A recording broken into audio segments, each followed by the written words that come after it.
Hello, and thank you for joining us here at the First Alert Desk. I'm Maria Moreau. And I'm Abby Casores, and we are going to be with you all election night as we have some of the runoff results for you. At least let's hope. A long night ahead of us, but also an exciting night. This is a historic runoff election, one that has the whole nation really watching. The U.S. Senate for the next session is going to come down to the Georgia seat. Yeah, it's really important also going into the next year, the year after that. I mean, this is somebody who is going to serve in this role for the next 6 years. So, our contenders, obviously, Senator, current incumbent Raphael Warnock, and Herschel Walker, the Republican challenger. We're going to get into a lot of analysis tonight, talking about the campaigns that each of these candidates have spent over a year just getting those votes, all leading to tonight, the outcome and what Georgia decides its next senator is going to be. Right now, we are waiting for 2 press conferences. So we have Fulton County officials who are going to be talking about this historic voting turnout, not just for the November 8th election, but some high numbers, some high turnout for today, December 6th, the runoff here in Georgia. And then we are also expecting to hear from Secretary of State Brad Raffensperger. He's going to remark on the voter turnout. Expect to hear thoughts from him as this concludes really the election season for the country. Yeah, we're going to be here for the next several hours. We have political analysts who are going to come in. We're also going to be able to have some of those results, hopefully, for everybody as those results start to come in as well. Yeah, part of those experts, we have an Emory University professor, I believe, also a political science professor from the University of UGA, I should say, University of Georgia, as well as our Mark Roundtree, our political consultant and the president of Landmark Foundations, I believe. He will be joining us in person, actually, on Atlanta News First, as well as our streaming platform, Atlanta News First Plus. Now, the great thing I wanted to say about this platform that you're watching on, whether that be Roku, Amazon, Apple TV, or Facebook and YouTube, is that we are monitoring all your comments. We love hearing your thoughts, especially tonight, as a lot of people have voted, they have cast their ballot, made their voice heard, and are watching the outcome of their decision. So if you are joining us on Atlanta News First Facebook or Atlanta News First YouTube throughout tonight, make sure you leave those comments. Let us know that you're watching, where from, as well as your thoughts on the 2 candidates and just this historic voter outcome that we are continuing to see. I wanted to actually focus on that here for a moment, Abby. This website you actually showed to me that gives you a nice visual of the voter outcome that we were talking about as this live stream started. Yeah, and you can start to see where the number of voters has kind of dropped off slightly from the general election, but you can still see in this runoff election millions. I mean, we're expecting to hear roughly 1.3 million voters, if not more than that, here on election day. And we also had more than 1 million going into early voting. So it's going to be really great to see some of these results. What I really liked about this website is just how it breaks down who is voting and who is voting in the state. And I'm sorry, Abby, I do believe we are hearing from Fulton County officials, so let's listen in on that. Our goals are 14,000 of those, but those should be uploaded by 10 o'clock. You should see those results by 10. You'll see advanced voting and absentee by mail before 10. Can you go through the process? Is there 2 machines involved, right? One that you actually upload into and another one that prints it out? No, it's actually all into the server, and then you will see the election results on our election night reporting on our website. But it all goes into the server. The memory cards go into the server. Okay? Back there. Yes. Okay.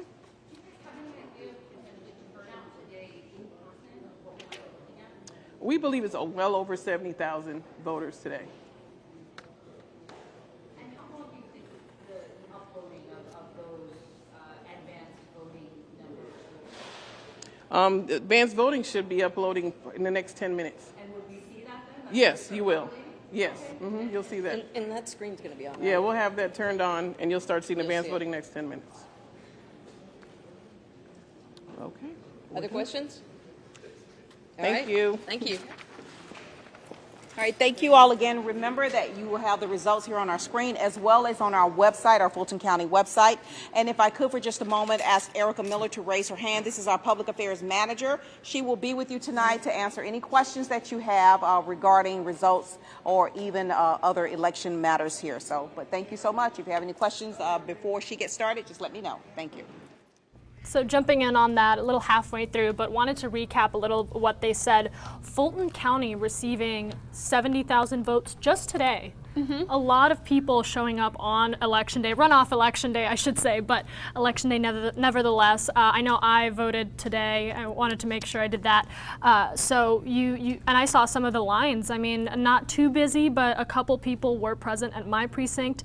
A lot of people carved out today to make sure that they were able to cast their ballot. Yeah, I know we saw on Twitter a lot of people posting pictures, reporting their wait times, but for the most part, it seemed like a smooth experience for a lot of people, only reporting very short wait times, which with early voting, we had people waiting 45 minutes, an hour, 2 hours even in some places. And I remember before we did take you to that press conference, we were talking a little bit about the demographic of voters, and I wanted to pick up that conversation because you can see just the different types of voters that did make sure that they participated in this election.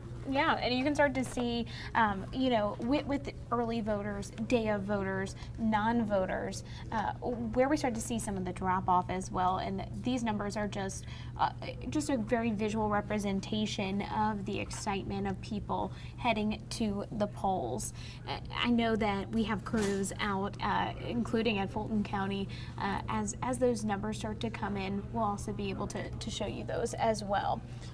And what we're going to do now, throughout tonight, we're going to be taking you to the different speeches that we're going to expect, a couple different analysts that we have here tonight, but also our crews that are out in the field. We have team coverage both on Atlanta News First and here where you're watching. We're going to connect right now with our Chelsea Bayfor. I believe she is in a polling place, I should say, in Fulton County, where they've extended the voting times to 7:20. So that vote still going on in that location. I believe that is because of a security issue near the elementary school just earlier today.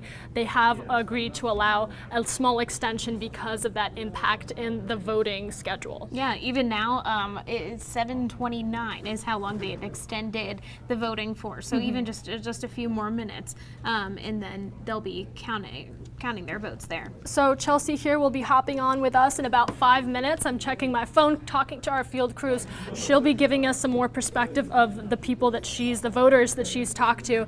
And then here, really any minute now, the Secretary of State, a lot of eyes on him tonight with the voter turnout.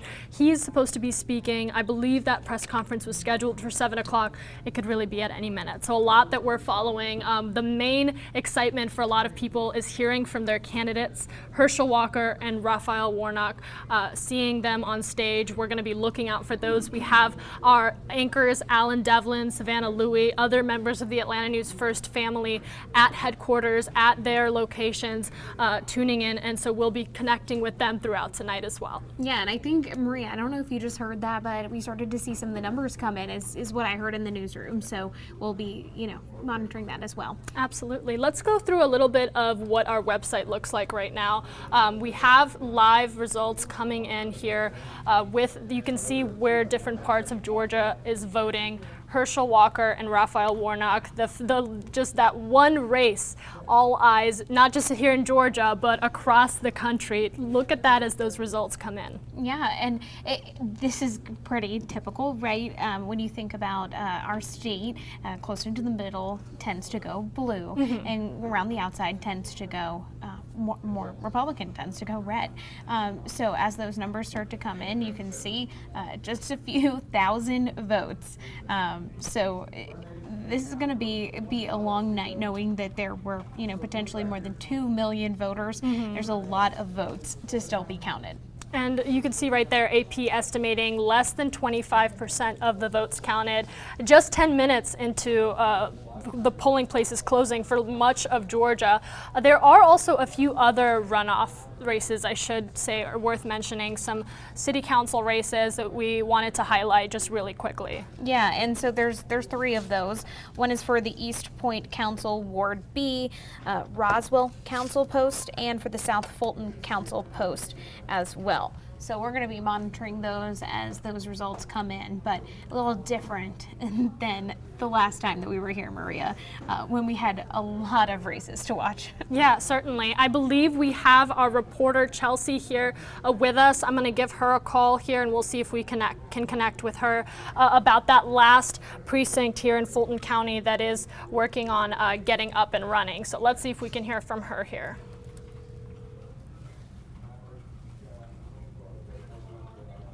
Hi, Chelsea, can you hear us? Hello? Hi, Chelsea, can you hear us? Yep, barely. If you could just talk a little louder. Yeah, that'd we be can great. talk a little louder, and you are live. I just wanted to let you know we're here with our viewers watching this race unfold now that it is 7-11, but there is an area here in Fulton County, I should say a polling location, that the vote for them is still ongoing. Yeah, we're at Scott Elementary. This is in Fulton County, and it's 7-11 right now, but they are actually open for 9 more minutes until 7:20, and that's because the county tells us that earlier today there was a public safety threat in this area, so they had to close the doors to this location for about 20 minutes. So in order to make up for that, they received a court order allowing them to stay open until 7:20 tonight. And you can see there's still some people taking advantage of this extension. There's a couple cars up here by the front door and a couple more back over to our left in the parking lot. But definitely still seeing some people come in here now at 7:12, which is, of course, 12 minutes after most polling places have closed across the state. And the rule still stands as long as you're in line at 7:20 at this precinct, you will still be allowed to vote. Now, have you had a chance to talk to any of these voters? I know that you've been out in the field throughout today really covering this election. Yeah, we talked to a woman briefly. She actually pulled up in her car right next to our live location a couple of minutes ago. And she said she was 50 years old and she had never voted before in any election. But she stopped to tell us that she voted in this one because she said this year it really matters. Obviously, she didn't tell us who she was voting for, but she said she felt very passionate about this election and wanted to make sure that she got out here, even if it was the last day and really just the last couple of minutes of the polls being open here tonight. And I gotta ask, once that time does come for the voting to officially end there in your area, what's the next steps for those poll workers? Well, obviously, they got to start turning in all their ballots and getting those to the state to turn in their numbers. The Secretary of State mentioned earlier today that he was encouraging all of the precincts, all 2,500 of them across the state, to do this as results are rolling in so that they're not all just throwing them in at the same time. So hopefully several of these precincts have already started that, especially with the early voting numbers, so that we can get the ball rolling on the results. Of course, one of the big stories we've been talking about this week and last week is in Cobb County. There was an issue with the turnaround time for some of the absentee ballots. So there's several thousand absentee ballots in Cobb that didn't get sent out on time. So the absentee ballot deadline is extended to Friday in Cobb County. So those couple thousands of votes could still make a difference. So it's possible we may not have a winner tonight. We talked to the Secretary of State about that last night, and he said it just depends on how close this race is. Of course, if either candidate is winning by thousands and thousands of votes, those votes may not matter in the end. So it just depends on what's going to happen in the next couple of hours. Chelsea, this is Abby here, and I know you've been out. You've spent most of the day out and getting to talking to people, now at the polling location. Can you share with me what is the feeling that you feel from voters? For most people, they're going out for a second time now.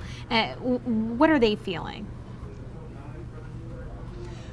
I think people just feel really invested in this race. Obviously, this is the second time they've had to come out and do this. It was an incredibly close race the first time, and I think it just shows you that people are really driven and feel very passionately about who is going to represent Georgia in Washington, D.C. over the next 6 years. It's a pretty long term when you're a United States Senator. Of course, Raphael Warnock has served the last couple of years after defeating Kelly Loeffler, who took over for Johnny Isakson. So it's been a long road ahead. And actually, I think I just lost you guys. So if you want to give me a call back, it sounds like the call has dropped, and I will be waiting here until you give me another call.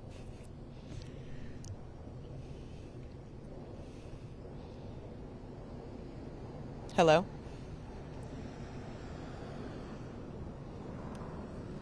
Chelsea, can you hear us? Hello? Hey, Chelsea. Yeah, I can us? hear you now. Sorry All about right, that. awesome. We're back. Yes. Any final questions, final thoughts from you? I know this has been quite the day for you, and certainly not the first election that you've covered in your time. Yeah, definitely. I have covered several elections in Georgia at different stations prior to working at WANF. In my personal opinion, this has run pretty smoothly. The Secretary of State obviously has made it a point to talk about today how short wait times have been. They were only an average of about 2.5 minutes compared to some other stories we've covered, elections in the past, or just personal voting experiences. That's a really short wait time. So that's been very positive today for voters.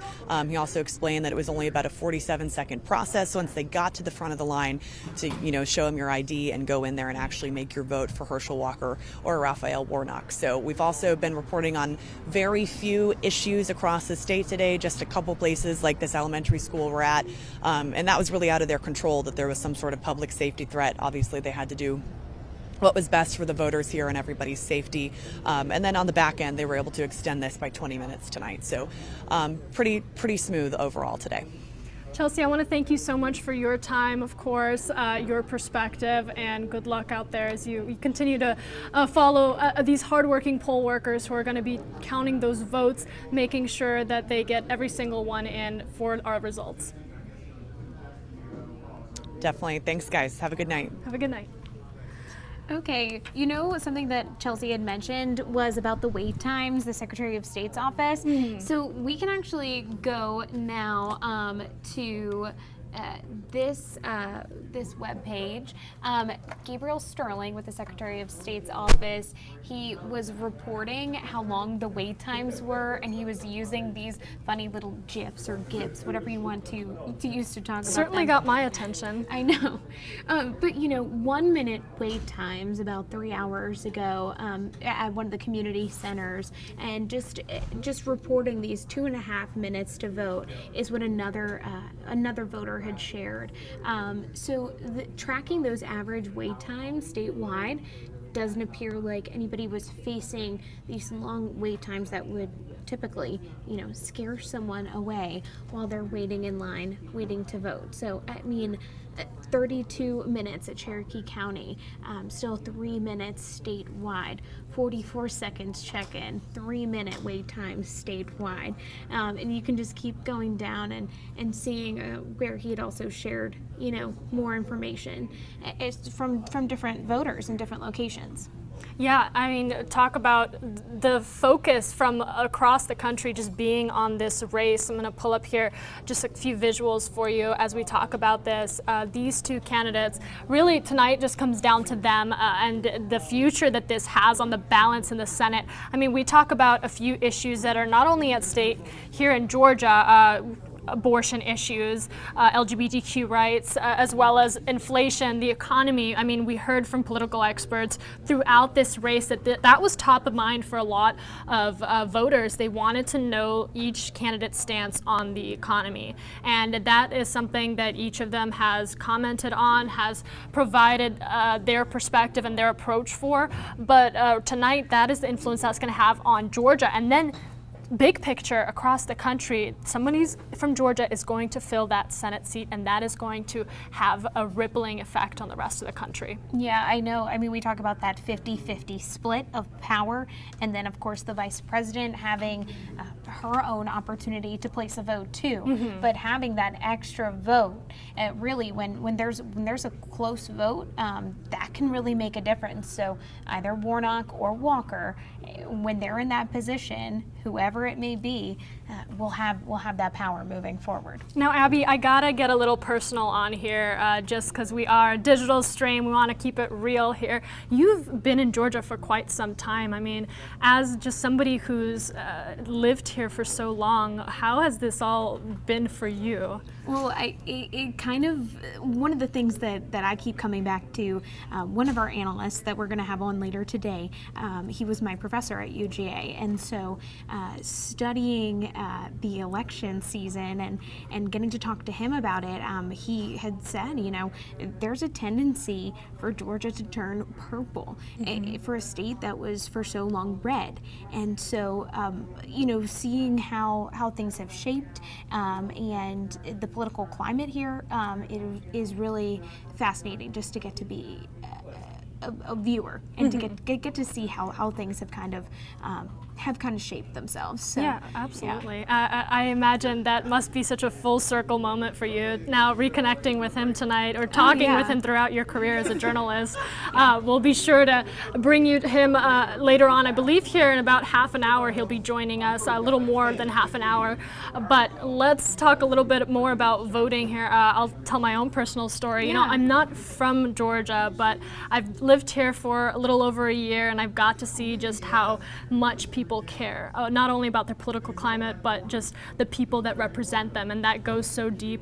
Turning back to what you said about Georgia being a purple state, people really do vote with their heart here. That was my perspective and what I've gotten really from coming here, and also as an immigrant, getting naturalized when I had turned 18, and then making sure that I was at every election and casting my vote that I finally could cast. So it's nice to see the excitement of Georgians to participate in their elections. Yeah, it's a very special right, for sure. Well, and I can tell you, going out to some of these election locations and talking to people after they had placed their vote. This election, people are very passionate about their different candidates for different reasons. And like you mentioned, the economy, top of mind for a lot of folks, the abortion ruling as well. I believe we have the secretary. I'm so sorry to cut you off. Oh, let's run in. Let's go. It's superb performance to serve the voters. And so we think the Election Integrity Act of 2021, obviously SB 202 has really allowed us to have these kind of results. We've been working hard, our team has, with the counties to make sure we keep those lines short. And now we're having today, record turnout. And Gabe's got some other great numbers to report. And as you already saw, some people have started pushing their numbers up, and they're on the Secretary of State's website. And that's what we're going to have tonight is numbers are going to be up there posted quickly. Now, we won't know if we have someone to declare, depending on how close it is, but everyone had a great opportunity to vote. I know that we had a little bit of rain around Atlanta, but it didn't, deter anyone from coming out, to vote. So we're really excited, and we'll get those results posted. But Gabe, you want to fill in the blanks because we've got some more good numbers. Well, first, to put a bow on what the Secretary said, four locations will be open late. In fact, one of them is already closed, and that's in Gwinnett County. They closed at 7:08. Then the next one is Fulton County, which will close at 7:20. There was a school locking down because of police in the area with an issue. That's 20 minutes, so they closed at 7:20. Then we have a Walker County precinct I told you all about before, the Chattanooga Valley precinct that'll be open until 7:30. And then one that kind of got past the goalie this morning, we thought we were clear, was in Henry County, will be open until 7:45 p.m. Now, only delayed opening till 7:16, but the judge decided to give them a little extra time as a just in case. You have seen some of the results already being posted to the Secretary of State's website. You can go to sos.ga.gov and click on the link for election results. Some of the large counties have worked with us cooperatively and loaded. One of the big tranches of votes you see on there is the Fulton County early votes have already been posted. And obviously that's going to give Senator Warnock a pretty big lead out of the gate, but we anticipate having a steady flow of data come in through the rest of the evening. I do not know to whom the day will go. It is the voters' vote. The counties will do their work. We will aggregate them and post them on our sites. People have asked us, when do you expect a winner? I don't know. We don't have a magic ball to look at and tell us those things. But what we do know, as the Secretary pointed out, is that it was a very successful day. This was the most in-person voting we've had since the launch of the new system. It looks like we probably beat the election day vote of November of 2022, which was the highest one. We know it was more than November of 2020, and it was more than the runoff of November of 2021.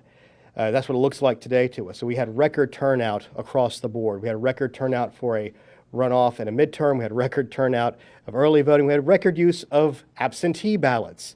So the systems in place allow voters ease of use, their choice of 3 styles of voting, and essentially on election day, no lines other than a handful of them in Cherokee because many of those voters chose not to use the pre-election day voting. So with that, any detailed questions we have on where we stand right now? Can you talk a little bit more about that and put that in perspective for a runoff election to have what looks like a record turnout more than a presidential election? It's pretty incredible. I think it's a testament to Secretary Raffensperger's leadership with the counties and making sure they were prepared, and the counties working with their voters so they could decide what was best for them. And the campaigns, and here's one thing, I'll put my old-fashioned political consultant hat on. A lot of people thought this election was sort of baked in the cake. Neither campaign stopped working, and no voters who cared about their voice being heard was deterred from voting. That is very different from what we saw in January 2021. People said, I don't care who wins or loses, I want my voice to be heard. And I think that is a bigger testament to the voters of Georgia and the county elections workers and all those essentially volunteers who put in tens of thousands of man hours. And that really shows the dedication, and Secretary Raffensperger giving the counties what they need and the voters knowing what to do under the rules and laws of the state of Georgia. Do you have an estimated number of what that is when you're talking about that number of election day voters? It looks like we're looking at 1.4. We won't know for sure until everything comes in, but it looks like we're looking at 1.4, and we should be just a skosh, very technical, a skosh above what we had in the November of 2022 election. What else we got? Yes, ma'am. It's no easy feat pulling this off in a short time period. What is the cost, though, financially and the human cost with poll workers working overtime? Have you put an estimate to it? I haven't, and it's mainly put to a county level thing. For the state, we got a budget. We have the same people doing the same stuff. They might work some late hours lately. It has been a stress and a strain on both the elections workers at the county level and the poll workers. And now, unlike the old system, we had electronic voting with no paper. Every time a human being casts a ballot in a BMD ballot, it costs the county 14 cents. And when you have record turnout of early vote in person and then a record election day, it's 14 cents to use that security paper that we have to use under the law. And I still think it's worth every penny of it because the paper ballot is the security we need to know the outcomes of the elections are correct, and we can audit those results. We can recount those results. People can verify those results. And I still think, and the Secretary has said this, alluded to this earlier, there may need to be a discussion on what we do for runoffs and general elections in the future, because it is difficult, because in the old system of a 4-week runoff, we didn't have paper, we didn't have audits, and now we do. So it's a slightly different situation than we were dealing with the previous 50, 60 years with the 4-week runoffs that we had under Georgia law. What else? Yes. Speaking of the poll workers, I know y'all were trying out a new text message if you feel threatened system. Mm-hmm. Have folks been using that? Has that been effective? Secretary, you want to say, so far I don't think anybody has, but you want to talk about the reason you did that?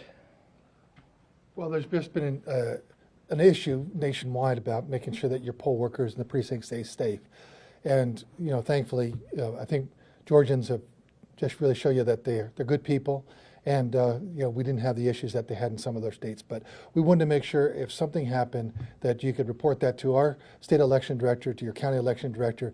And we just had maybe a few instances, but by and large, what we had a very smooth November election. We had a very smooth day today.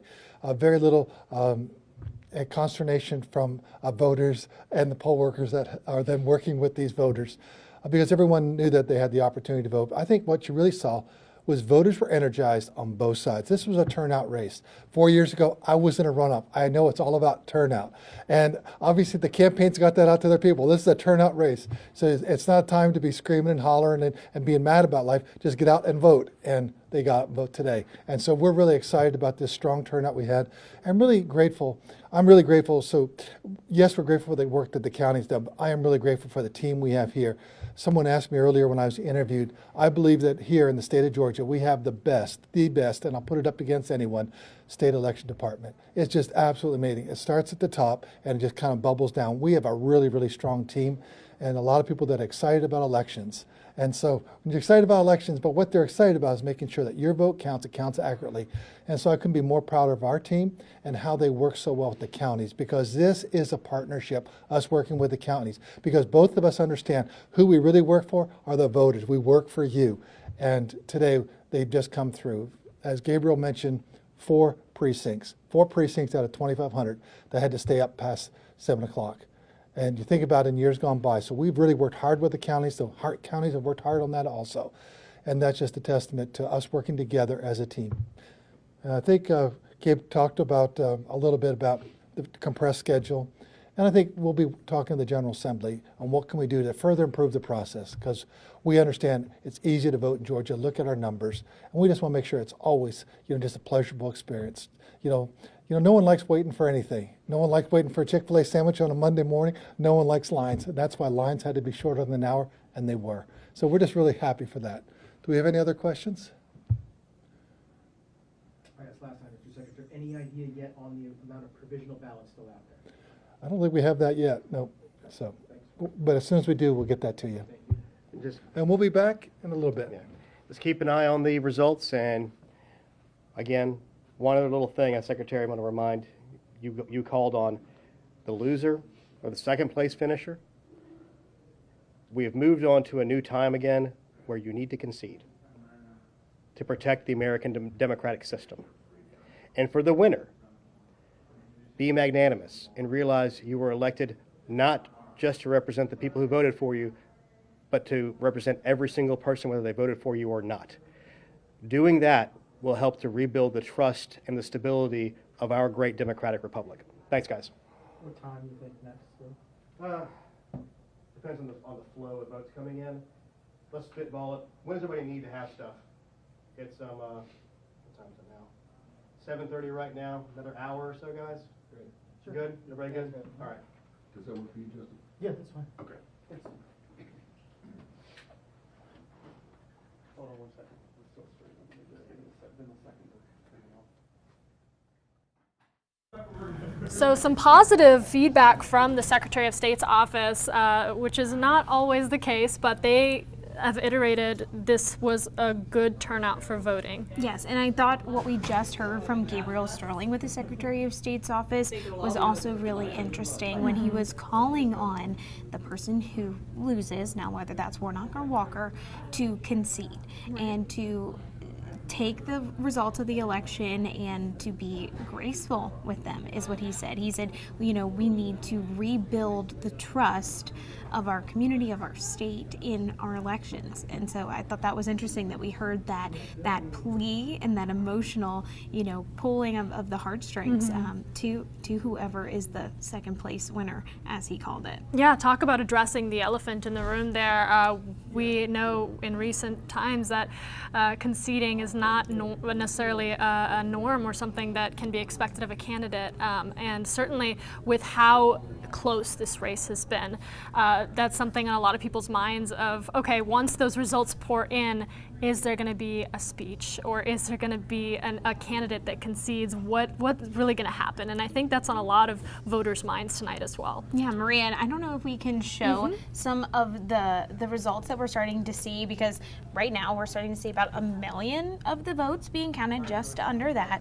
And it is looking to lean towards Raphael Warnock, but still, it's so early. This is about a quarter of the votes that have been counted, and you can start to see where throughout the state those results are coming in, to what side and what party those counties are leaning. And you can see in Atlanta a lot of that area as well. There have been a lot of votes counted there. but it's going to be a long night. And I wanted to talk about how interactive this website is. I'm such a big fan of our Atlanta News First website because you can access this too. This screen that we're looking at is free, it's on our website, but I mean, you can click on each little area and it'll give you more detail, taking a look at the amount of votes that have been counted, the percentages, just to show you the color scheme of how these results are pouring in. Yeah, it's really cool to get to even check out your own county, and it is so interactive. Maria, I think we could probably just like click on different places all night, and it would be, just really cool to see the results come in and to what party, some of those counties are leaning towards. And we do have folks who are at both camps tonight. We're going to get to them in just a little bit, right, Maria? Yeah, so we are connecting with our reporters, our anchor reporters, Savannah Louie and Alan Devlin. Now, I believe Savannah is at the Walker headquarters where we expect a Republican candidate, Herschel Walker, to make a speech, as well as Alan Devlin, who is at Warnock headquarters right now. So here just in about 5 minutes, we'll be hearing from both of those field crews, just checking in on them and getting a better idea of the energy in the room. But you can already see, take a look at that. I believe that is from the Walker campaign. You can see them getting ready, watching these results with us, as I'm sure a lot of you are doing. And I just wanted to remark on some of the comments I've been seeing on our Facebook and YouTube pages, talking about the amount of people who said, hey, I voted, and getting excited about the fact that they participated in this election that they're following tonight. Yeah, well, and I think one of the questions that I saw from R.C. Clark was why can't we see the live updates? And that's something that we're going to be bringing you with that map, but also you can go to the Atlanta News First website and click on that map, experience those results yourself. That's what it's there for. We are trying to make sure that you all have the information and you're hanging with us for the night, getting to see all those results as they come in. And I will say, while we do hope you stick with us as these results come out, as we learn more, each minute we do also have the Atlanta News First app, and that's really convenient, especially for an election like this, because any of those major updates on the results that are pouring in, on how fast votes are being counted, those get sent as push notifications directly to your phone. It's a free app. It's super convenient if you just really have other things going on tonight and you just need your phone to let you know, hey, important update about this election. Check it out. It's short, it's to the point, and it gets you the information you need so you can stay in the know. Yeah, of course. And we'll be here.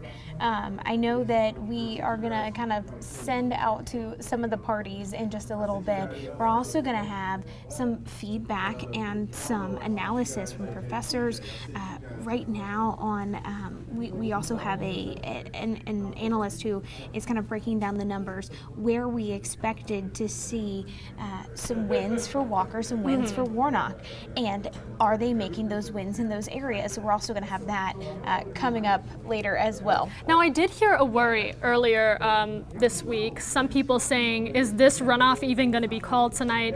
And that is a question that we even had for political experts. You talk about a race being that close on November 8th, and the amount of turnout that we saw today, could it be a long night for those poll workers, for those people that are counting those ballots? So that's something that we will hear more from our experts as we head into the night. They're really going to give us that perspective on how the data and the voter outcome has changed, how soon we really expect to have a winner in this race. Yeah, and these folks were using what's called like voter modeling in order to try to predict what way people might vote and where they might be. But as we start to get some of these results in, it starts to become more clear. Are we going to have those results tonight or not? So we're going to check back in with some of our analysts. So I'm going to leave this voter page up for you because I know the main thing you guys want to see is how soon you'll start to see really where this election is headed and which candidate is being favored for this runoff. But we're going to leave this screen up here, and I'm going to connect with our reporter, Savannah Louie. She is out at the Walker headquarters. We're going to be checking in with her, giving you just a better idea of what the feeling is like in that room as they just wait for those votes to pour in minute by minute. Yeah, and if people have questions that they would like for us to ask some of our reporters who are out, we are checking up on some of those comments. We'll try to ask those questions, as they come in, but that's what we're here for. This is not just, watching a TV screen. That's why these Facebook Lives are so fun. We get to see what your questions are and try to get them answered. And I think I'm going to be able to connect here with Savannah now, so let me try to do that. I'll leave that voting screen up for you while I connect with her. Savannah, can you hear us? Hello? Yes, are we good to go? We are live with you, and I see a picture here, Oh my goodness. your face and the Walker headquarters. You have quite the crowd behind you. I just want to know what the feeling is like in the room right now. Okay, so get this. I know that we're seeing a few people out here. In fact, I know you like looking at my face, but you'd much rather see the action that's going on here. So what you're looking at right now, a lot of Walker's supporters still haven't actually gotten to the event yet. We're still seeing them trickle in. I would say the mood here is excited, although maybe like a little more tame than it was during the initial midterm election back in November. Again, though, we are still waiting on quite a few people to show up and all of that, but we also don't know exactly when Walker is going to show up. We're eagerly anticipating his arrival. But yeah, for now, it's a lot of folks in good moods, enjoying the food, enjoying the bar a little bit. It's actually a little bit more crowded in the lobby. We're seeing maybe, I would say, about 50-ish people or so out in the lobby, just mingling and getting ready to hear some of those election results, hoping for a victory for Walker here. And Savannah, we actually just heard from the Secretary of State's office saying that they're pretty pleased with the voting outcome in this runoff election. Have you heard just any remarks from some of the folks here waiting for these numbers to pour in and those percentages to rise? We actually haven't heard too much. Like I said, what you're seeing right now is just such a small fraction of the crowd that we are expecting to see here. Maybe in the next hour or so, this main room, is going to be packed with people, including hopefully Walker himself. But so far, I think that the vibe that you've been able to get are people just really anticipating, maybe almost a little bit of nervous energy as well. Excitement and nervous energy. I think those are the two ways that I would put it. And, overall, people in pretty good spirits. Yeah, Savannah, when you say people are in pretty good spirits, right now we are looking at about 1 million votes that have been counted, and it's looking like 55% are voting towards Raphael Warnock's side, about 45% voting for Herschel Walker. Do you still feel like people there are hopeful? I mean, obviously we have a lot more time left to go while while a lot of more votes still need to be counted. Yeah, I think one of the interesting things here is that the early voting gets counted first, right? So traditionally, historically, folks who vote early tend to vote Democrat, right? So if you keep that in mind, and we saw this also in the initial midterm elections across every race, we saw that Democrats were polling strong at the beginning. And in some cases, Democrats held that lead. But in other cases, for example, if you look at Governor Brian Kemp and Stacey Abrams, if you looked at that race, we saw Governor Kemp pull away as those votes continue to trickle in.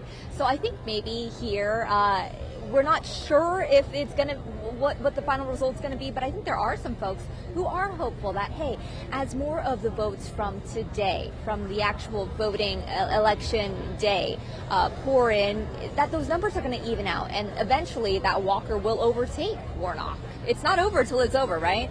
That is definitely right. And even right now, a lot of our southern counties still, we're waiting for a lot of their results. And we know that those counties typically vote red. So there still is a lot of votes to still be counted.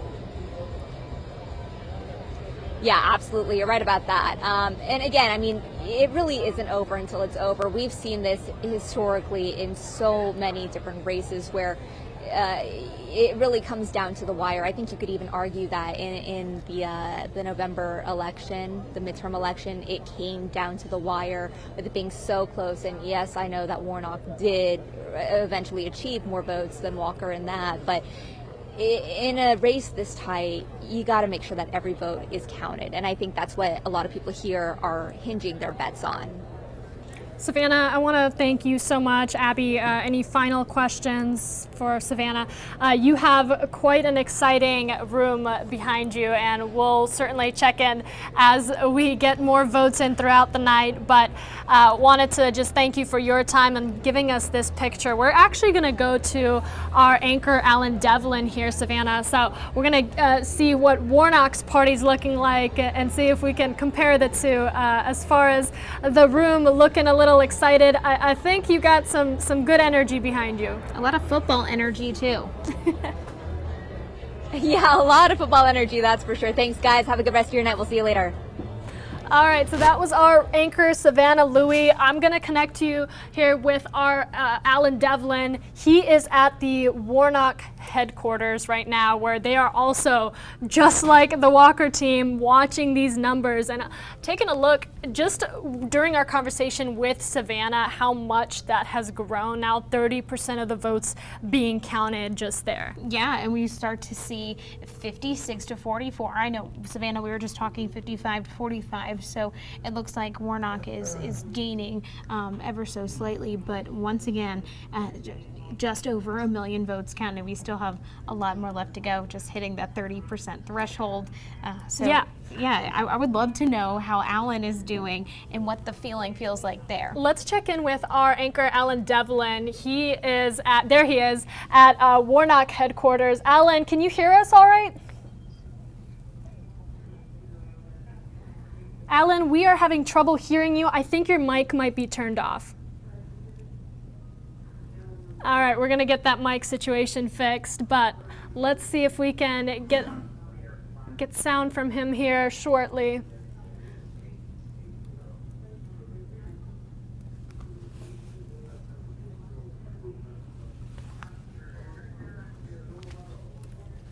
All right, I can hear you now, Alan. Maria, can you hear me? I can hear you. Can you hear us? Okay, Maria, I can hear you. Hey, sorry about that. We've got a lot going on in the room. The party's getting started. So I've got the headphones on so I can hear you better. That's okay. I like the headphones. It's a good look. Here, but we're good to go. Thank you. So I gotta ask, we just talked to Savannah. She is at the Walker headquarters watching those numbers. A lot of excitement behind her. But I'm already hearing music where you're at. Yeah, so I'll tell you what, the party's just kind of getting started here. People are starting to come in to the room. They let us in around 5:30 or so. We were on TV at about 7 o'clock, and since 7, in the last couple of minutes, 40 minutes, 30 minutes here, this room has slowly started to fill up. Josh, let's show our viewers here a little look at the scene right now. This is, again, the center of the Warnock campaign for the night. They've got CNN up on the screen. They're watching those numbers come in too. And right now, Warnock has a pretty good lead. He's got 56% of the votes, but still way too early to call. You can see a couple of the supporters starting to come in, but I can tell you right now, a good portion of people are still outside of the ballroom right now, waiting to get in. A lot of security clearances it takes to get people scanned and do the metal detectors to make sure everyone's safe when they come in. I spoke to the campaign. They said that was one of the more important things that they wanted to do tonight, was just everyone's safety. Win or lose, safety comes first, but so far so good. They're doing a really good job. And every 5-6 seconds, someone new enters the room. So it's clear to see that by 9 o'clock, 10 o'clock, when those results really start to come in and we can really predict a winner here, this room's going to be packed. Everyone's going to be having a good time. The music's going to be even louder. And, of course, we'll be here, too.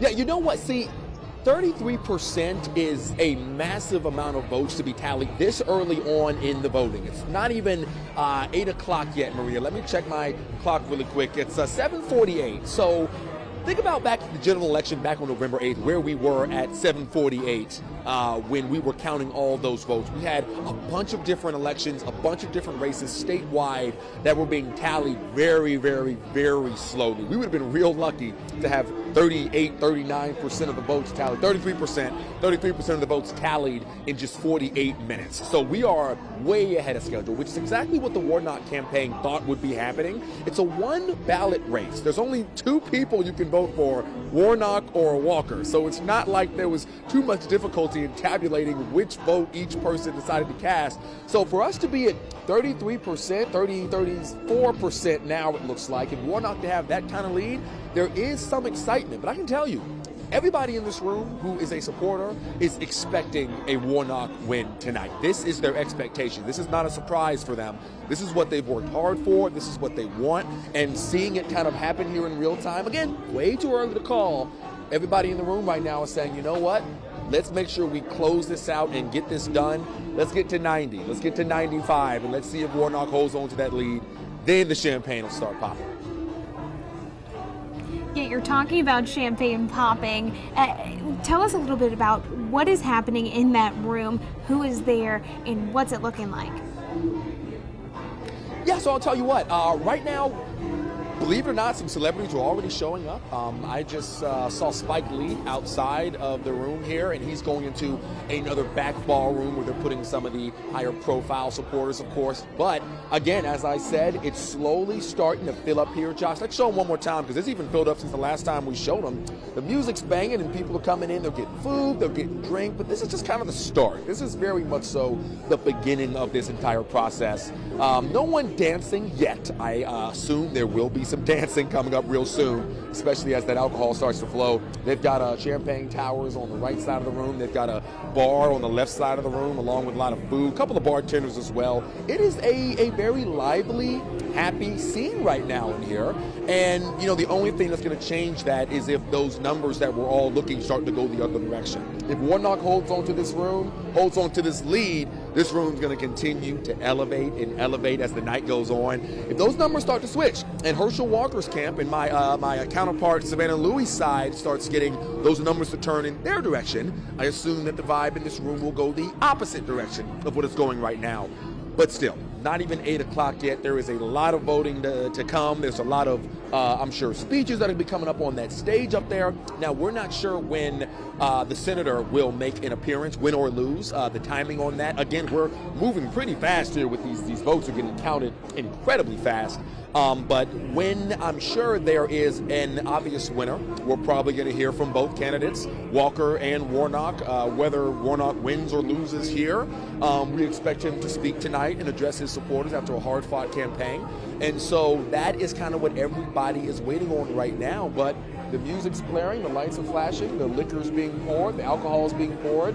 Everybody's having a good time right now, and they just hope it stays that way. Well, Alan, you said it best. A lot more to come tonight, especially from where you're at. We'll be checking in with you as more votes pour in, but I just want to thank you for giving us this behind-the-scenes look. We can see just some of the excitement forming already. Yeah, no problem, Maria. You hold it down there back at the station. We'll get it out here. All right, take care. And that was our Alan Devlin. So fun fact, actually, he was here on this desk during our primaries back in May, really just running the show on the voting, the candidates, and just like taking viewers through the outcome of the primaries that really has led us to this point, the end of our election season with a bang on this runoff. Let's check back in on those votes. Just from talking to Savannah, just from talking to Alan, 36% of votes now counted. Yeah, and we're starting to see it's starting to kind of level off. I mean, we've been saying 55, 56, 45, 44. We're kind of starting to hit that point where we're kind of settling down, but we still have 36% of votes counted. We still have that additional 64. And just like you said, look at Atlanta turning very blue, as you can see. I'll turn on this county leaderboard that kind of shows you Atlanta with an expected blue outcome, but then the rest of Georgia turning in a certain direction. And you can see just 36% of the votes, but over 1 million votes counted. Yeah, and Maria, we still see some of these areas, some of these counties where we haven't had our votes counted yet. Lawrence County, I spent a lot of time down there when I lived in central Georgia too, and Wilkinson County, 0% of votes counted there. Now, most of these counties typically will vote red, so we're still waiting to see. Stewart County, we haven't had any votes from there yet. Chattahoochee County, so some of these counties we're still really waiting to see where those votes start to lean. Now, what we wanted to do here at the Atlanta News First Plus Center, really the First Alert Center, we wanted to start to see some of the votes trickling in and then bring our analysts to break down what it is that we're looking at and if this is a predictable trend, because we know the amount of voters that came out, that was historic. That wasn't the typical runoff voter count that you really expect. The Secretary of State's office said that themselves. So as we head into this 8 o'clock hour, for those of you that have been with us since 7 o'clock, we are going to continue to be here until we hear just every bit of this election outcome. But we are heading into our analysis hour, and at 8 o'clock, I believe we are going to be talking with Dr. Charles Bullock, I believe, or no, I'm sorry, we're talking with Professor Alan Sanders. That's right. Yeah, he's going to give us some more information about the importance of who wins, the power that they're going to have, what this is going to mean going forward. And as we bring him in here on election night, he just kind of gives you that reminder of this is important because blank, and so hopefully, people in our comments as well, I know a lot of them have been sharing who they voted for, even the reason why they voted too, and that's a lot of people want to make sure that the next person who's given this position is going to represent them and their beliefs and their ideas. Yeah, absolutely. And speaking of that, as we are talking to these analysts, drop your comments below. We know as we're watching this election, we're following the votes that are pouring in, but there's a lot that goes into a runoff race like this and a lot of history that we're going to go into. Let us know your thoughts, how you've been feeling about this particular runoff race here in Georgia. We're going to have your questions answered, starting with our distinguished professor, and then, as I was mentioning earlier, Dr. Charles Bullock joining us, another professor, I believe, from Emory University, and our very own political consultant here at Atlanta News First, Mark Roundtree. Yeah, and he works for Landmark Communications. He has been putting in so much work trying to do some modeling and trying to assess some of this data. And certainly he's going to be a really good person to talk to. Yep, so I'm going to go ahead and pull up our first expert of the night. I'm going to leave you here with our voter screen. I know that's an important thing to keep checking back on, and we really are going to examine, 37% of the votes in. What does that mean? What is this sign showing us? Is this still a point where the pendulum could swing in the other direction, or are we seeing really the start of the outcome for tonight?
All right, and I do believe we have our first political expert of the night here joining us, and I know we're going to get into a little bit of what we're seeing. 37% of votes now in. So let's have him join us here. I'm going to make sure our audio works and just connect with him. And then, can you hear us? Yes, I can hear you. Good evening. Oh, Yes. good evening. Good evening. This is certainly a very important evening. So let's just get right into that. The importance, Walker or Warnock, the power that they hold. What does this mean, and how important is this? Well, it's important at two levels. Of course, for the voters of Georgia, they're voting for who they believe will be serving their best interests. And so that's what they're usually deciding on. That's what voters usually decide on. Who's going to be the elected official that works best for me and my interests.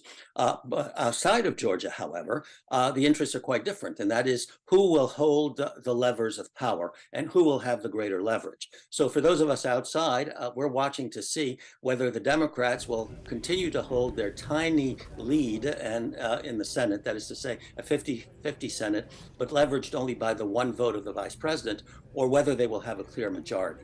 So the interests are different for the voters of Georgia. They're different for those of us who are watching from the outside. Ultimately, of course, it will all boil down to the leverage of power in Washington. But tonight, I think the voters in Georgia are looking, so who's going to be doing the work that's best for me? And certainly, whoever serves in this position is going to be in that position for the next 6 years. So what does that mean down the line? Well, if Herschel Walker wins, for instance, I would think that Senator Ossoff, the other senator from Georgia, will be thinking about, well, what does that mean for me? I'm up for election in 4 years. So he's going to be looking at the results and thinking clearly whether this puts him in a problematic situation down the road. If, of course, Warnock wins, then Ossoff will feel reassured and say that, although Georgia is a swing state, it's a swing state that can be relied on to vote democratically if all the pieces are put together correctly. So that's going to be something to watch for. Also, remember that in 2 years, another third of the Senate will be up for election. And so what you want to do going into any election cycle is to start off with a lead. So if the Democrats have 51 senators as a result of what comes out in the election tonight in Georgia, then they will feel a little bit more reassured in the election cycle that is going to occur in 2 years. And the Republicans will understand that they have a somewhat greater challenge. So it does have implications for the elections down the road. Especially one of those implications being potential nominations. Can you share with me You're coming through a little bit garbled, so I'm not quite sure what the question was. I didn't quite make out what you said. Yes, hold on one second. I just was able to fix our mics. You know how live television works. Sometimes there's some technical difficulties. But hopping back into some of our questions, the nomination process and the power moving forward, whoever wins, how will this help with those nomination processes? Well, a lot is going to happen in the next 2 years. And so once we get through the election cycle tonight, the focus is really going to come on to who governs, who has the power to govern, and what did they do with that power to govern. So in the Senate, if the Democrats win the 51st vote, they will have an easier time to govern. And what does that mean in the Senate? It means that they will be in full control of all of the committees of the Senate and will be able to conduct the investigations that they think are proper and will be able to allow legislative proposals that they favor to sail through the committees. Most importantly, it will also mean that the Democrats will be in full control of the nomination processes of the federal government. That means the processes that govern who gets appointed to cabinet and sub-cabinet positions, and most importantly, who gets nominated and confirmed to the judicial positions of the United States. So not only the Supreme Court, but all of the federal judges, they will have a much easier time confirming those nominations, and that will be important for the governance of the country, because remember, the judicial branch is the third governing branch, and it has huge impact on, through the decisions that the judiciary makes, what are the laws that will actually govern the country. Share with me, what is it about this race that is so interesting to you? Still having a little trouble hearing you. Could you just make it a little louder, please? Yes. if you, here, we are editing, or we are managing that. Can you share with me a little bit about what makes this race so interesting to you? Well, what makes it interesting to me is that we have a sitting senator who's widely respected in the Senate, facing a novice, Mr. Walker, who has had all kinds of scandals hound him throughout the campaign. Now, what's really interesting is typically, in a typical race, a candidate that has so many scandals, whether they're proven or unproven, is viewed as somebody really who is in an untenable position and is going to have huge problems getting elected, because many voters will be turned off about that. What's truly interesting is that Mr. Walker is in still quite a competitive position and has the very good likelihood of winning the race. I mean, we don't know what will happen. All indications are that it's a close race. If you look at it in a traditional sense, a candidate that has so many problems and has been hounded by so many scandals usually would not be in a competitive position. But Herschel Walker is, and he is in a competitive position against an incumbent senator. And again, if you look at the historical record, incumbents normally do very well. They win re-election. And in fact, if you take a look at the Senate elections that we just went through, not just tonight's runoff, every senator who was an incumbent and wanted to be re-elected got re-elected, except now for this one race. So what makes it interesting is an incumbent who should usually be able to get re-elected is facing a scandal-plagued challenger who's really meeting him head on. And so we won't know the result for quite a while yet. The results that are coming in at the moment indicate that Senator Warnock is doing well in the places that you would expect him to do well, and Herschel Walker is doing well in the places where you would expect him to do well, which suggests that if this pattern continues, this will be a very close race. And that's what makes it interesting, because according to sort of the parameters that we're used to work with, it shouldn't be a close race. So share with me a little bit about, if this race does go for Walker, does this mean that Georgia is more of a purple state? We've started to see, some red, some blue. What does that mean? I think whichever way it goes, it means that Georgia is a competitive state for both parties. It's a purple state, whichever way it goes. If it goes for Herschel Walker, well, it went Republican this time around, though it went Democratic the last time around. So I think what you will see is that no matter who wins, you will see future campaigns, presidential campaigns, and certainly senatorial campaigns pour a lot of money in Georgia, because it looks like Georgia could go either way. And so if you're looking at the presidential map, for instance, in 2 years, whoever are the presidential candidates for both parties will be paying a lot of attention. Georgia has a lot of electoral votes. It's considered an important state in terms of the number of electoral votes it has. And so when you're looking for those kinds of votes, you're going to pour money in the states that look the most promising to you. And that means the ones that could go either way. And so I think Georgia will assure for itself, no matter which way tonight's election goes, will assure for itself a very prominent position in the next presidential election cycle. Alan, I really appreciate you taking the time out to talk with us tonight. I know you are going to have a busy night, a lot to look at. We're going to be kind of checking out some of the results as well, but I really appreciate you taking the time to be here with us. My pleasure, and thank you for having me. Thank you. Thanks. Okay, well, let's take a look at some of those results. We are going to end. I'm going to pull up that page right here.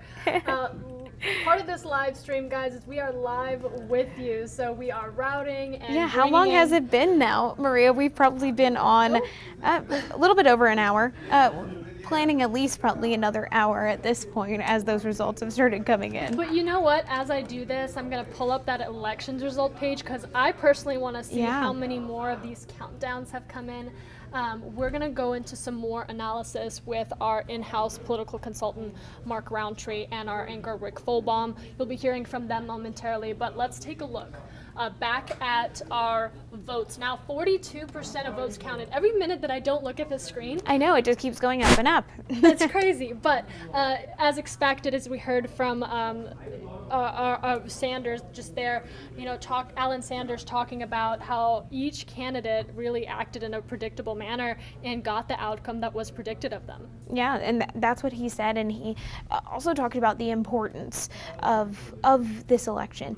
If Walker wins, if Warnock wins, what they will be able to accomplish, and that's something that certainly that they can do so for the next 6 years. And Abby, I will say my mic did not work for the past 2 minutes, so I'll reiterate some of what I said. Thank you for the comments that actually flagged that for me.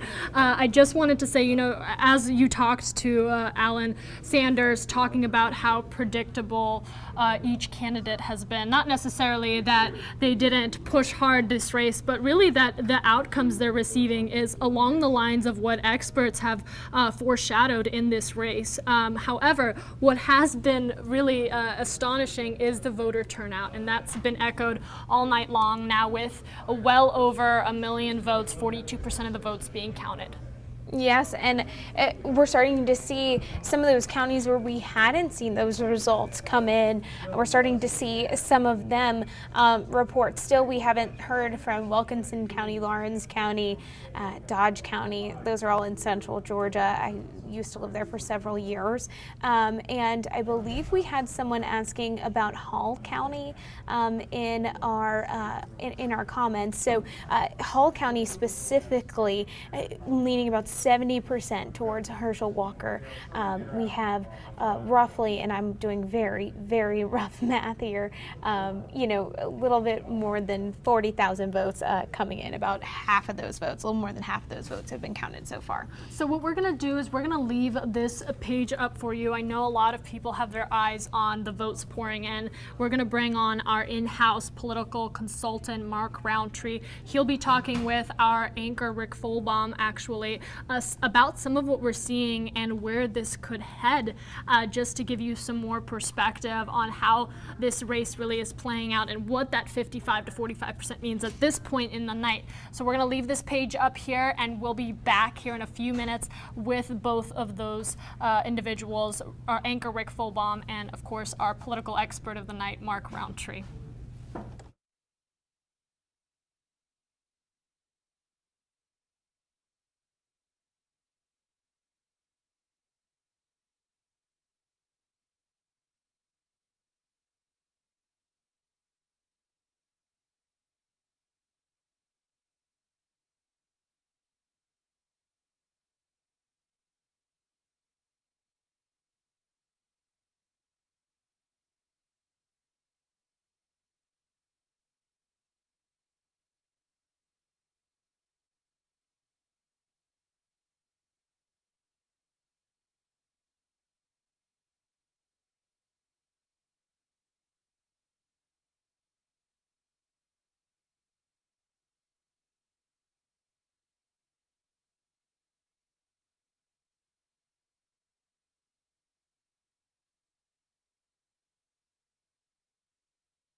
And hey there, I'm Rick Folbaum from Atlanta News First, here at the First Alert Desk.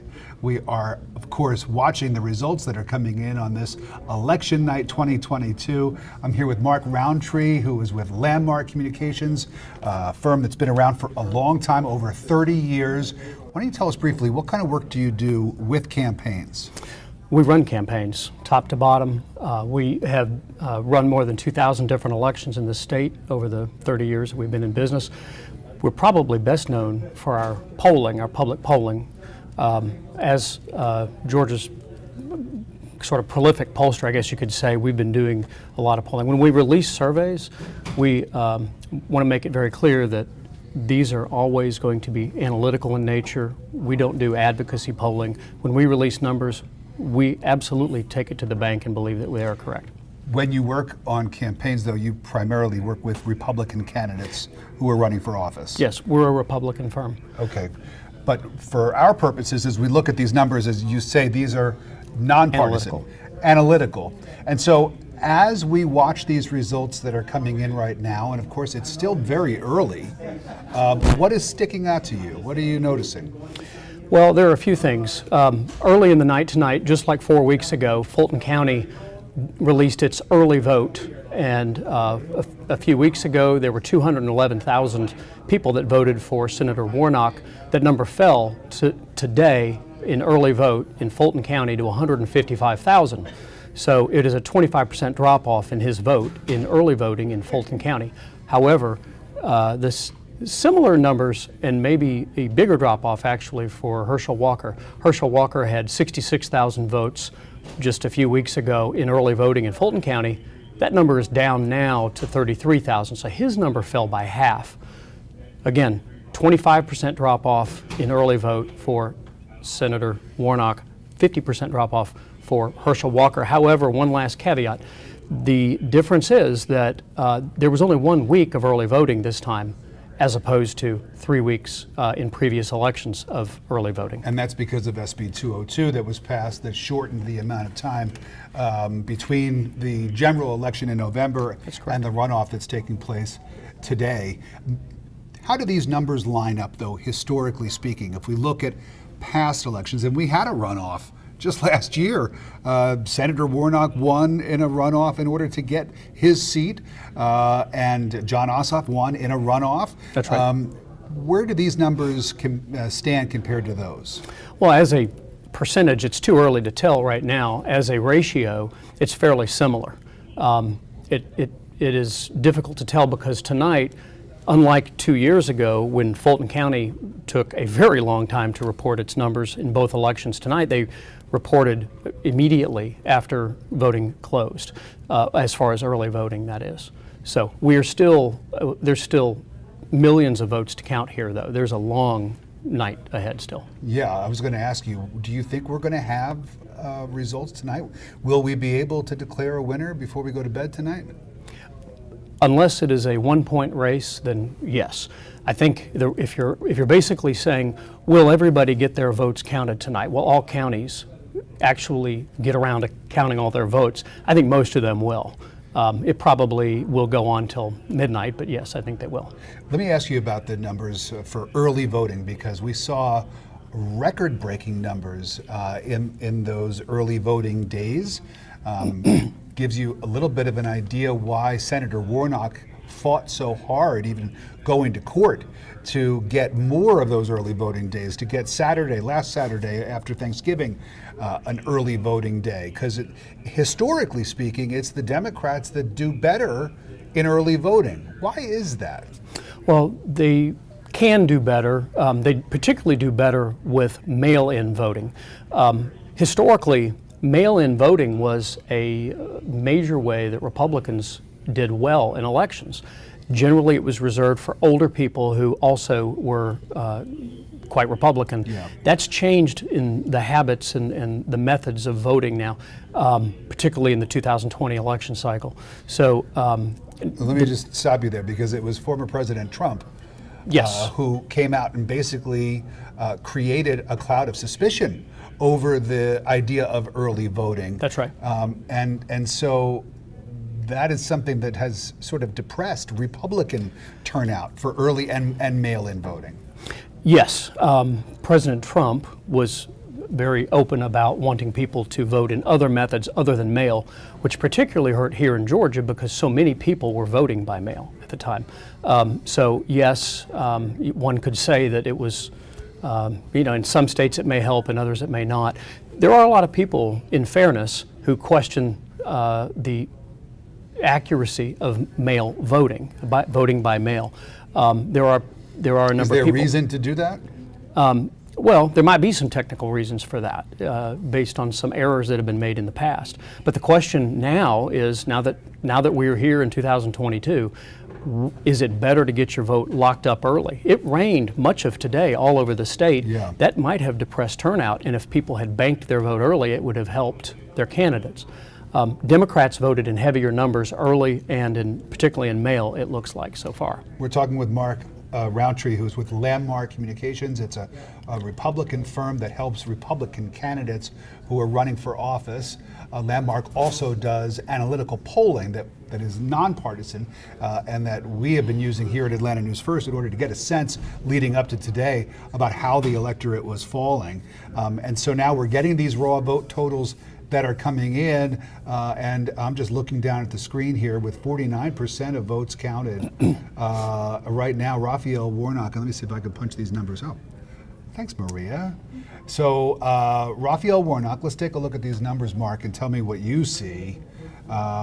He's got 52.2% to Yes. Herschel Walker's 47.8%. It's still early, not even half of the votes have been counted. So there are a lot of votes still out there. But what do these numbers tell you if you are a Herschel Walker supporter? Well, it's still a dogfight, if you excuse the term. Sure. So it is still a dogfight. And He's a former Bulldog, that's so right. sure, we can and do so that. am I. Georgia Bulldogs, go Dogs. Go Dogs. But so right now it's 52 to 48. What we're seeing as a general trend is that in some of the smaller counties, there's a very high rate of return in some of the rural counties. In some counties, in Rabun County, in Brantley County, in southwest Georgia, southeast Georgia, in some of the surrounding counties there, when all votes have been counted in just a few dozen of the counties right now, there's still a lot of votes coming in. So when all counties have, when a county has cast all of its ballots, we can compare it to the previous election. And it appears that return is quite high in rural counties so far. That should help Herschel Walker. And that would be good news for Herschel Walker. That's right. Okay, as we look at Raphael Warnock here and the amount of money spent on this campaign, and Raphael Warnock was the biggest spender. We take a look at the votes that he has been able to accumulate after spending all of that money.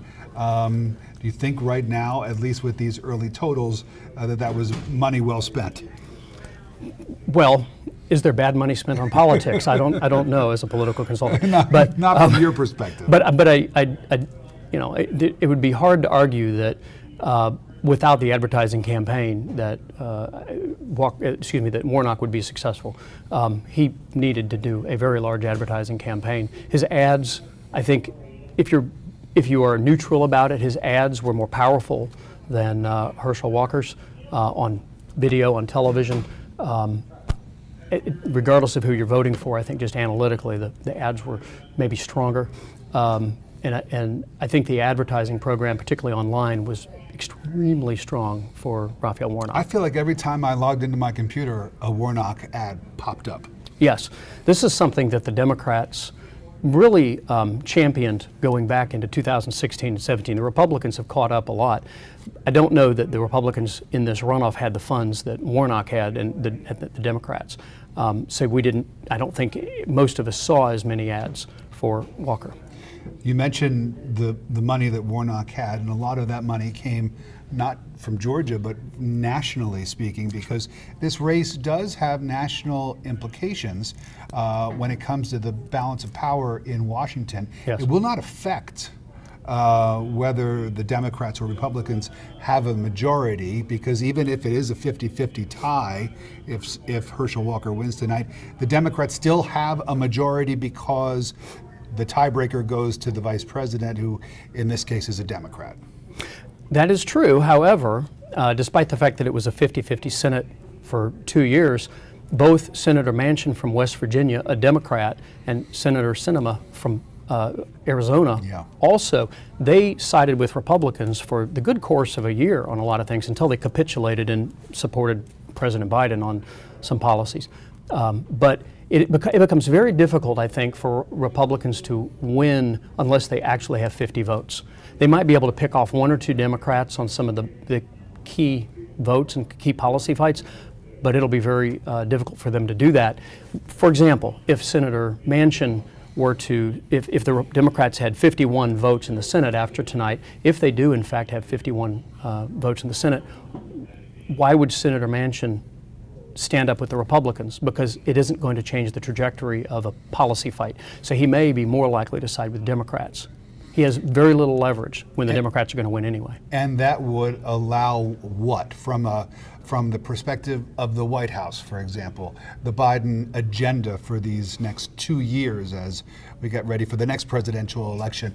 What does that mean, having 51 Democrats in the Senate as opposed to 50? I think you can take to the bank. This election cycle in 2022 was different than what we will see in 2024. This was a fairly even map. There were a number of Republicans and a number of Democrats. 33 Republicans and Democrats total were up for re-election in the Senate.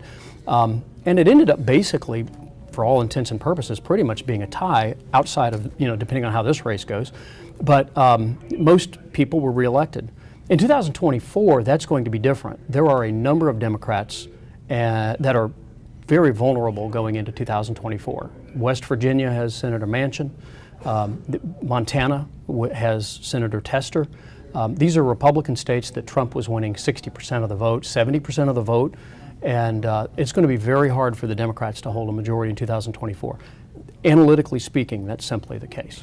Well, I think we'll have to watch exactly what happens as we continue. Let's take a look again at these latest results. We're now over the 50% threshold. So with 51%, more than half of the votes counted, Senator Warnock is holding a slim lead.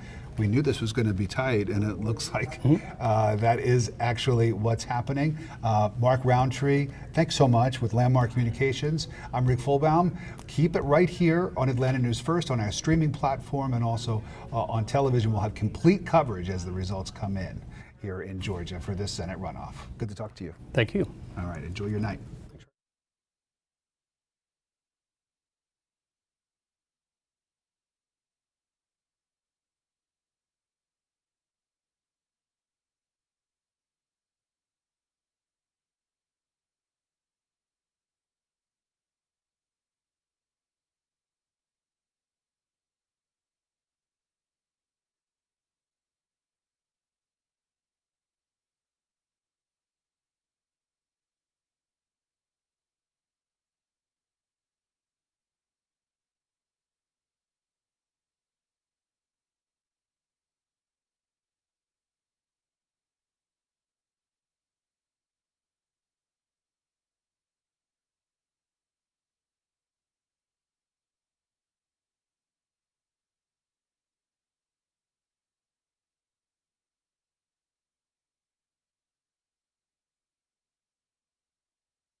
Let's do it. All right, hey guys, we are back. This is Patrick Wynn. I'm rarely in the studio like this, so let's have a little fun tonight. Typically, you would see me out in the field running around in the elements, but certainly with the rainy conditions outside, I'm very happy to be inside and happy to be talking about some of these early returns that we're seeing. And now more than 50% of the votes have been counted, have been tabulated, processed, and returned. And that's what we're seeing right now. Just looking at our website right now. Again, you can track all of this online with me at AtlantaNewsFirst.com/page, Georgia-runoff interactive map. And this is how things are looking right now. With 53% of votes counted so far, Raphael Warnock just over the million mark. He has a 50 to 49% lead. Boy, that's close. And if you look at the map, you can tell really just those pools of blue in the metropolitan areas around Atlanta, Columbus, Savannah, and we're going to see more returns coming in the next half hour. And this is really where the fun begins, starting to map how these counties are turning out. Now, Metro Atlanta, classically Democratic. And let's take a look at some of these counties around Atlanta, obviously with the most returns coming in. Here's Gwinnett County, 68% Warnock, 31% is Walker. And I want to compare a little bit what we're seeing so far versus what we saw in November. And I jotted down some of these counties. So right now we're seeing 68-31 in Warnock's favor in Gwinnett County. In November, it was 68-32 in Warnock's favor. So that looks very much the same in Gwinnett. Moving on, Cobb County, 67-32. That's the exact same breakdown we saw in November, 67-32. Fulton County, 82% in for Warnock, 17 for Walker. And if we look in Fulton for November, 82 and 18. I mean, we are just moving right along in terms of Metro Atlanta, and this is, I think, what we expected to see, at least for this area. It really is tracking just like November. Some of the rural counties, we'll have to see if there's more of a difference. I'm going to come down here to some, let's check out. We're moving on. Jefferson, I think we're still waiting on some returns there. But I just wanted to get outside of Metro Atlanta, and let's, Johnson County, I think we've gotten those in. Washington County, here's a good one, 51-48 right now, and Washington County was 51-49 in favor of Walker for November. So a lot of these are tracking similar to November, and I'm just reading through the map. I'm just kind of talking out loud. I want to bring our analyst expert back in. Mark, are you mic'd up, ready to rock and roll? Oh, I just saw it slip a little bit. And yeah, because it's early. We have just over half, now 54% votes have been counted in, and we're trying to track some of this. And Mark, you just kind of heard me break down what we're seeing so far. A lot looks like November so far. Is that what you're seeing as well? And it is. Is that expected at this point with roughly 54% of votes now being counted? Yeah, it is. There were very few undecided voters. This never was an issue of none of the advertising, none of the campaign was ever really meant to change anyone's mind about the candidate they would support. The only question is turnout, and what is the passion for turnout? Were there Kemp voters who just don't care that much about Herschel? Well, it's coming kind of fairly clear that the Kemp people are turning back out for Herschel today. There is an indication that in the rural areas in particular, turnout may get to about 90% of what it was back 4 weeks ago. We mentioned earlier as well, Patrick, in Fulton County, the early votes were released about 7:30, right after voting closed about 30 minutes later. There was a drop-off. You had Senator Warnock, who 4 weeks ago carried 211,000 votes in early voting in Fulton County, fell to 155,000 votes. It was a drop-off of about a quarter. You also then had Herschel Walker carry 66,000 votes 4 weeks ago, but it was a 33,000 drop-off to 33,000, so it's a 50% drop-off.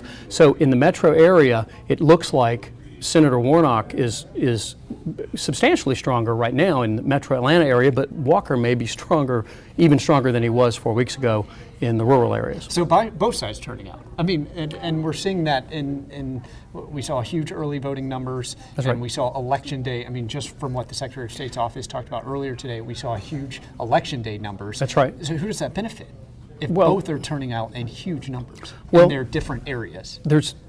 It's too early to say. Yeah. I mean, there really is too much. But let's compare just a minute with the election from 2 years ago. 2 years ago, when Senator Perdue, Republican Senator Perdue, was running in a runoff against now Senator Ossoff, there was a return of 90%. 90% of voters came back out and voted in the runoff from the first election. This time, and that was a drop off, there were 5 million people voting in the general election, and it fell to 4.5 million in the runoff. This time, there were 4 million people voting in the general election, about 1 million less.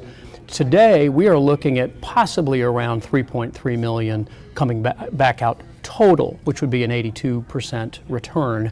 So the drop off is a little bit greater this year than it would have been in 2021. And certainly some of that is what's at stake right now. This is a huge race. All eyes are on Georgia. And while the Senate isn't in contest right now in terms of the majority who has control, there certainly is a lot of influence at play right now, and we're really seeing that. So we're just now seeing, I just updated this map, and I don't really know how to use this system, so we're just going to play with this. Perfect. I think that worked.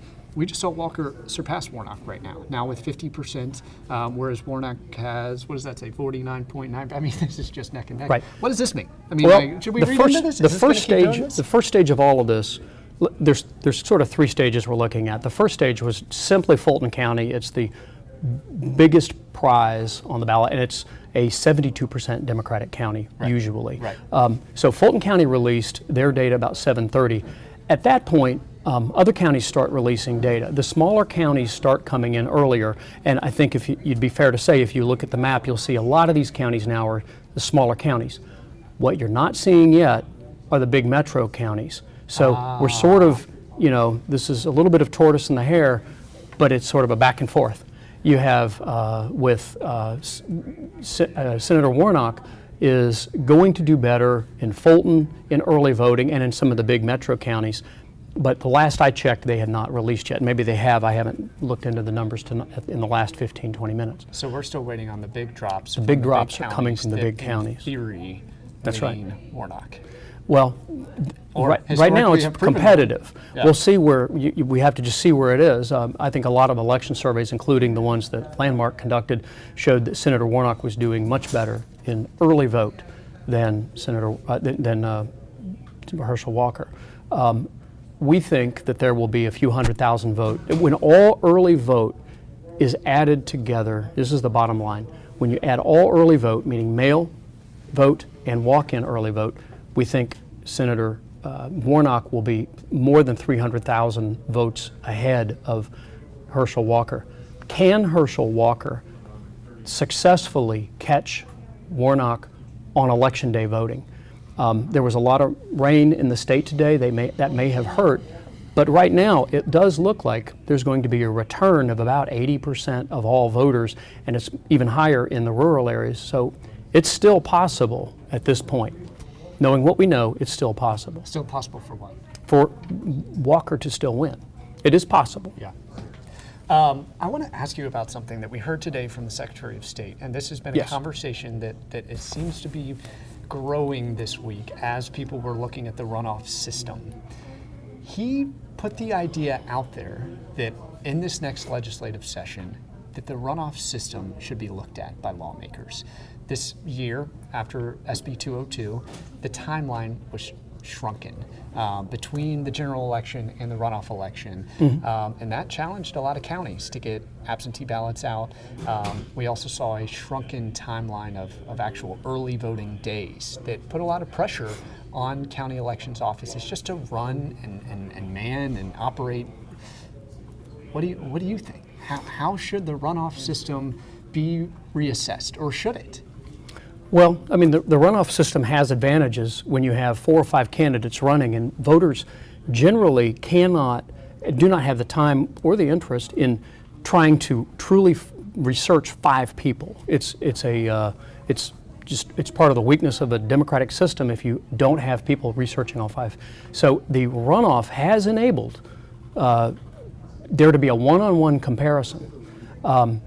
So, for example, Senator David Schaefer, back 4 years ago, was well ahead in the first election in the Republican primary, but it went to a runoff, and that's when Jeff Duncan, who eventually was elected lieutenant governor, got nominated. So that would have never happened. Casey Cagle would have been nominated to be the Republican governor, is another strange thing. Governor Kemp would have never been elected if there were no runoff. So, you know, I think what sounds like a simple solution probably will get bogged down in a lot of discussion over how would it structurally work, and is there, I think there will be some popularity to it because it does simplify the system, and it does make it to where you don't get so many texts at home and robocalls and the rest.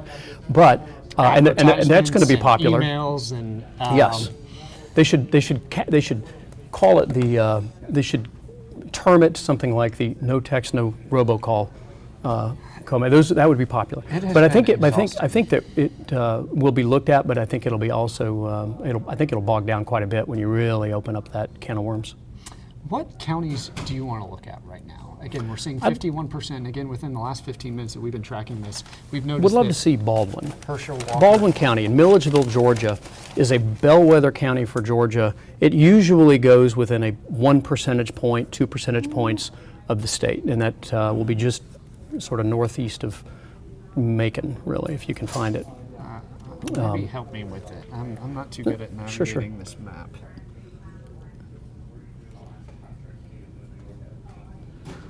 We're getting there. We're getting there. There's 159 counties. We got to find it. There we go. What we see is a little different than probably what they see. So, so in Baldwin County, Raphael, 98% roughly votes have been counted. Yes. Warnock with about a 1 point advantage, and I'm looking at Baldwin from November. I just wrote down in my notes. This is one of the ones you tipped me off to keep an eye on. That's right. 49-49 in November, and now we're seeing 50.5, 49.5. What does that tell you? Well, I mean, just to repeat this, Baldwin County, which is Milledgeville, Georgia, regularly tracks with the winner of the election. Wow. It's gone on for years, and we always watch it as a bellwether county. So how Baldwin goes, Georgia goes. Well, you could say that. There's 14,000 people voting there tonight, and That's it's an indicator remarkable. of how the state often goes. So in this particular case, Senator Warnock is leading, as we're looking at it, by about 0.5%, by about 1%. Senator Warnock is leading with 98% of the votes counted, 7,000 to 6,854. There are other counties. So what strikes you about that 1 point? Is that remarkable? In and of itself, the Significant, 1 no? point doesn't. I mean, it's no time to declare anybody a winner or a loser. It just says that the turnout model continues to apply. That there were not a lot of undecided voters. Republicans and Democrats seem equally passionate about voting. Looking at this, and I don't have in my notes. I have, but in Baldwin County before, Walker came in at 49.58% of the vote. Yeah. So presumably he won Baldwin. I don't have all the numbers right here. Right. Mark, thank you for your time. We're going to give you a break so you can catch your breath, grab some water, liquids. It's a long night. We're just over the halfway part. It's been great to talk with you. And cheers. We'll certainly circle back.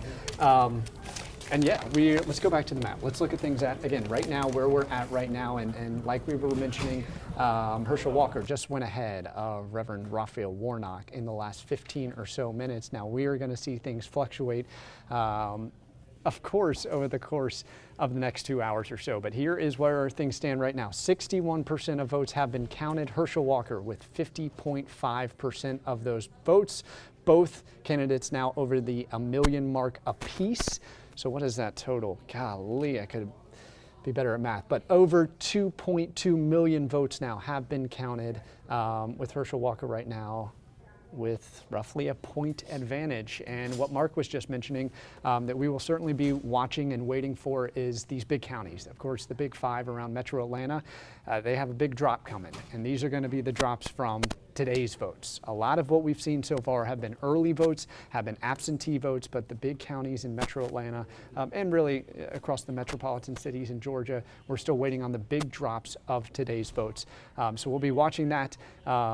Maria joining me again. Joining you back here. I'm going to make sure my audio is on now. Joining you back on here, I gotta say, between you and Mark, showing some in-depth analysis of this race that has a lot of people watching just on our social streams. I was able to read some of those comments. Ooh, what do we got? Anything a lot of people just expressing, saying, hey, I voted. This is who I voted for. This is where I voted from. And just the excitement of how they feel about this election, because this isn't just something that's going to impact Georgia. This is can really we engage with them? How do yeah. we do this? So Teach me. we are live on this desk, guys. We're going to read some of your comments here, but you can see just the amount of people watching and just some of the comments we're getting.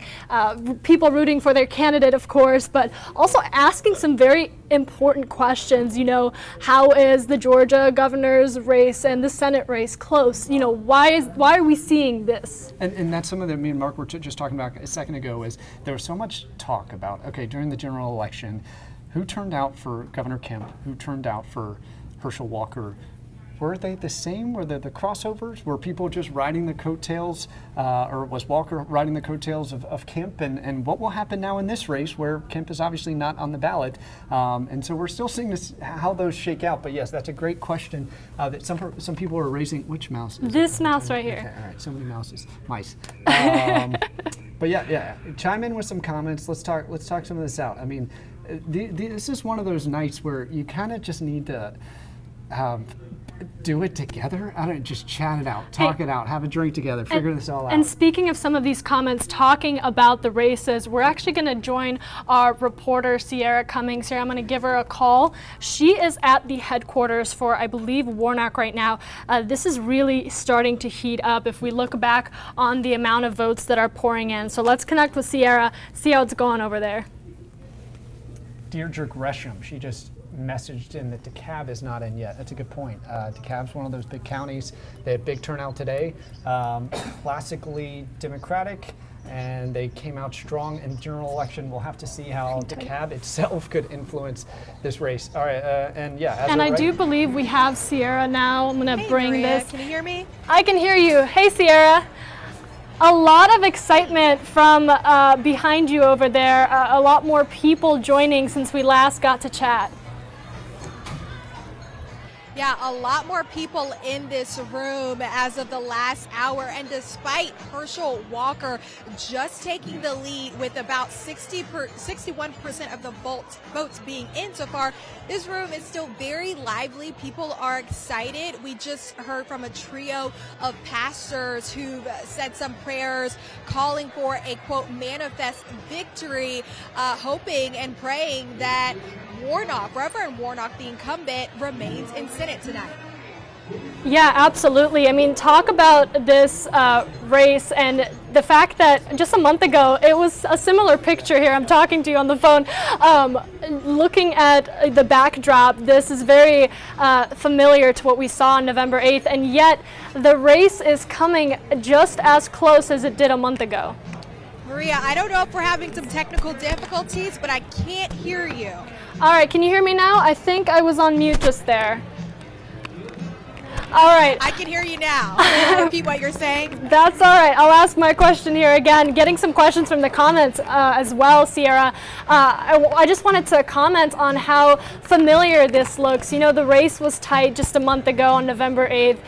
Looking pretty similar now as we head into this runoff, but the energy behind you, I mean, there is a wave of confidence at the headquarters, right where you're standing.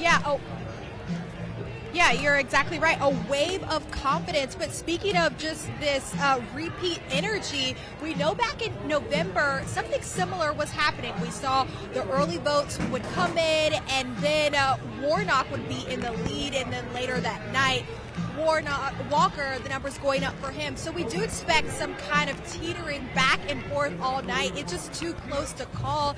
It will certainly be a nail biter. But yeah, a wave of confidence in this room right now. We just had some Beyonce playing. They've got the cha-cha slide going now. It's high energy, to say the very least. I gotta say, Sierra, we were looking at the recent poll numbers here. I'll pull them up on the screen. Walker, for the first time tonight, taking a lead. Have you seen any reaction to that? I mean, now we're looking at 51% going to Herschel Walker to Raphael Warnock's 49%. No, I mean, the crowd has steadily been cheering, even though Walker took that lead a few minutes ago. The supporters here were watching the screens county by county, still cheering, still excited. You know, people expect to hang out here for many more hours to come. They don't plan on leaving, and they know it's going to be one of those races that keeps them on the edge of their seat. But like I said, these pastors came through praying that Warnock will prevail, and these supporters think that's exactly what will happen. Still hear me? I can hear you. All right, awesome. I hear some dancing music behind you. It's making me want to dance over here. I know that this is not the first election you've covered, and I just got to ask you honestly, as a journalist, what this is like, just from your perspective. Such a historic race that really the whole country is watching right now.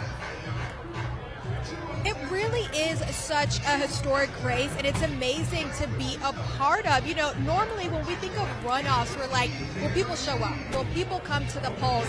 That was not the issue in this race. There was historic turnout for early voting alone. People were waiting for hours and hours, and then ironically today, the day of elections, those wait times were significantly shorter. We found out that on average, it only took people about 3 minutes in and out to cast their ballot. So it really is just phenomenal to watch. Being in this room, people are just so thrilled. I'm kind of nervous to see where the night takes us. There's going to be a lot of back and forth, and we just got to be cautious. You know, it's too soon to call anything. Sierra, I want to thank you so much for joining us, showing us a little bit of what it looks like on your end. I'm sure we'll be talking more as more votes come in, now at 67%. Thank you, Sierra. You're welcome. Have a good one. All right, so that was Sierra at the Warnock event. I want to take you here to Walker. You can see his headquarters and just some of the people right now standing and following these votes just as we are. We're actually going to hear from our Yasmina Alston, I apologize.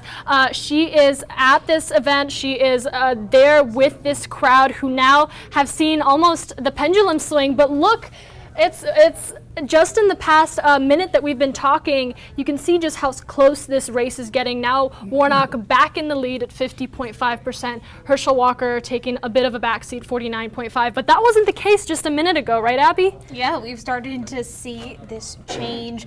And look, I mean, 67% of votes counted. There's still a lot left to go for the rest of the night. And I hear that Herschel Walker may be coming out at any minute, possibly talking. So we'll be following that. For those of you that are watching on our Facebook and our YouTube and our streaming platforms, as well as joining us on Atlanta News First, that is coverage that we will take in its entirety. As soon as any of these candidates do come out at either of these events, really, we will be taking you to that. I think here in a couple minutes, we are going to be hearing from our reporter, Yasmina. She is at this headquarters where Republican candidate Herschel Walker will be speaking, from what we hear any minute now, really. So we're going to connect with her. In the meantime, every minute that I don't look at these results, they change. Yes, so I'm going to leave them up for a bit here. Yeah, you really start to see some of the results coming in even closer.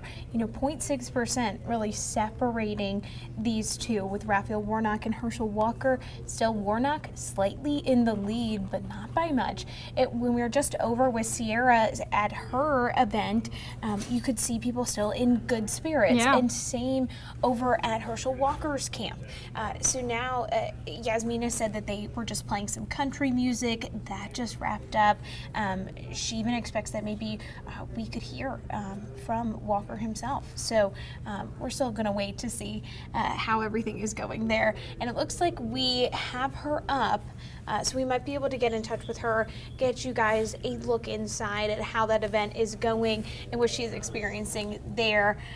We're just giving her a call right now. Yasmina, can you hear us? All right, let's see if we can connect with Yasmina. Perfect. There's a bit of a delay. I just want to let you know, Yasmina, on our phone call. Now, I heard that Herschel Walker might actually be speaking here momentarily. What can you tell us? He could be coming out any minute now. We're inside of the College Football Hall of Fame right now. You can hear that behind me there is a prayer going on at the moment, so the room is much quieter than it was maybe 10 minutes ago when supporters started coming in the room. They were very excited. There was even cheering at some point in time, but things have quieted down now that speakers have started coming out as we wait on Herschel Walker to come out on stage.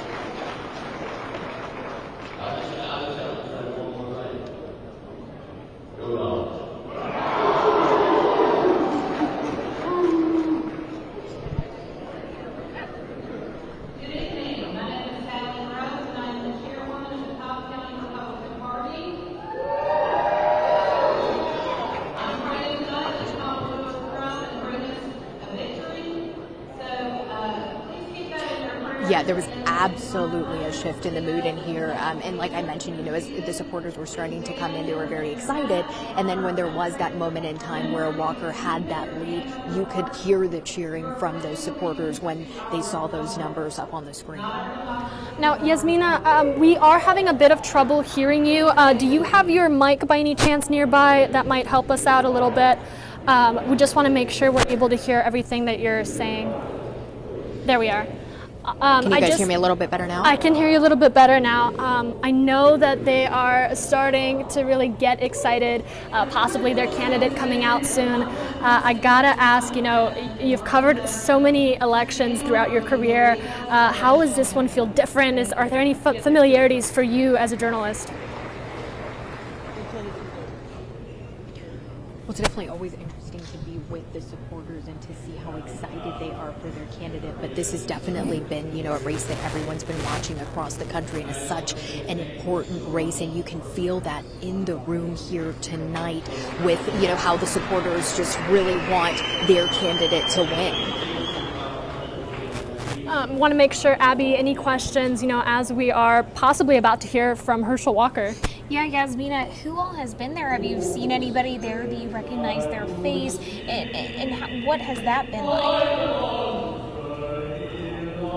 Actually, have not seen anyone who I recognized just yet. But again, like I said, a lot of the supporters are still trickling in as they're getting started here. All right, Yasmina, I do believe they are singing the national anthem. We're going to go ahead and check back with you a little later, hopefully catch that speech.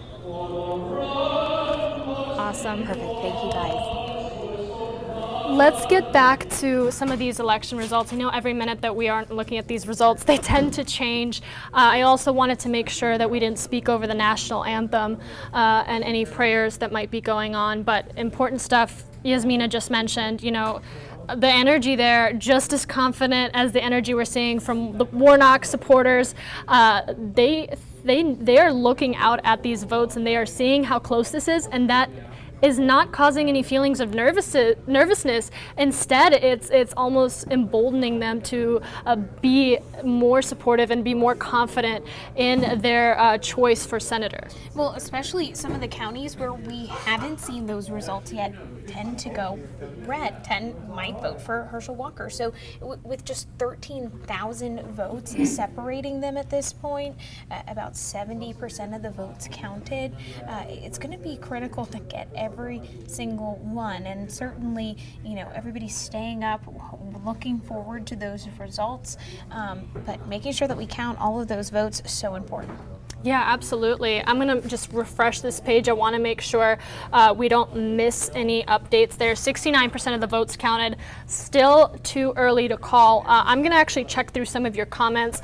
I know a few of you have stated that you did vote, and some of you have even stated the candidate that you support. Again, this is a very close race. You're talking about 50.3% to 49.8%, almost resembling what we saw in November. But as we heard from, Mark Roundtree, as we heard from other analysts that we've had on this show since we went on at 7 o'clock, what is unprecedented and what is new is that voter turnout and the amount of people that showed up even today and through absentee ballots and early voting. Well, certainly people are really motivated, Maria, and even just looking at this map, this is something that people can go to themselves, AtlantaNewsFirst.com. We have this interactive map. You can actually go to your own county, see how those results are pouring in. So Maria, do you want to pick a county for us? And yeah. We can even just see the breakdown of the vote, the percentage of the vote that's been counted, who is voting for what candidate. I mean, it's a really neat app, and certainly some of these people in the comments as well. I know some of you viewers are asking about certain counties. This is a great way for you to go in and be able to see it for yourself in live terms as well too. And I wanted to say, I saw a few comments just asking if we can show the headquarters of both parties just to give a better picture of what that room is looking like. I know a lot of voters would love to be in the room of their candidate right now, supporting that energy, but giving you a look on your left-hand side, the Walker headquarters, on your right-hand side, the Warnock event. You heard from both of our reporters, Yasmina at the Walker event, as well as our Sierra Cummings at the Warnock event. We're going to be checking back in with them soon, but both parties clearly just watching these votes pour in, because at this time it is still very close. Take a look at that. Just as I was talking, 70% of the votes counted, 50-50 split. Wow, 50-50. And certainly we've seen that change over the course of tonight, over the last 2 hours, ever since we started this Facebook Live and we've started streaming, Maria. Yeah, absolutely. I think here in about 10 minutes, we are going to connect with UGA professor of political science, I believe public and international affairs actually, Dr. Charles Bullock. He'll be giving us some perspective. So drop your questions. This is a good time to ask anything that you might not understand. I really want to know, at 70% of the votes counted with 50 votes right now. You can see just that marginal difference between these two candidates. Where could this head? It's really anybody's lead at this point. Oh, but right now it's whoever has that extra vote, right? We're not going to go into another runoff, but certainly talking with Mark Roundtree with Landmark Communications, we've talked about this before. When those votes start to get closer and closer to each other, it's a lot harder to certify elections. We might even have, some potential lawsuits coming. And so, as these results come in, the closer that they get, we have to wait to certify everything when we get to the end of tonight. Now, I do have an interesting comparison here on our YouTube comments. Is this similar to the Arizona race that we saw and how that played out? That was also very much too close to call until it wasn't. I would think that's a question for one of our analysts that we'll certainly ask them, just to compare the two and how historically Georgia has voted. A lot of us knew that this might likely head into a runoff, and now that we are here, what's the next step, and where could we see these candidates as those votes turn from 70% to 80%, eventually to 100% counted? Yeah, well, Maria, I love that we can take people into these rooms so that they can get to experience it even if they are not there themselves. But do you see just how packed these rooms are? I mean, we've just seen people kind of flood in even in the last couple of hours as we continue to wait for all these votes to be counted. And I do want to note, I know a lot of you are waiting to hear from either Republican candidate Herschel Walker or Democratic candidate and incumbent Senator Raphael Warnock. We are waiting to see Walker, who is expected to speak momentarily. We heard from Yasmina that is a speech that he intends to make soon. Now, regarding what exactly he'll be talking about, that is yet to be seen. We can anticipate that he is also watching these votes pour in pretty closely, and just what I'm hoping is remarking on how close even a runoff like this is. I mean, we knew that November 8th, the general election was close, but to have a runoff at 50-50 now, with 71% of the votes counted, that to me is remarkable and just shows how many people were invested in this election. It looks like one of the viewers, he asked a question, how big are Dodge? And I believe that's probably Wilkerson County, not Wilkins. Oh, I think it was right County. there. So Wilkinson County, the votes have not been counted yet. Those are some pretty big counties. I used to live in central Georgia for a while. And then we have Dodge too. Mm-hmm. You know, those are two of the areas that we're going to continue to look at. And that's certainly those two right there. Yeah, certainly. I want to take a look at some of the other reactions that are pouring in. I know we have a lot of people watching on our streaming channels, whether you're joining us on Facebook, YouTube, we are also on Apple TV. Amazon Fire, I should say, and then Roku TV as well, if you're just trying to throw us up on the big screen. But for those remarking, I also just want to see how the rest of Georgia is reacting. I think this is a race that is not only important to the voters here in Georgia, but being watched closely across the states as we look at what impact this could have on the U.S. Senate in the next several years to come. So let's take a look at just some of those reactions coming in. Coltrane saying, you know, this is just coming too close, and I think that's a common reaction, but a lot of people watching this, and you can see just the reaction pouring in on Twitter alone. We are also monitoring to see if there's any commentary from local officials. You know, Governor Brian Kemp recently re-elected to the governor's seat, as well as the candidates. I think that's who everybody really wants to hear from. I'm curious to hear from Herschel Walker, whether it's by tweet or what we hope is a full speech here shortly. We are monitoring any and all comments and statements from them that we can share here with you, as well as our Gabriel Sterling. We actually took you to him earlier with the Secretary of State's office, just talking about the voter outcome. I think that's really the testament, or the statement of the night, is how invested Georgia is that voter outcome. Yeah, and did you also hear when we did hear from Gabriel Sterling with the Secretary of State's office, he pled with both candidates, you know, whoever is that runner-up, that second place winner, to do so gracefully, to concede, really calling on people to make sure that they believe the results when they come out, and that he was really hoping that whoever is that runner-up would do so gracefully later tonight. And I know a few people weren't able to join us at the top of the 7 o'clock hour, but we also talked about the voting and just the demographic and how people from all walks of life came out to participate in this runoff election. So you can see just the different age and race and gender demographics that we saw play out in this runoff election. But let's take a look back at the voting, I should say, the numbers now, 71% still 50-50. Wow, I mean, look at that, about 2,000 votes really separating these two candidates right now. And what I'm going to do now, I'm going to see if we can connect with our political expert, UGA professor, Dr. Charles Bullock. I'm going to pull him up here in a moment, and we'll chat with him while we do wait for Walker to come out and speak just about where this could head, because I'm really curious, Abby, at this point, 71% of the votes. We might be waiting until 100 just to see, and you know, who's going to take the lead tonight. Yeah, well, and I can actually share a little bit more about Professor Charles Bullock. He was one of my political science professors when I was at school at UGA. He taught a legislative processes class.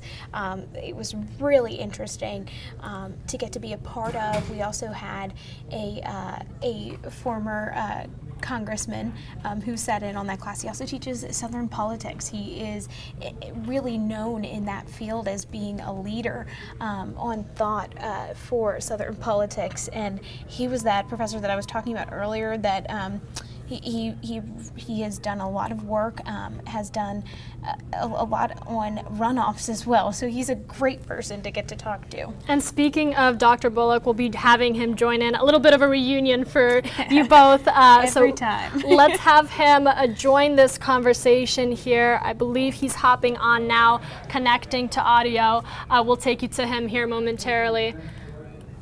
Hi, Professor Bullock. Can you hear me? It's Abby. I hear you fine, Abby. How are you? I'm good. I'm good. How has your night been? Oh, it's exciting. Yeah. I know that room that you're in. That I used to work there at that station. That's what Aisha was telling me. Yeah, right. But yeah, certainly tonight. Can you just talk even about the last, 30 minutes? Really, what have we started to see during that time? Well, it's going back and forth. I mean, the county comes in, and all of a sudden, Warnock is ahead, and then the next county comes in, and then it's Walker that's ahead. What we saw early on with the counting of those votes from last week, the early votes in some, but not all counties. Now what we're seeing is precinct level returns coming in. Those would be the votes that are cast today. And particularly in some of the smaller counties, both in North Georgia up along the state line, but also South Georgia, kind of making on south down to the Florida line, a number of these counties have tallied all of their votes now. But the big counties, both the big Republican counties on the north side of Atlanta and the big Democratic counties right at the heart of Atlanta, they still have a lot of precincts they need to tally. Well, I know where you are. You're actually really close to two of the counties that we're still waiting on, which are Dodge and Wilkinson County. Can you share with me a little bit about their history?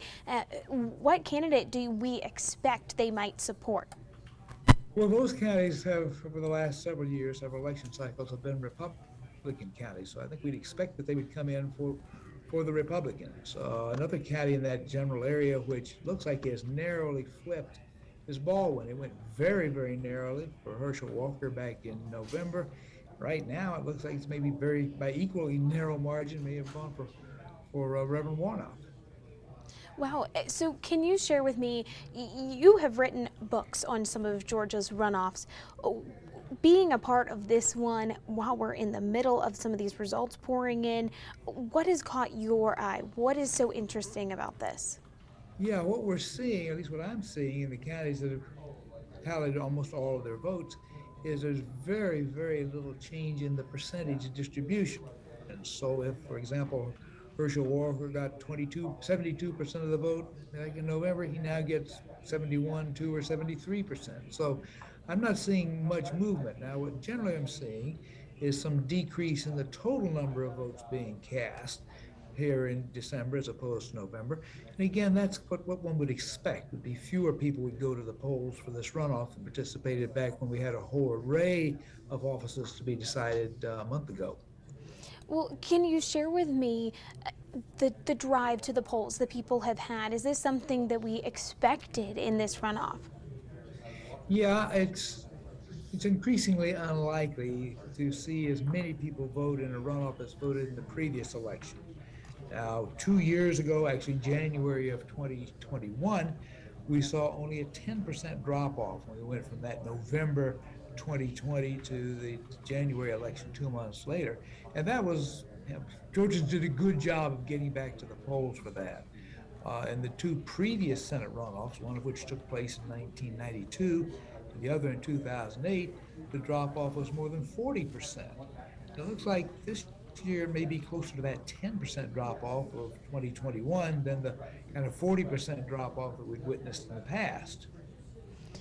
Can you share with me more about what this runoff is going to mean if Walker wins, or if Warnock wins, what this is going to mean?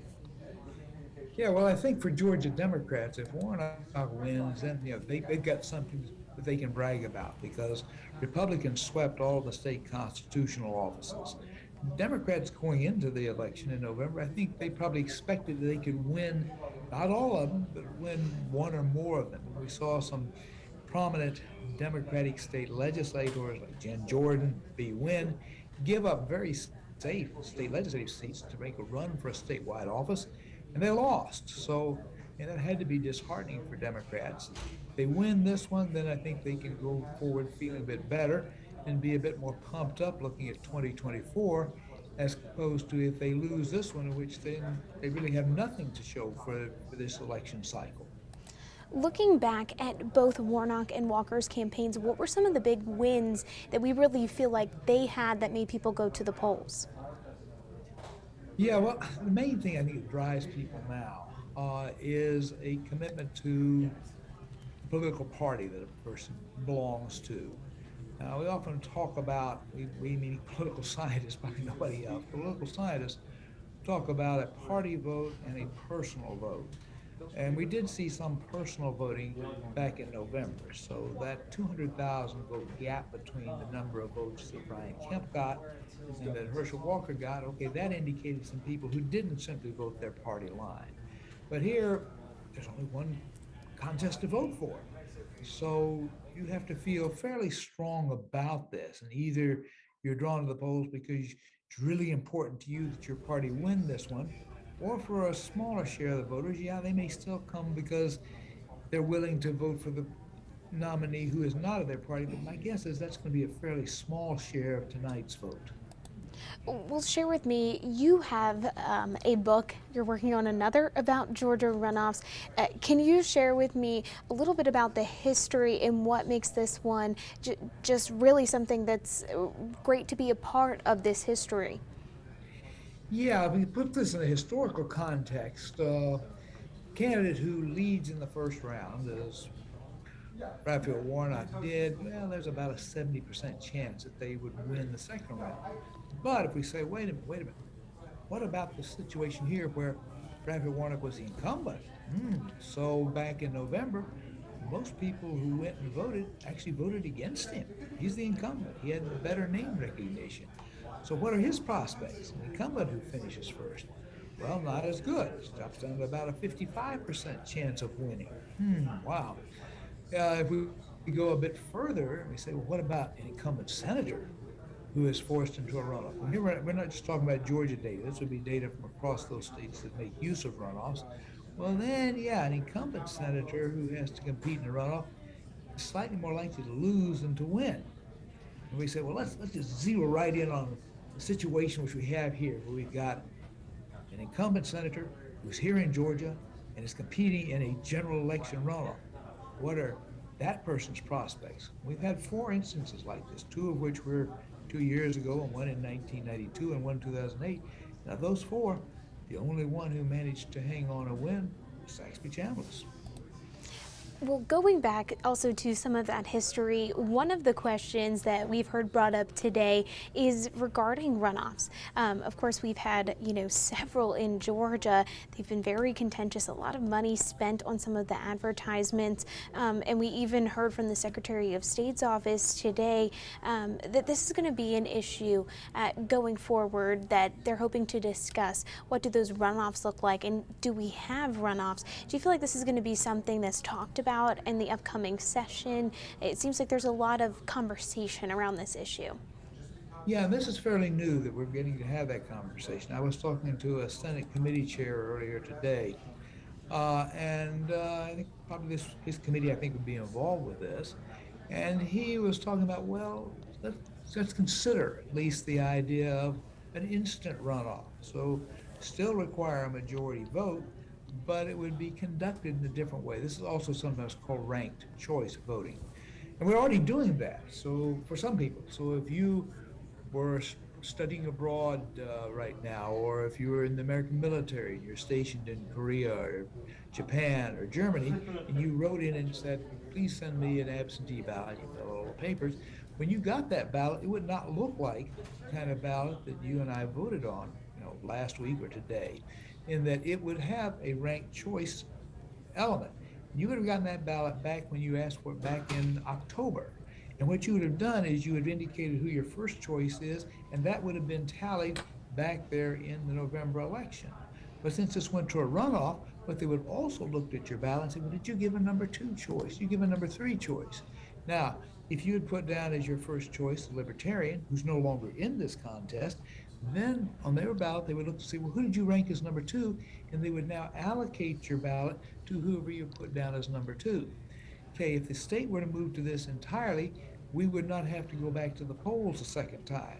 You know, we would mark our ballots, and again, you know, if we did this for this contest, if everybody did, not just the military stationed abroad, then those votes for the Libertarian would have been allocated, the second choice of those, and within a few days after that November election, we would have seen who got a majority. So the advantages that people talk about for this, one is you don't have to set up a whole new election. And doing this whole new election, it costs tens of millions of dollars, so it would save a lot of money. And the other thing is that often in a runoff, we see a lot of people who don't bother to go back and vote. Well, here, if we do the instant runoff, you have the same number of people who are participating, so you don't see that huge drop-off. Well, being a former student in one of your classes, I would really like to know, what are you going to be teaching in your class about this runoff? I know you haven't exactly gotten to make those notes in your head, but what's something that really stands out to you that you really want to let those UGA students know? Well, yeah, and again, what I'll stress will really depend upon who wins this. And if indeed, Raphael Warnock gets reelected, and if he wins by, say, a larger margin than his very narrow margin back in November, might talk about why this difference, and so what happened between November and December that may have changed things. So the fact that this is the only item on the ballot. One of the things that probably helped Herschel Walker, I suspect, back in November, was the presence of Brian Kemp at the top of the ticket. Governor Kemp, very popular, won quite handily. All right, what we talk about that is a popular individual at the top of the ticket has coattails, which can bring in someone who's less popular. So that's not going to be there, is not there today to help Herschel Walker. And the other thing, which again, if Herschel Walker loses, this may be even more significant. The argument that was being made by Republicans back in November was, even if you got some concerns about Herschel Walker, you're conflicted, you're not sure whether to vote for him, Republicans would say you should go ahead and vote for him anyway, because what's really important, Republicans would say, would be to win control of the Senate, and electing a Republican from Georgia back in November was a step in that direction.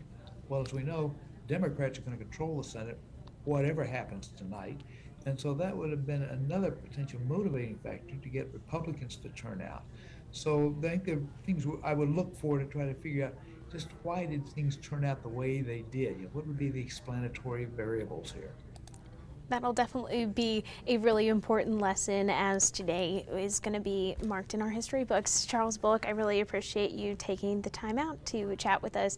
Hope you have a great rest of your night. You too. Night, Eddie. All right, so we're going to head right back here to our desk. Maria's joining me. I just wanted to say how much I enjoyed that little reunion and all that we got from Dr. Bullock. That was so insightful, especially, I gotta say, as someone who didn't spend my whole life studying political science, that perspective is so valuable, just to understand a race that is so close like this and what direction that could head in. And that's why we do this analysis, try to answer your questions that you have in the comments, and just really break down what these numbers mean, because it's one thing to look at this and it's another thing to really understand what this is going to look like as we head later and later into the night. Also, Maria, I don't know about you, but I have watched some elections on my couch, and it's just better to have somebody there with you, a friend, and we're that for some folks tonight, I think. Yeah, absolutely. I think some people already planned on following this election, but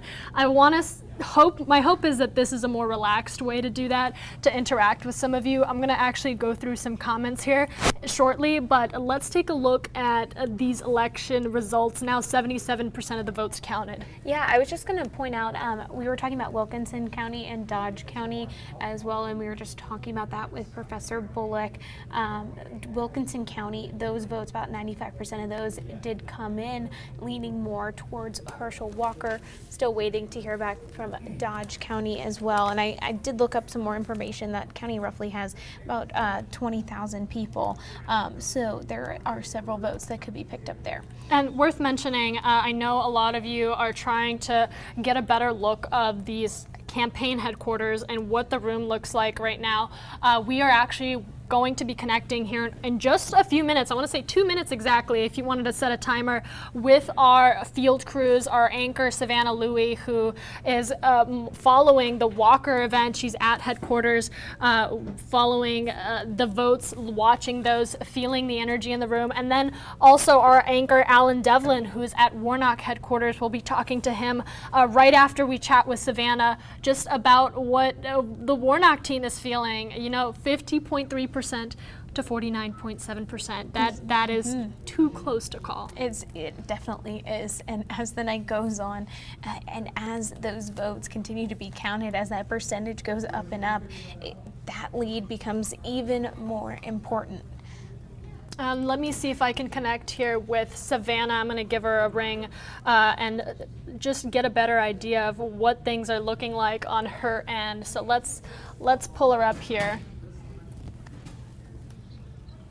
All right, Savannah, can you hear us? I'm having trouble hearing you. Oh, I believe the issue is on my end. I think I can hear you a little better now. It's getting a lot louder than what we last heard when we checked in. A lot more people in that room. Yeah, definitely a lot more people. It really started to fill up, and if you think it's loud now, you should have heard it about maybe 45 minutes ago when we started to see the numbers for Warnock and Walker really start to even out there. When Walker began taking a lead over Warnock, this whole crowd just erupted in cheers. We'll show you the crowd now, and if you were with us earlier in the evening, you'll recognize that this group has really filled out the main room here. And believe it or not, maybe about 10 minutes or so ago when we heard from some local Republican leaders addressing the crowd, it was even more full than this. Overall, people just really excited to be here, really excited about the numbers that they're seeing, and just feeling very encouraged as the votes continue to come in. And I gotta ask Savannah, we were talking to Yasmina, who is also covering this event, bringing us this behind the scenes look that a lot of people here are excited about.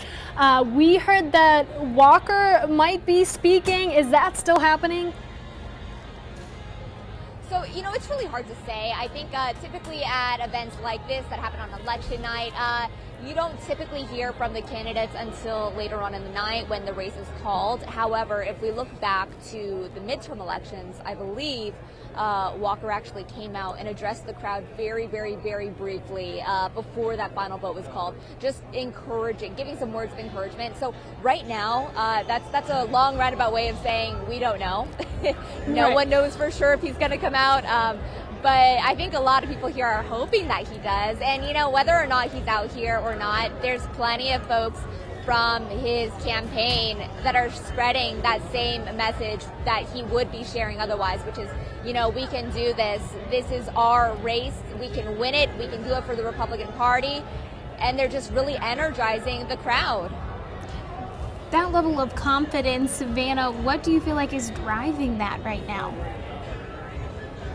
It's so funny. I think earlier when we talked, we were talking about the numbers where Warnock held a much heavier lead over Walker. And one of the things that we pointed out was that those votes that were coming in at first, those are all the early votes. And Republicans were heavily relying on a big showing out today. And I think that once we started to see that lead from Warnock disappear, that's what really revitalized this crowd. I think there was a sort of nervous energy earlier in the evening here. Now, I've spoken to a few people here, a few supporters, and I have specifically asked, are you feeling nervous? And each one of them said no. They're all feeling great, or they're all feeling really good, or really... Sorry, Savannah, Hey, that you call hear me just okay? dropped, but I heard everything that you're saying. We're actually going to head over to the Warnock headquarters. I believe Spike Lee is speaking right now. We'll check back in with you in a moment. All right, bye. All right, let's listen in. Yeah, but then I come back. We're in a very pivotal moment in the history of this country. We've seen a lot of shenanigans, skullduggery, subterfuge by the former president. I don't call him by his name. I call him Agent Orange.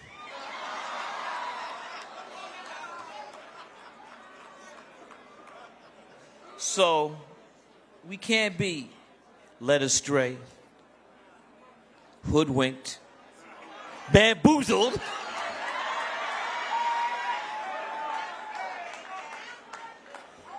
We've been through that. And you know what I'm talking about. We the land of Plymouth Rock. There you go. And so, in closing, the struggle continues. And for our people of color, today, our ancestors are looking down upon us. And they're telling us to continue to do the right thing. Thank you.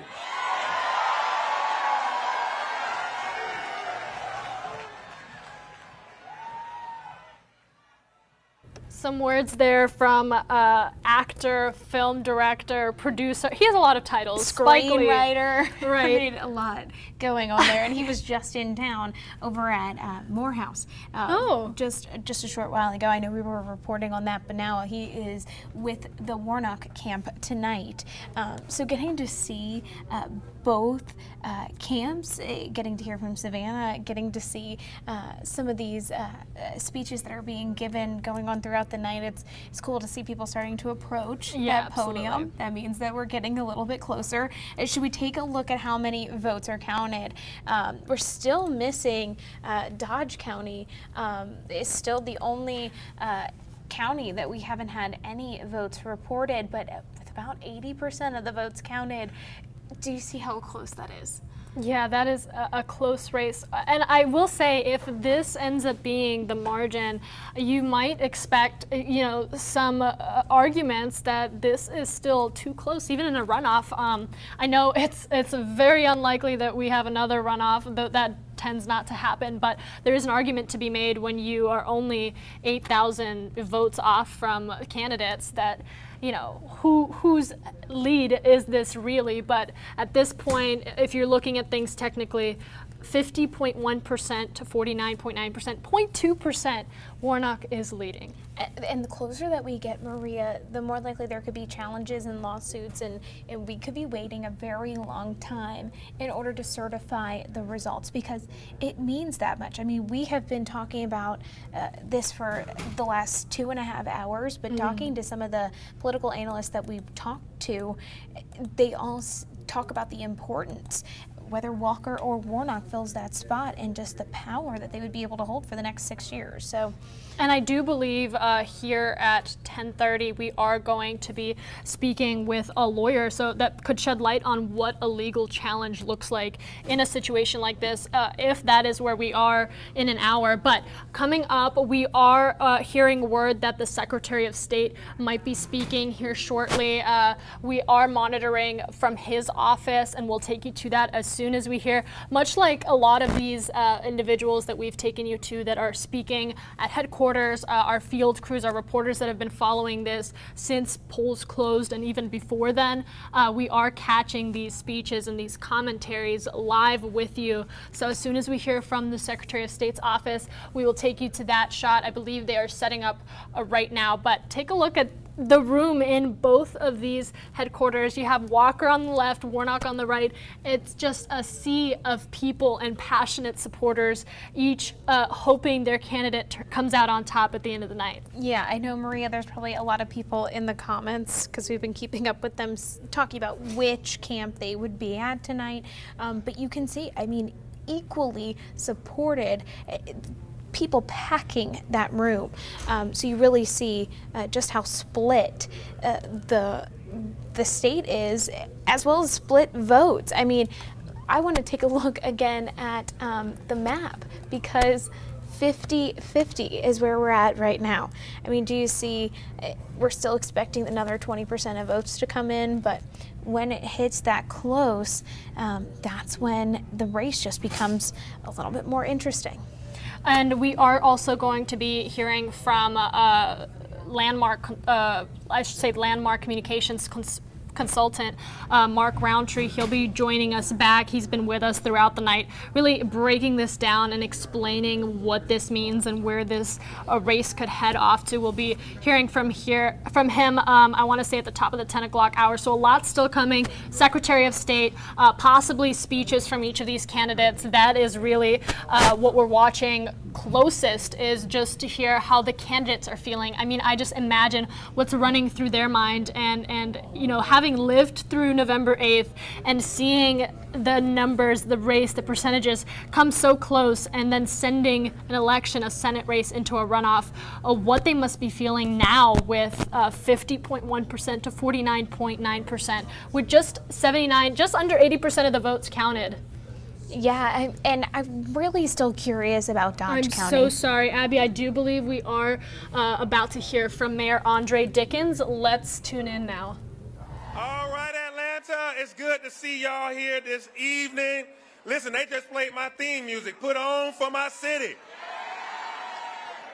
Hey, you know you from the ATL when you play Jeezy every time you walk out. This night, this is the day that the Lord has made. And I'm going to rejoice and be glad in it. And you know why? Because we are marching on to victory tonight. My friend, our senator, our pastor, our brother, Raphael Warnock, has done an amazing job in the United States Senate. And so people all across the state of Georgia have gotten to know this man and seen his leadership, seen his integrity, seen his capacity, his compassion, and now they understand what real leadership looks like.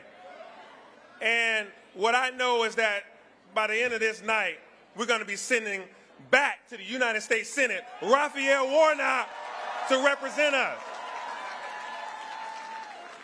And listen, people ask, like, yeah, we know he's cool, we know he's smart, but why do you support him?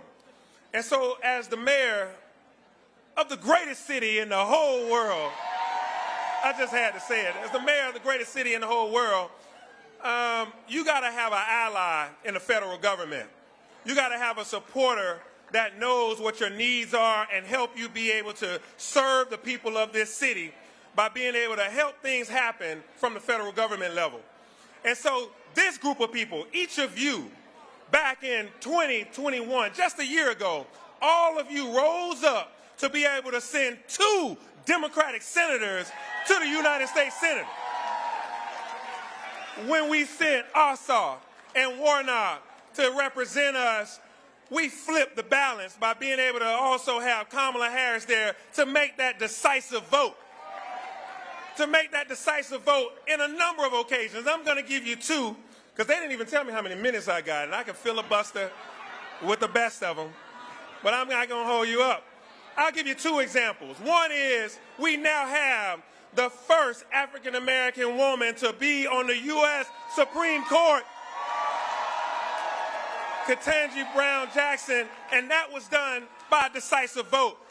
Were it not for Warnock being that decisive vote as well, we would not have that happen. And 2, the second thing is the American Rescue Plan Act. That vote, the Biden infrastructure plan, were it not for to have 50 United States senators plus 1, we would not have the American Rescue Plan. And for a mayor, that means so much. We were able to use those funds to help people that are experiencing homelessness. We were able to use those funds to help to be able to get people from haphazard housing and dilapidated buildings, get them into affordable housing that's clean, dry, safe, and warm.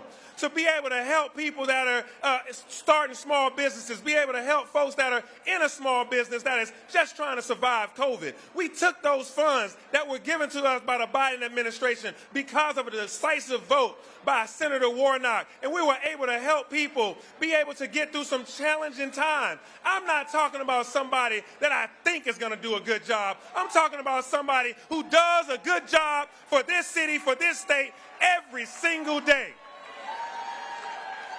And so I say to you, just like the great Congressman John Lewis, I tell you on this night, keep the faith. I tell you on this night, never give up. I tell you that on this night, victory is ours, and it's going to be a great story to tell. I know a little bit of something about close elections. I know something about close elections, and I know something about never let them see you sweat. So tonight, we're going to party, we're going to turn up because we're in the ATL. We're going to do it for the A, we're going to do it for the GA, and we're going to do it for the USA. Let's go, everybody. Let's go.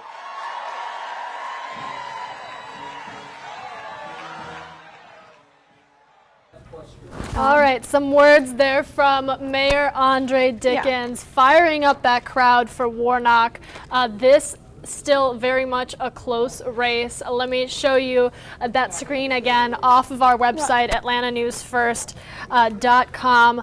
Just to show you a better look here, I'm going to refresh this, make sure we have the latest results pouring in. 80% now, since we took you to Mayor Dickens, 80% of the votes pouring in with, look at the turnout on that, 50.1%, 49.9%, and several counties reporting. Now to show you this county leaderboard, you can see right here Dodge County still not having all votes counted, not really seeing a color change with Dodge County as those votes continue to be counted.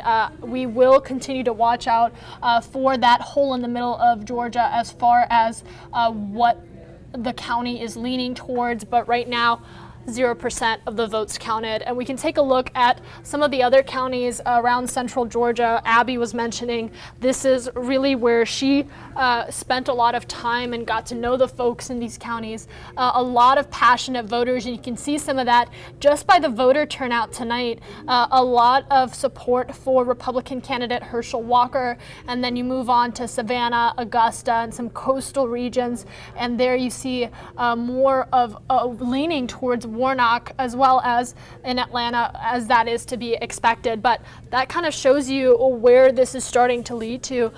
Still too early to call, still too close to call. What we are waiting on now is to hear from the Secretary of State. We did hear that he would be providing an update, some remarks as these votes continue to be called. 81% now counted, now coming in. This is just a picture of the Secretary of State's office. As you can see, still setting up. We're going to be watching for any commentary from him regarding this election. But if you were with us the last time that the Secretary of State came on, he really just echoed the words of how happy and how thrilled he was at the voter turnout, at the way that this runoff turned out to be in terms of the amount of people that came out to show their support for their candidate through voting, through casting their ballot, and the high number that we saw. I mean, you can take a look at this page right here that gives you that sort of visual on Georgia's voters. Well over 1.8 million people voting, and through all walks of life and different demographics. You can see just that breakdown on georgiavotes.com. But taking you back to our website, where we are updating constantly, bringing you the latest results as those votes continue to come in. 81% of votes now counted, still very much too close to call. I'm going to take you back out to the Warnock campaign, showing you a little bit of that. I believe we did lose our visual of the Walker headquarters. As soon as we get that back, we will take you out there. For now, monitoring those votes, seeing the different votes that are pouring in and from those counties, taking a close look at Dodge County as we wait to hear any updates from that county specifically, as well as your comments. I mean, a lot of you have been with us since 7 o'clock when we came onto this stream, both on Facebook, YouTube, and our other streaming platforms, just echoing, what was said by the Secretary of State, saying how you voted, how you made sure to cast your ballot and participate in this runoff. And that's really what we are looking out for and seeing play out tonight.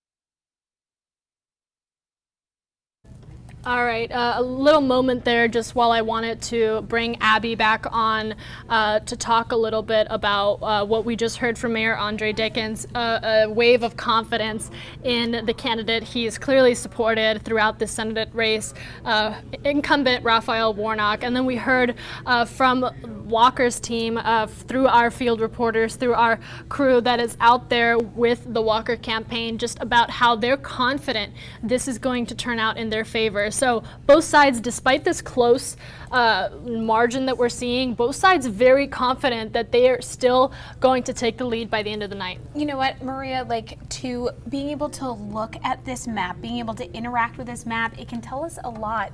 And of course, we can see the breakdown between these two candidates, but you can also go through the map and be able to see how many votes are still left. So looking at some of these red counties, about 99% of the votes have been counted there. I mean, I think we've just hit the first one where it said 93%, White County 91%, Lumpkin, we're still looking at 56% of votes counted there, but still in DeKalb County especially, traditionally a stronghold for Democrats, 60% of votes counted there, and it's a very large county.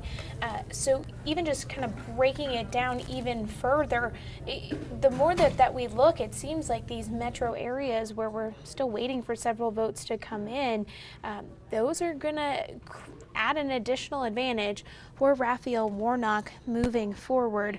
And I know that we have had Mark Roundtree on with Landmark Communications. He is actually in our studio. We have our live show here as well as on air, and he wanted to share he feels pretty confident that Warnock is going to win. It's mostly the Democratic counties that are still out, like Chatham down in Savannah, Richmond, which is in Augusta, plus Metro Atlanta, which is why we took you over to DeKalb too as well. It's not over, he says, but there is some serious concern for the Walker campaign right now with these counties that traditionally will lean towards the Democrat candidate in those cases. So as this starts to come in, we're starting to see a little bit more separation between the two candidates, but about 83% of those votes counted, and it's just before 10 o'clock. Now, we are still waiting on a press conference from the Secretary of State's office. They are going to give an update tonight. The area that they picked, it's an obscured area. They really are concerned about security moving forward. So as this press conference goes on, we will take you live there, but we're expecting that later tonight. And I believe I did just hear word that the Secretary of State's office might be speaking here shortly. We are monitoring that, as well as more analysis still on the way. It's 9:51 right now. I believe shortly after 10 o'clock we'll hear back from our reporter Patrick Quinn, who has been with us here breaking down what these numbers mean, as well as our political consultant here with us, Mark Roundtree with Landmark Communications. They'll both be on just talking about what this 83% vote means at this point, and what would happen. Really, I think the question on my mind, and I've seen a few of that question repeated in the comments, 50.2% to 49.8%. Let's say that remains the percentage as we count all the votes. What happens next? And we will bring in a legal analyst at 10:30 with Emory University.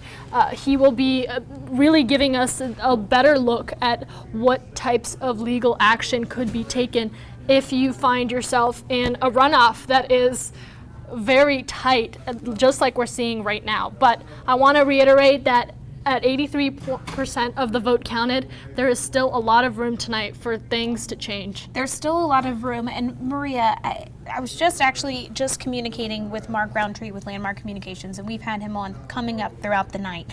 And he was able to share, and even if you kind of break down some of these counties, the areas where we're still seeing a good bit of the votes coming in that we're still waiting to get closer and get get more than just 83%. It's looking like Chatham, Richmond County, as well as DeKalb County, around several areas around metro Atlanta, and those counties typically will vote for the Democratic candidate. So still just a lot of time still left as we wait for those votes to be counted. But he says it's a serious concern for the Walker campaign, as those counties have typically leaned Democrat. I gotta say, I'm very curious about Dodge County, and maybe you can provide some more history. Oh, I believe we are hearing from the Secretary of State's office. Let's tune into that. At the 10 o'clock hour, the counters are supposed to report to us what we call the denominator, so they can tell us how many people voted election day. We know how many absentee ballots they have outside of the ones that came in today, and we know the early vote totals. So we kind of are getting a better idea of what's out. So there's approximately 500,000 votes out. A big chunk of those will be from the metro Atlanta counties of Fulton and DeKalb. We don't know the exact amounts yet, because those are going to be the election day votes. And as we said a couple of hours ago, Fulton's the biggest county. These are large counties that have to drive through from a long distance. Fulton County is 90 miles long. So that's when we expect to get those in. I think we could be looking in the next hour or two or getting some more clarity out of this race. But we have to keep in mind there are 159 counties. And if you get 1,000 votes from 100 counties, that equals one of our big counties. So we don't know for certain. So basically stay tuned. Keep going to sos.ga.gov to get your results, or to your favorite media outlets. Again, we ask for your patience, because the most important thing is to get the result accurately. Fast is good. We love fast. Accurate is the most important thing in this election. So that'll take any questions y'all might have. Could you update us about the Lowndes, the poll workers, the accident in Lowndes County? In Lowndes County, 2 poll workers were engaged in an accident in a single car. Their airbags did deploy. They declined going to the hospital for medical attention. They were good to go. It was scary, obviously, but they are okay from all the reports we're getting, and they were able to retrieve the memory card with the vote tallies on them and got to the central office in Valdosta. But they are okay, and everybody's prayers were answered on that front. Yes, sir. What does it say that they refuse medical treatment to get those votes in? They're tough cookies in South Georgia. Their elections director, Deb Cox, runs a tight ship down there, and she hires tough, smart, good people, and we're thankful that they're safe. Anything else? All right. Hopefully we can get some sleep tonight, but I don't know. Thanks, y'all. Thank you. Is that it for tonight? Here we go. We may do another one in half an hour, 45 minutes with a better idea of what's left. Okay. Yeah. I mean, have you been getting at that 10 o'clock? Have you actually been getting much in? Like, I don't know right now, because we've been hammering on them to get their actual results in first. I mean, Yeah, there's that rule out there that they have to do it. But yeah. we know what the early votes are. We know what 90% of the absentees are. The only thing we don't know is election day, and it's kind of a big deal for these big counties especially. The ones that you actually have, like that 53%, does that include most of the big counties or no? It does. It includes most of Cobb, Clayton. Does not include Gwinnett, DeKalb, and Fulton. And those are the ones we don't have. Just for future, is that something you're like working to get out or rolling out the technology? I mean, the thing is, what I don't want to do is have people get used to us being able to do that, because I don't want campaigns having access to that kind of information. We will know, I think it's with some ideas. We're not going to release that stuff, because that can change behaviors, depress turnout, raise turnout. We're going to be really jealous of keeping that data internal to us for our purposes. So that's reality of it. Yeah. Okay. Right. Thank you. Thanks, guys. Thanks, Steve. All right, I'm just turning on this microphone. Yeah, Can you yeah. hear me? Yeah. All right, so that was Gabriel Sterling with the Secretary of State's office, basically saying, be patient. We're in for a long night, and that was pretty paramount with, or apparent, I should say, with how tight this voting turnout is, and this election is going, 50.1% to 49.9%. Yeah, well, and you hear him say, you know, it's more important to make sure that these results are certified, that they are correct, really prioritizing, you know, making sure that everything is done correctly instead of speed. and we're starting to see, some of the counties reporting 99% of their votes counted. So it's these areas where we still have that remaining, 10, 20, 30, 40, even some 50% in some areas. We want to make sure that all those poll workers are doing so correctly. Yeah, absolutely. And like I was mentioning earlier, pretty similar to what the Secretary of State's office said, there is a lot of room for discussion about this tight of a race, and that is going to unfold if it continues on this path as more votes start to pour in. But part of that is why we do want to bring you more analysis and a breakdown of this this election as it unfolds. Now 83%. We really are heading into the end. I know a lot of you have commented that you've been here for quite some time. I appreciate you. We are reading every single comment, by the way. I'm actually going to go through a few. Mallory is saying, regardless of what happens, that she is just praying for the children in the future, and that comes down to a reflection of how a lot of voters feel. They're not necessarily just looking for a candidate to win. They're looking at who can fill the seat and address issues that voters in Georgia have said were clearly important to them. The economy, inflation. I mean, you can't even go to the grocery store and not think about how high the cost of goods has become, as well as abortion rights. That is a serious issue to a lot of Georgia voters. LGBTQ rights, a lot of things that are just impacting the average American that goes past a candidate winning tonight. Yes, it does, and it also speaks to national politics as well, and where people lie, because we talk about that 50-50 split in the Senate. Of course, the Vice President does have power, but there are going to be times where sometimes people are on the fence, and so the hands of power really are at play here. Yeah, I couldn't agree more with you. I'm going to read a few more comments here. If you have any questions, drop them below. We are going to have Mark Roundtree, our political analyst who's been with us throughout the night, back on in about 5 minutes. And then, of course, we're going to hear from our legal analyst with Emory University just to talk about legally what this could all mean. So a lot more analysis and a deeper look at what these votes are. But I'm hearing from reading these comments, a lot of people just, worried about what the next several years could look like, and with how tense the political climate has become. I gotta say, that is not a surprising reaction, and certainly one that a lot of people are taking seriously and relating to at this time. Yeah, and even getting to talk with that political science professor we got to talk with, Charles Bullock. He talked about tonight and the history and the precedent that it's going to set and what it's going to mean for Georgia in the future. And I think that's what a lot of people are concerned about, is the future that they want to see. They want a candidate that's going to achieve that for them.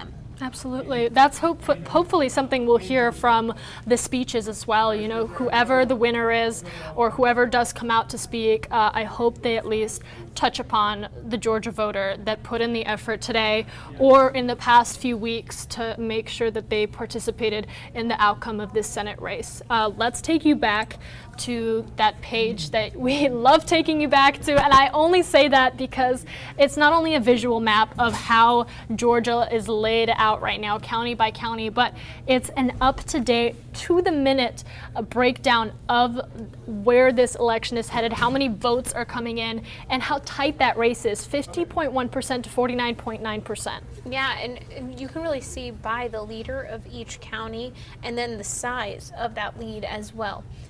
But when it comes to tonight, when you're waiting for these results to come in, that's really what you want to see. And you also want to see what the camps look like. If you're not there, you like to see what these celebrations look like. And of course, we're going to have that for you later as well. We haven't seen anybody take to the podium just yet since we got to see Mayor Andre Dickens talk. Mm-hmm. What I am curious, I know we have seen a livelihood, an air of confidence from the Walker team from talking with our crews. Savannah Louie most recently talked about how they are feeling support and immense love for their candidate as this vote comes closer and closer. But I am still waiting to see any appearances from Walker supporters, or hopefully what we really want is Herschel Walker coming out and speaking, because I am curious, when you are in a race like this, what has to be running through your mind? Yeah, and we have seen him do it before, so he might do so again. We have seen, several people take to the podium over at Warnock's camp as well. So looking forward to seeing, who is going to talk and from both sides. And I do want to mention these clips that we're showing you. This is really a recap and a reflection of the campaign that these two candidates set forth for over a year, but really in the past few weeks, specifically for this runoff, the people, the supporters, the families that each candidate met with, the communities now reflecting how they feel about each candidate so vividly through this map that we're showing you here. But Walker's, some pictures from the campaign and just some of Walker's presence in Georgia, as well as Raphael Warnock, who also, made sure that he was, even as acting senator, present in Georgia, the state that is electing him ultimately and deciding his fate in the Senate. Yes, and of course that fate in the Senate, who is going to fill this seat, that's what's keeping us up tonight. Probably a lot of other people too. Hitting that 10 o'clock hour, that's bedtime for a lot of people. But if you're up with us, we appreciate it. Yeah, certainly. And here in just a few minutes, we'll be bringing our Patrick Quinn and Mark Roundtree in just to talk more about what you're seeing and what you should understand in these next few minutes. But as we were talking, I want to go back to this election page here. 86% of the votes now counted, about the same percentage from what we last showed you. I'm not going to repeat myself too much, but I do want to just make sure that anytime we get an update that you are notified about it. So now reporting for Dodge County, see if I can find it with my new Georgia eyes. You can see Dodge County favoring Herschel Walker, whereas before we saw that little hole in the center of Georgia. Yeah, so now that county is counted, even more people in support of Herschel Walker there in those votes. We still do have some coming in too as well, but that was definitely something that we were expecting when it comes to Dodge County. It normally leans fairly conservative. I will say, listening, you mentioned Mayor Andre Dickens early, listening to him speak and energize the Warnock crowd at his headquarters, his team of supporters. He mentioned his own runoff race. I don't know if you remember, with candidate Felicia Moore, who we actually had here giving us a breakdown of the general election. She was providing, her perspective, working in politics for so long. But they also faced off in a runoff of their own, and that's something that had a lot of people in Atlanta, a lot of people in Georgia watching. I will say, not as tight as what we're seeing here. Yes, it is extremely close. 87% of the votes counted. Could we have those results tonight, and will that be definitive? I think that's the question that a lot of people want to know coming into this 10 o'clock hour.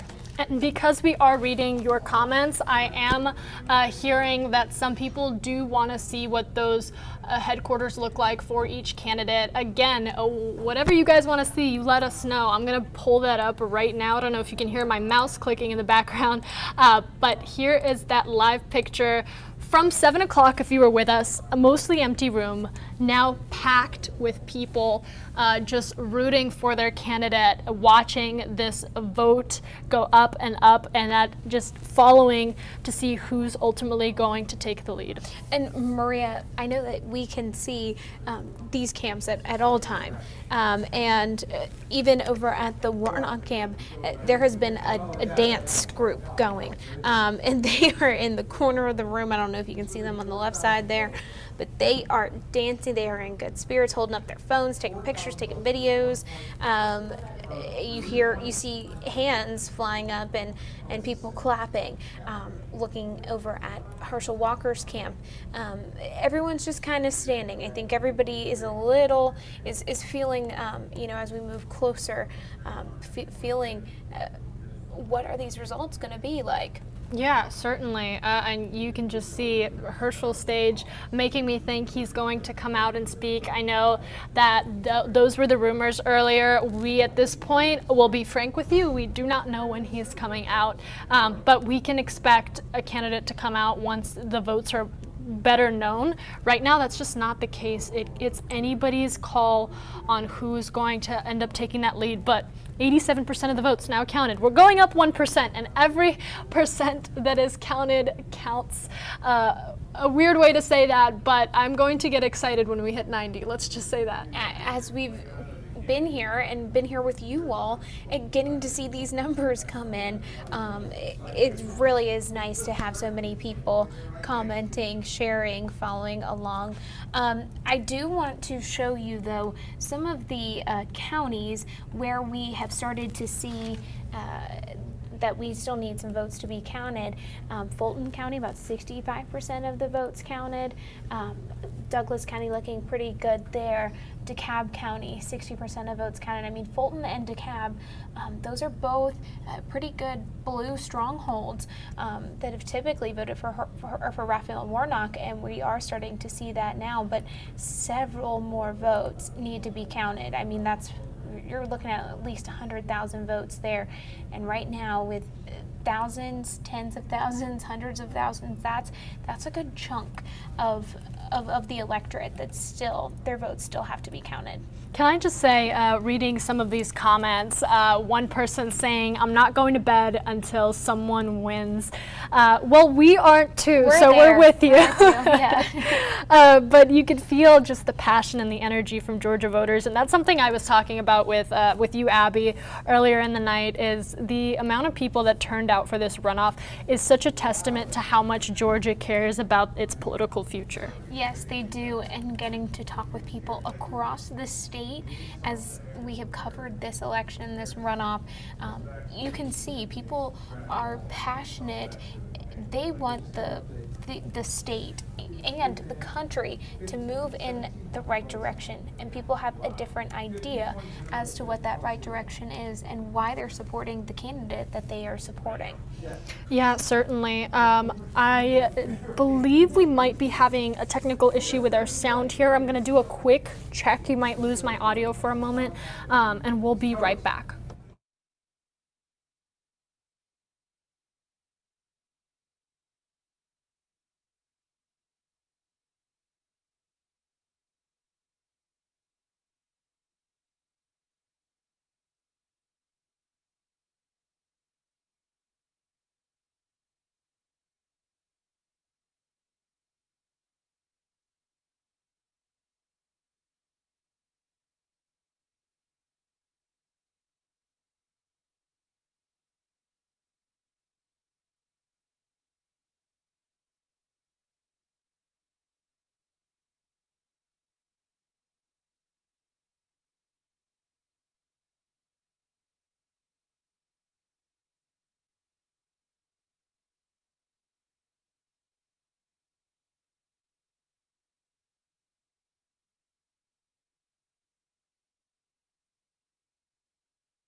All right, we'll see if you can still hear us. I'm not hearing anything.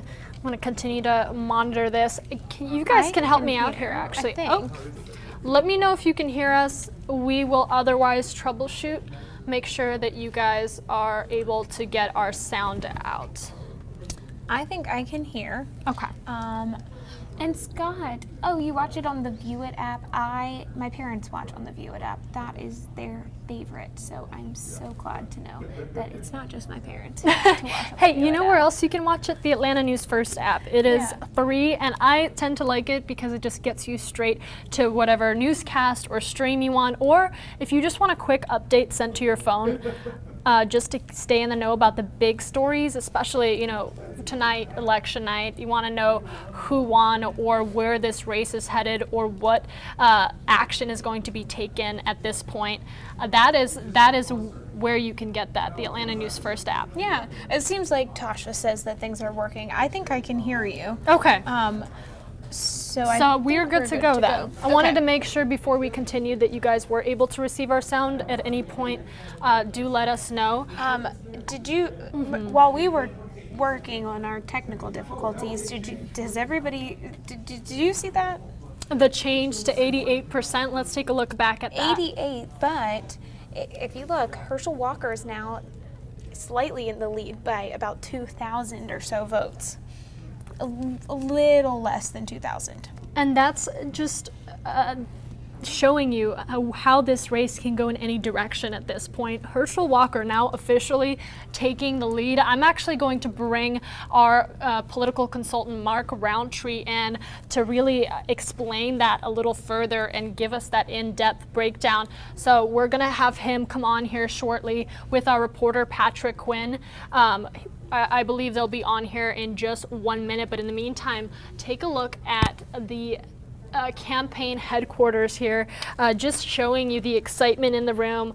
Clearly, both sides still very confident in their candidate, and that is an energy that has been consistent despite how much this margin is changing, you know, with one candidate leading ahead by less than 1% and then another one taking over. Right now, Herschel Walker in the lead, leading by a couple thousand votes, but 88% of votes now being counted, a lot closer than we were at just a couple hours ago when we first started this stream. So right now what we're going to do is we're going to break down a little bit of that, but I'm going to show you the size of the lead here. You can see by this visual just showing you the amount of votes that did contribute to Walker's now a couple thousand vote lead. And really, as more of these votes come in, you'll start to see those bubbles either grow bigger or shrink, and that's going to reflect that number that you see on your right-hand side and really show you where this election could be headed.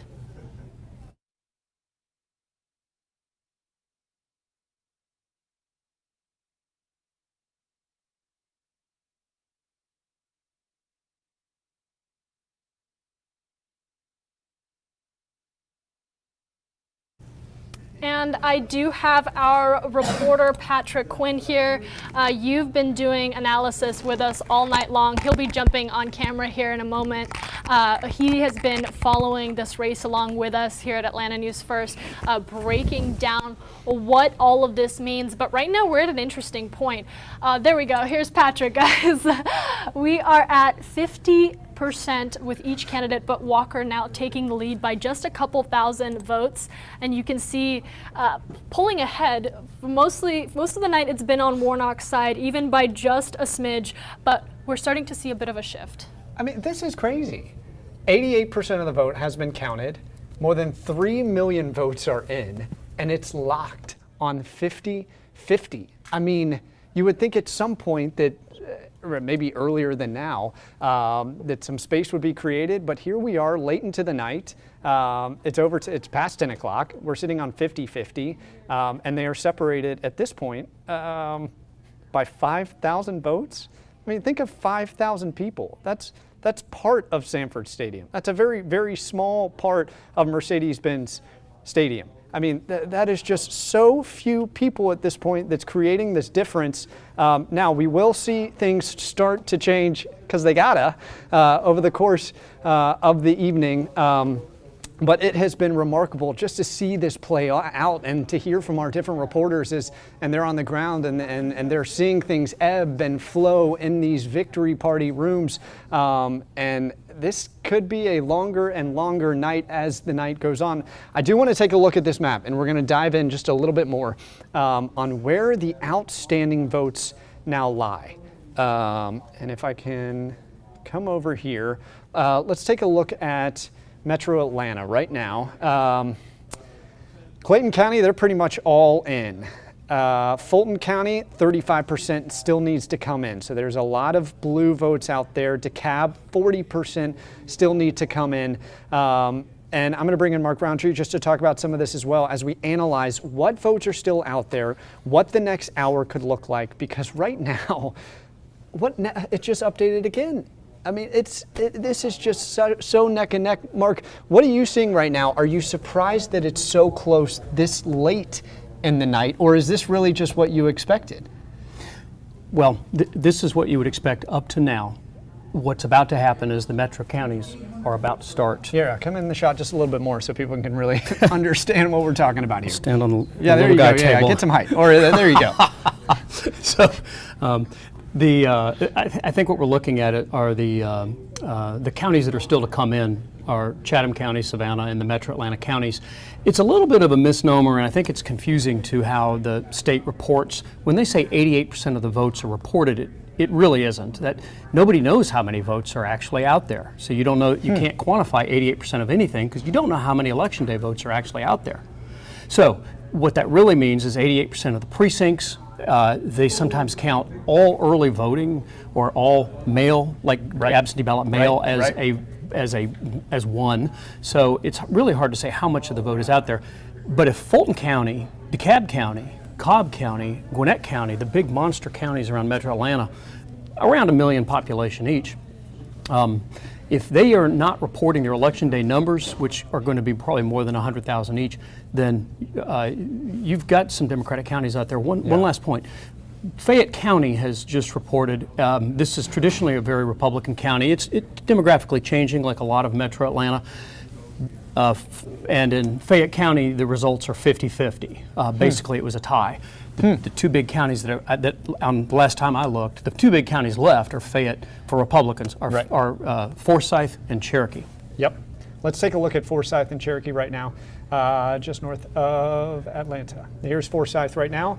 99% of votes there are counted according to this. 65%. 34% for Warnock, and this was, well, I don't have my paper in front of me. This was one of the counties that I looked into before, but so when you see this spread, let's get back to Forsyth, sorry guys. Forsyth, here we go, 65-34.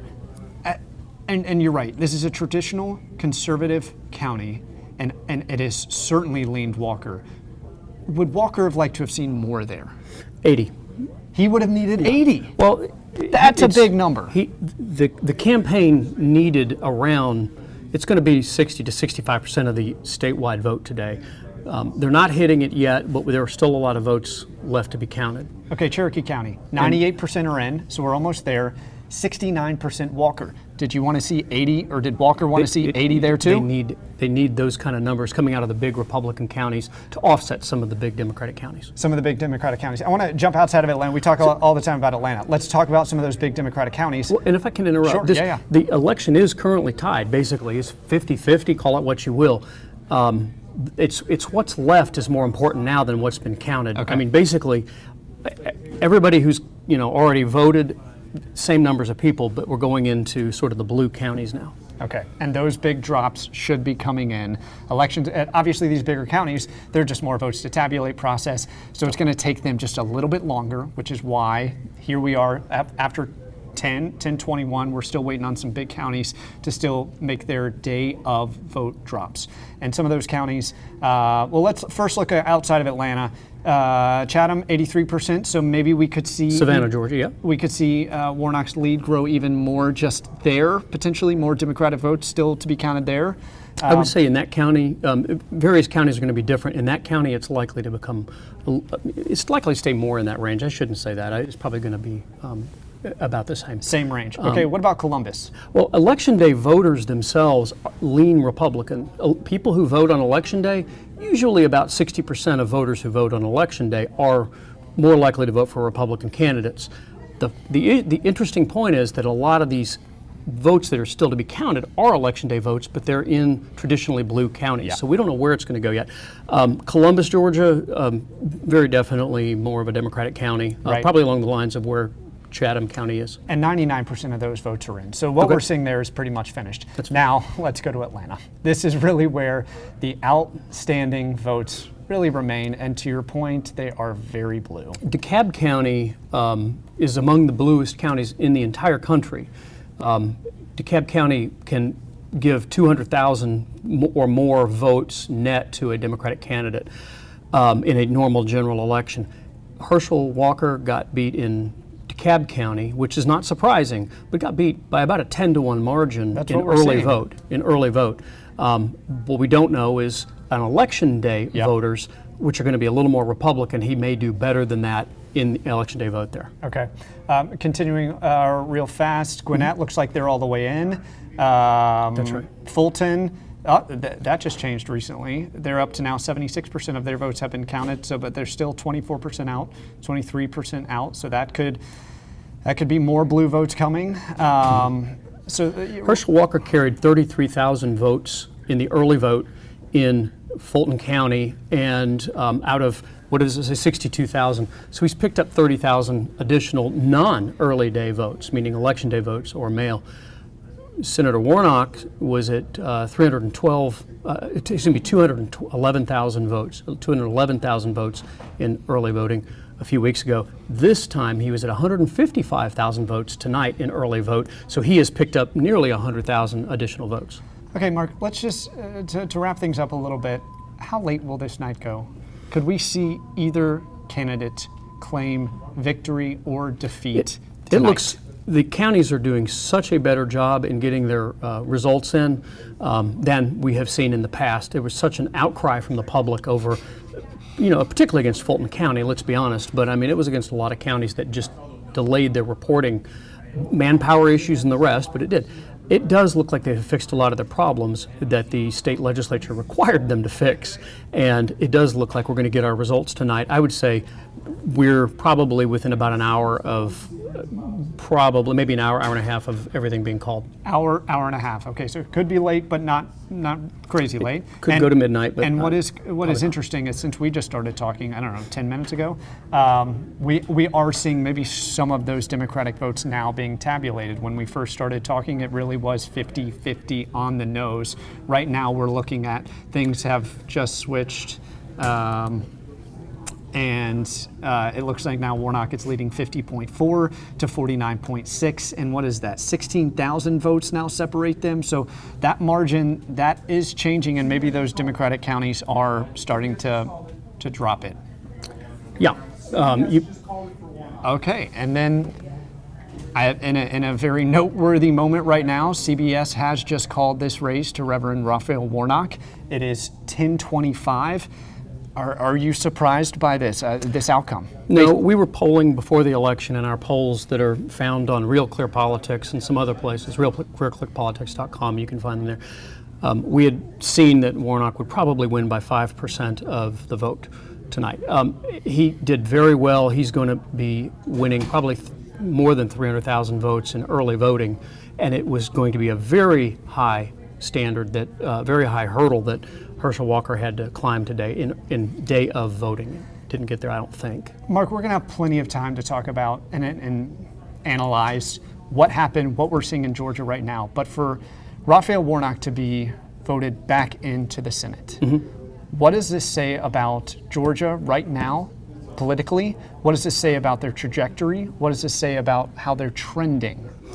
That is the best question of the night, I think, that is left. Georgia just re-elected entirely a statewide suite of Republicans. No Democrat won any election statewide in the state of Georgia other than this now U.S. Senate race, which required a runoff to win, by the way. It is probably a one-point Republican state, but if there ever was a purple state in the concept of a swing state, it's now Georgia. This is the absolute ground zero. This is the state now. Of all 50 states, this is the state that's going to be the closest, going back and forth between Republicans and Democrats. 2024 is just around the corner, and it looks like we are seeing some images right here, blurry as they are. I'm going to guess this is the Warnock victory rally. It looks like we're seeing some celebrations starting to happen. And this is just the beginning, I am sure, for a long night for that party right there. Again, if you've just missed it, just within the last couple of minutes, CBS has now called this race. Raphael Warnock, he will hold his seat in the Senate, re-elected. It's close. 92% of the votes have been counted according to the Secretary of State's office.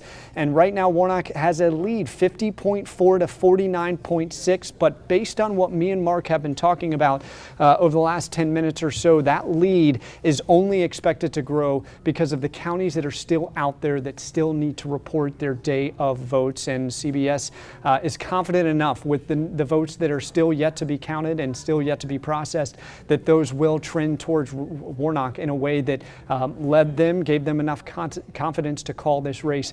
Reverend Raphael Warnock headed back to the Senate.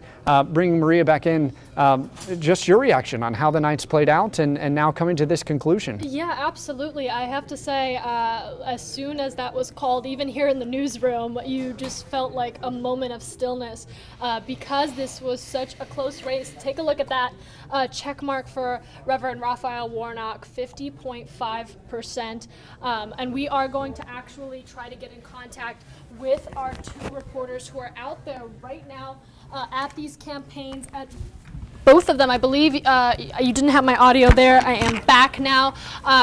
Calling this race, CBS projecting Raphael Warnock, CNN now also calling for Reverend Raphael Warnock, and I believe AP also joining that call. So several now organizations calling the winner of this race, Raphael Warnock, expected to win his re-election now.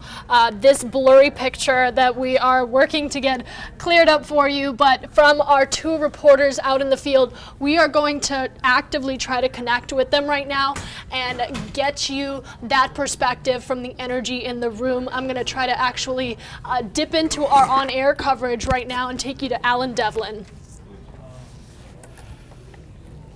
Warnock will be the incumbent winner of this runoff election. But let me stop doing all the talking. Let me step out of the way.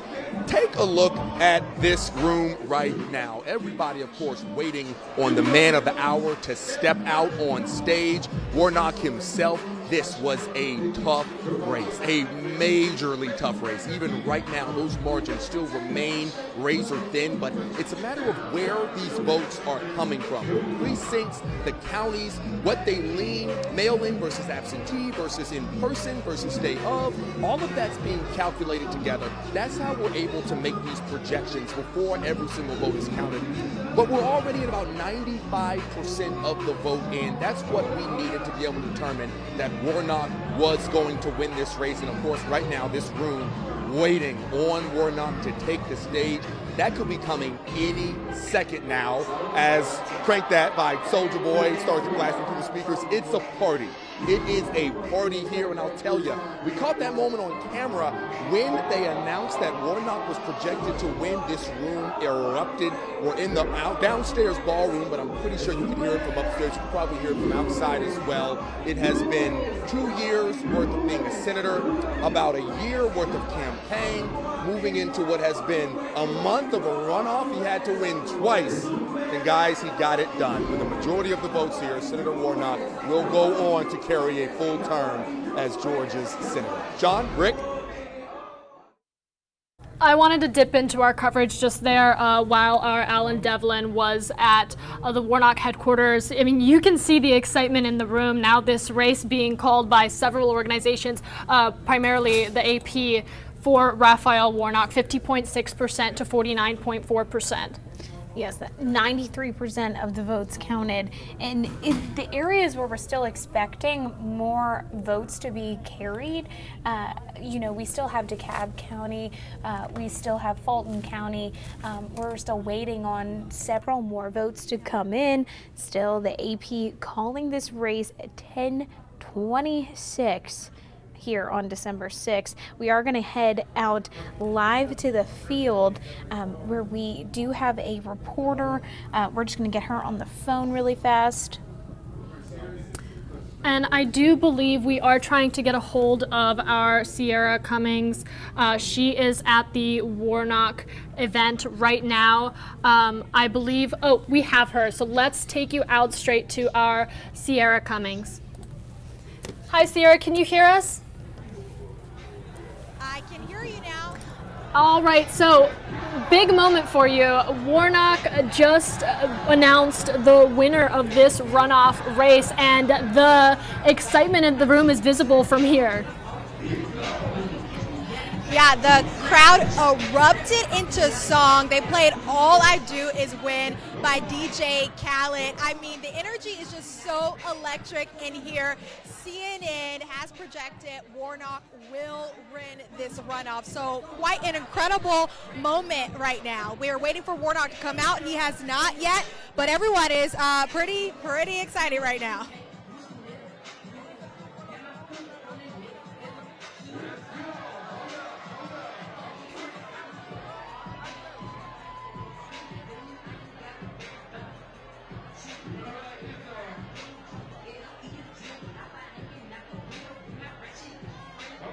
Confirmed celebration victory. I mean, it was a little bit of a nail biter here for the last few hours. We saw somewhat of a seesaw. Warnock up, then Walker up, back and forth, back and forth.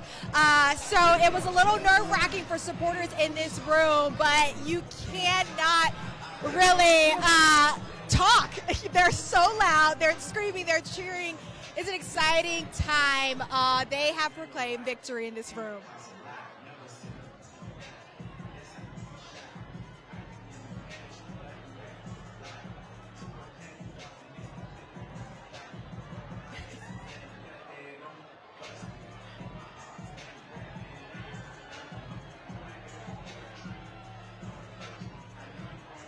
Yeah, that's a really big deal. The song choice and the dances. I don't know if you guys know the swag surf.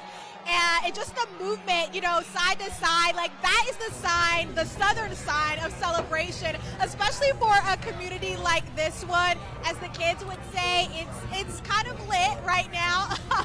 It's a big deal for these supporters. They are dancing, singing, cheering. I've got to yell over them. It is a significant moment for this audience tonight. And I got to get a little serious. You know, this is a big... really making it clear what the next several years in the U.S. Senate are going to be like for Raphael Warnock. We've already seen some of his work through his first term, now his going into his second term. What could this mean for Georgia in terms of the economy and abortion and other voter issues? Well, you talked about his first term, and we saw that he championed lowering the cost of insulin, plus he signed on to the infrastructure bill. But yeah, healthcare is a really big deal for him. This is somewhat of his main focus, his platform. So this is an exciting time for supporters of pro-choice, things of that nature. Now, it's worth noting Warnock in just 2 years has had 4 different election days if you're counting in the runoff. So now he's officially in, will serve that 6-year term, and he doesn't have to worry about another election for some time now. Sierra, thank you so much. I know you have some partying to get back to. No, I'm kidding. I know you have a lot to follow, including that speech that we hope will come soon from Raphael Warnock. We'll be checking in with you for that. All right, stay tuned, guys. Let's take a look back at this page. Now, some people I'm starting to see saying, you know, this is still so close, there's still room for legal challenges. You know, 94% of the votes counted. But really what was a lot of these political analysts, the AP, was looking for was which candidate was going to take the lead over 1%, over that 50% mark as well. Yeah, and you know, certainly there's still more to be done tonight, but once that race is called, the celebrations start happening. That's, you know, that's what's happening tonight, and I'm sure there will be a lot that we'll have to follow up on tomorrow.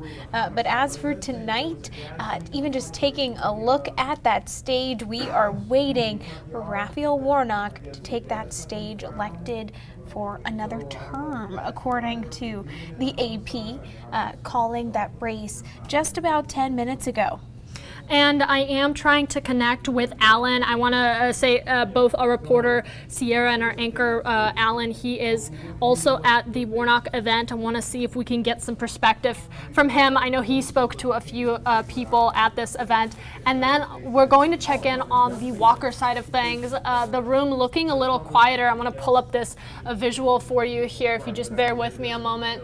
But still, nevertheless, important remarks expected from Herschel Walker. That stage still lit up as we expect what could be a concession speech. It could be his thoughts on this race and his campaign, a reflection. Really, it's anyone's guess, but what a lot of people are hoping for is that he does make a statement. Well, and we did hear from Gabriel Sterling with the Secretary of State's office earlier tonight, even when they were just first starting to tabulate some of the votes, and he really called on the second place winner, as he called it, to give that speech, to concede. And you know, this might be something that we're looking forward to. We still don't know exactly if and when Walker will take the stage, but we do have Alan Devlin, one of our anchors. So let's see, we do have Alan here with us. Alan, do you hear us all right? All right, and I believe we can hear you. So a lot of excitement in that room. We just got off the phone with Sierra, actually, who commented on how, you know, there was a wave of confidence throughout the night that Warnock was going to bring this home, and that confidence has just been solidified for his next term in the U.S. Senate. About just the numbers, looking at the numbers, looking at where these votes are coming from, and even though it was a teeter-totter all night, the Warnock campaign, I should say, was very confident in where the votes were going to turn out when we got to this point, where we're now at 94, 95%, 96% of the votes coming in. Of course, CBS projecting Raphael Warnock the winner, as you may as well already know, of course. This room electric right now. It is an all-time high of excitement because it's been 4 campaigns in the last 4 years for this Warnock team where they've had to win 4 times in a row to keep the seat for just 2 years. It's 6 years usually for a full term. He has never served that. He was never given that. This was a special election to fill in, to go against Senate appointee Kelly Loeffler back in 2020. He won that. He only got 2 years. So this is a massive win for Democrats on a national scale, a massive win for what is usually in a red state for Democrats here locally, and of course for the Warnock campaign team who managed to make this happen against all odds, being in a red state, but getting it done, even as Republican Brian Kemp wins the highest seat in the state. So you've got Republican voters going out to vote, voting for Brian Kemp, but then a lot of them checking Raphael Warnock to give him a lead majority of the votes over Walker, which is incredible to think about. They said, as a Republican, I can't vote for Herschel Walker in this race. I'm going to vote for Warnock. That is how you see this split ticket where the senators are going blue and the governorship continues to go red. That's politics in Georgia right now. Well, Alan, this is Abby talking. Just scanning the room, we saw several college students with Morehouse shirts and sweatshirts on. Tell me, who is there and who is celebrating? Are we seeing people of all ages, all backgrounds? It is all over the place, not just ages, backgrounds, races, religions, ethnicities. We're talking about on a geographical scale. I've spoken to people from California. I've spoken to people from Chicago. They're all here in this room celebrating this Warnock win because this has been a nationally watched race. Everybody's paying attention to this, not just us here in Atlanta News First, not just us here in the Metro, not just us in the state of Georgia, not even just in the Southeast. The entire country is watching this because now Democrats have a 51 majority lead in the Senate. They are no longer in need of Vice President Kamala Harris's vote to break a tie. There is no tie. If all the senators on the Democratic side want something, they can pass it through now. And it's because of this race, Nevada, Arizona, and even Pennsylvania. All those races went for the Democrats in their favor. And what you get now is the last domino falling here in this room And you talked about the Morehouse students. They're up there on the stage right now. I spoke to them. I interviewed them earlier. Some of you guys may have heard them at 9 o'clock on Atlanta News First. We showed some of their interview on TV then.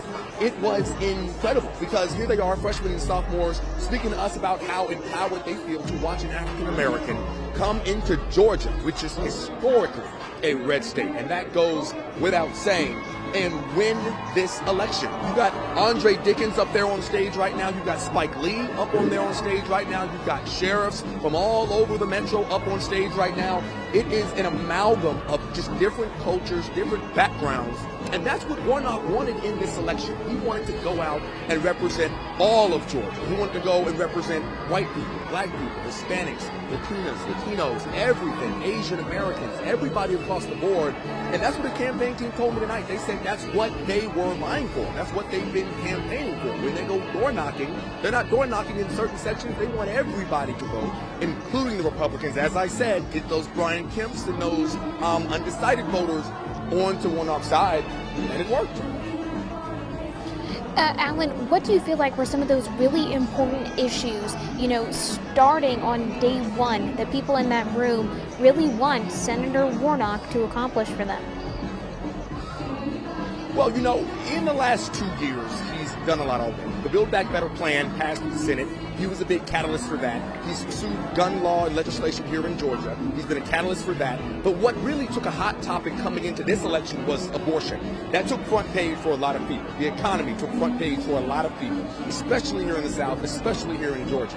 So what Warnock's been running on, and a lot of Democrats have been running on the national stage, is those topics. Abortion rights in the economy. So what do you have there? Warnock wants to give women the right to choose. That is what he wants. Of course, his challenger, who is now who has lost this race, Herschel Walker, he wanted the opposite. He wanted a pretty much nationwide ban on abortion, with very, very few exceptions. There are a lot of people who support that. There are a lot of people who don't. But for Warnock, it has been about being someone who listens to both sides and really tries to give everybody what they want. I know it's impossible in this world of politics. It's much easier said than done. But for Warnock, he really wanted to run on those key facets and then continuing to push Joe Biden's agenda through Congress, continuing to push Joe Biden's agenda moving forward for what will now be at least the next 2 years of Joe Biden's presidency. And then what will then turn into a run in 2024 for the presidency. We will see if that remains Democratic or if it goes Republican. But Warnock's going to be here for the next 6. This race, this win tonight secured him 6 more years of building on what he has already been building on for the last 2 years, which is a very, very, let's be honest, a very short amount of time to be building. I'll tell you what, I do believe I just lost you in my ear. I just heard my phone click. So I am going to end the conversation there because I just lost the communication there. So you can hear me, I can't hear you. But Abby, Maria, it was a pleasure speaking with you tonight. I see you calling me back right now. Maria, can you hear me? Can you hear me? Alan, that was a fantastic way to save that. I appreciate you. I just wanted to thank you for, taking us to this scene, that excitement in the room, and sharing a bit of that with us. We'll be checking in with you closer to when we expect the Reverend to speak. Absolutely, and that should be any minute now. So as soon as he does, I'll notify you guys at the station, in the studio, and we'll let everybody, all of our viewers, see whatever he has to say. I'm sure it'll be a lot of elation here in this room. Fantastic. Thanks, Alan. All right, so I wanted to take you back out to some of the reaction that's starting to pour in. Senator John Ossoff saying Warnock wins. Picture of the senator who will now, is expected to seek another term, another few years in the Senate, representing Georgia. Yeah, and we are, monitoring some of social media pages. Haven't seen anything from Raphael Warnock just yet, and Herschel Walker. We still haven't seen any tweets out of his camp just yet. Governor Brian Kemp, we're still also waiting on him. Last update was about 12 hours ago. So we are continuing to monitor that. Now, Abby, I'm going to step away for just a moment. I want to see if we can get our Emory professor. He is a lawyer. He can give us possibly some legal analysis, because there's still an argument to be had where this was a close runoff race, you know, and just to see legally what the future might hold in terms of any challenge to this outcome.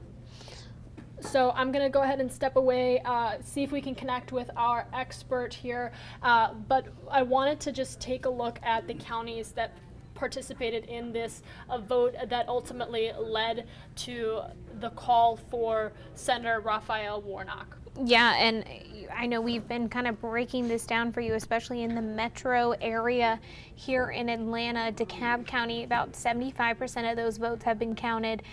Still, those votes are still going to come in. Cobb County, about 88% of those votes have been counted. Fulton County was another area we were looking at. Let me see if I can find that one for us. About that one, most of the votes have been counted there. So that is something that we are going to be looking at. I also want to take you guys live out to Walker's camp, Herschel Walker. We're still waiting there as well. This is taking a live look out there. We are hoping and expecting that he will speak. We'll take you live when we get there as well. All right, so we are having a bit of trouble connecting with what I was hoping was our legal analyst, just to provide some perspective on the legal challenges that could still be had with a race that was this close. Of course, now we know the AP, several outlets have called this race for Raphael Warnock, but it's not new in the past to have legal challenges that come up, especially in a race this close. So that is something that can still very much be a possibility. That will have to play out, of course, but we will continue to monitor that. In the meantime, I want to take you back to this results page here and just show you this county breakdown. We are going to be hearing from our Mark Roundtree. He's been our political consultant here throughout the night. He'll be joining us at some point later on as we wait for these speeches. Really, the exciting part of the night starts for a lot of you that are watching, a lot of you that tuned in to hear from your candidates. Raphael Warnock expected to speak. Still not clear on if we're going to hear from Herschel Walker. Our hope is that we are. We do, as always, want to hear from both of these candidates who ran a very hard, a very tight race, now coming to the point in the night where we are starting to see where this is going to head. And at this point, that winner being declared as Raphael Warnock. Let's take a look at some of the other reaction pouring in. Yes, Maria, we actually just saw this tweet. Gonna update our Twitter feed right now. Reverend Raphael Warnock posting on his Twitter page just about 7 minutes ago. Thank you, Georgia. We did it again with the words victory, victory, and victory. We still, and I'll continue to update this as well and try to refresh this, we still haven't seen anything coming out of Herschel Walker's camp conceding just yet. We're still waiting to see how that will go going forward. We do have several of our leaders and their pages pulled up, so waiting to hear back from them as well. This is something we've been monitoring on all of our social feeds as well. It looks like Cat 3 saying definitely staying up past her bedtime to watch as this election is called. And people are staying up. I'm sure you guys are staying up. 10:50, that's pretty late, past a lot of people's bedtimes. And I just wanted to say we were able to get our legal analyst on the phone, so I'm going to actually pull that up here, have a bit of a chat about really what the next steps are. We know that this race has been called for Raphael Warnock. What we do want to know is whether there are going to be any legal challenges. So let's bring him on here. If you guys bear with me for a moment, we'll have him here shortly and ask your questions. This is a good time. Drop your questions, your thoughts in the comments. We'll respond to those and just bring those into the conversation, because for a lot of people, this was a very tight race, and we do want to make sure that we go through the next steps. You know, what happens when we all wake up tomorrow as far as this Senate race does go. So we're going to pull him up here momentarily. Taking you out to a live look of the Warnock headquarters, and we'll be back shortly with our analyst.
All right, and while we were trying to connect with our legal analyst, we did catch word that here shortly, really any minute now, momentarily, we will be hearing from Senator Raphael Warnock. I want to make sure we don't miss out on taking you to that full speech from both of these candidates. Whoever does end up going up first, we want to bring you their thoughts, their remarks in their entirety. So we're going to continue to monitor that as this night goes along and stay up with you here.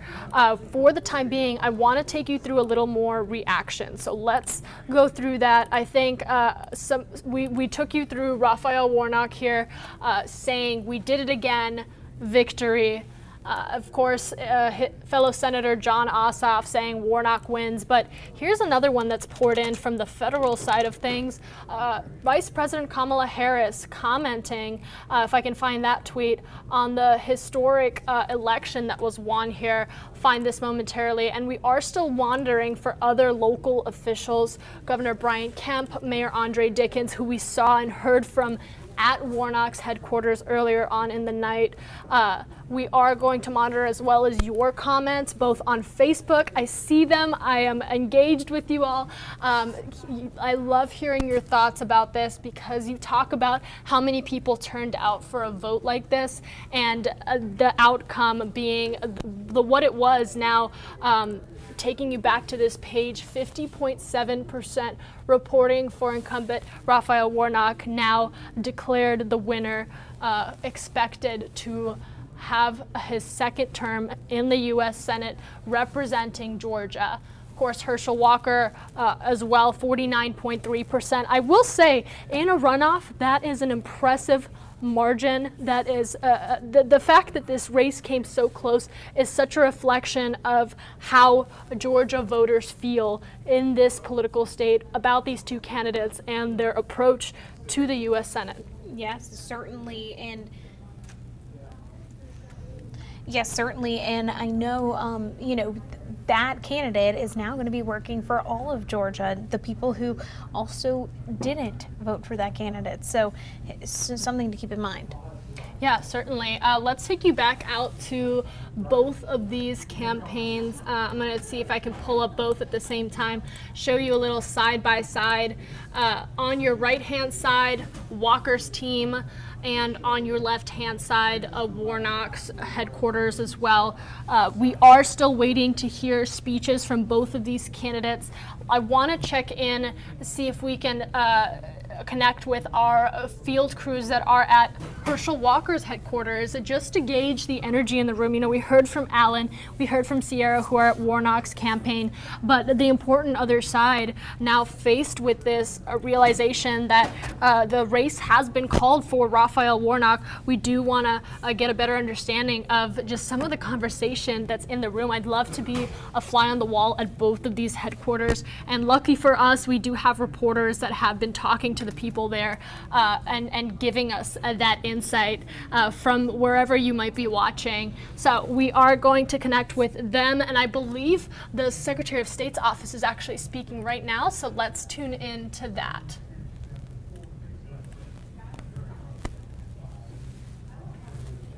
Votes being able to change the outcome as it stands right now. So hopefully we can go to bed a little bit earlier tonight than we have the last few years, and those 159 county election directors and all of their poll workers did an amazing job for the voters of Georgia. Record election day, record early vote, and record use of an absentee in a midterm runoff. So we're happy, we're pleased with the outcomes of not the outcome necessarily of these things. We don't care about that. We care about good election administration, and we had great election administration for the voters of Georgia. So with that, any questions? No? Good. Good night. Go home, guys. Thanks, dude. Yeah. Thanks, fellas. What was that? He's done. All right, a bit of a good night from the Secretary of State's office, Gabriel Sterling, just there saying record turnout for voting, and really an election result that came sooner than past elections. Yes, and he said we can all go to bed tonight knowing these results. And he also wanted to give a shout out to some of those poll workers as well as some of those poll directors for all the work that they put in to today, making sure that everything went fairly smooth. You know, I got to talk to a poll worker at my precinct when I was voting today, just briefly, and mostly what I said was thank you. You know, it's a volunteer thing that they do, and most of them come in on a Tuesday, which is a working day. So you can imagine that if this election voting is important to anybody, it is important to those poll workers. Yeah, certainly. I know that it looks like there might be the press conference is wrapping up, but it looks like there might be a few people headed to the stage over. Maybe we can take a look at that. Looks like more people are kind of starting to line the stage. Is your mic still on? And let me see if we can get, I believe I do see that panelist forming, what looks like a panelist group forming. Let's see if we can get you a closer look. Oh, and I see Herschel Walker, so let's take you to a Herschel headquarters and see if we can listen in.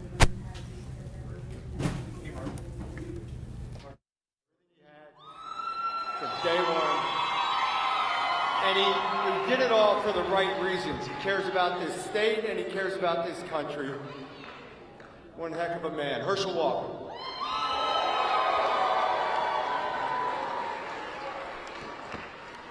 Hello there.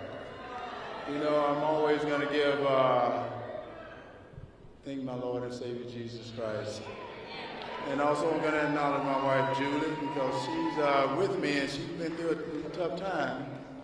But I want to say that I want to thank all of you as well because we've had a tough journey, have we not?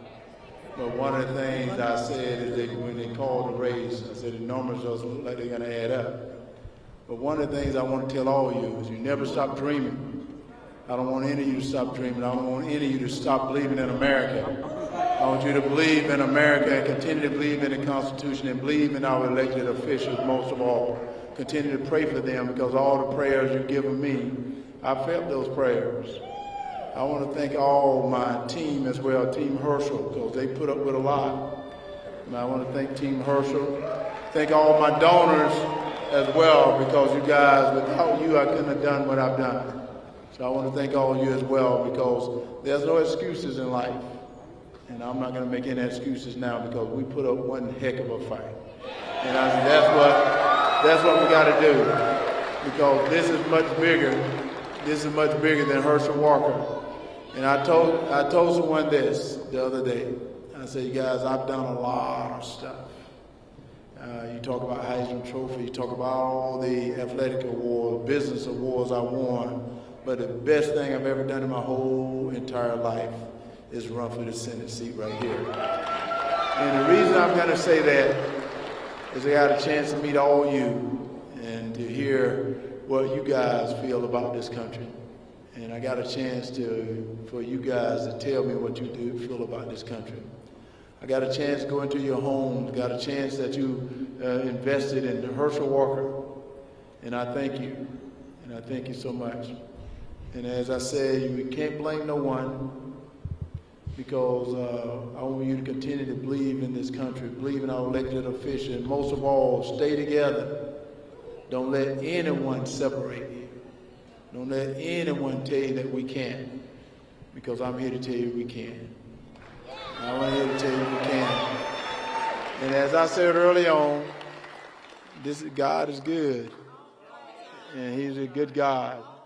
All the time, he's a good God. So I want to say, I'm never going to stop fighting for Georgia.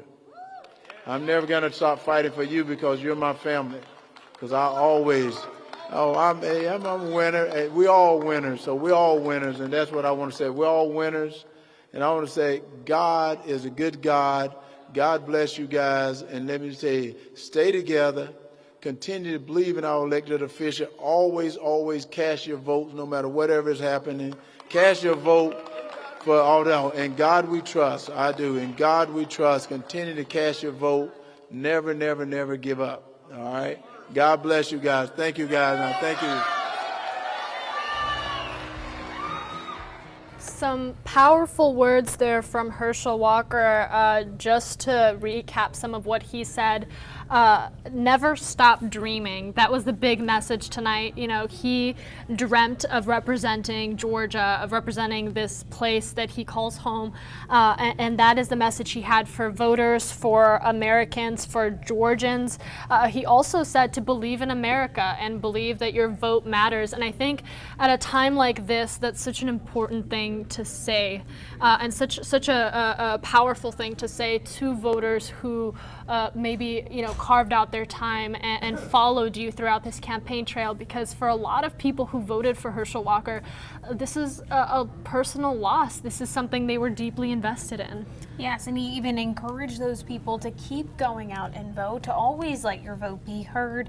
And you heard him also talk about his faith and his prayers, you know, and we know that was really a strong message. A lot of what guided him to want to run for office was his faith. But I will say, you know, there was a part of this speech that was energizing, and that is when he alluded to he's not done. He is going to continue to fight for Georgia. He's going to continue to dream.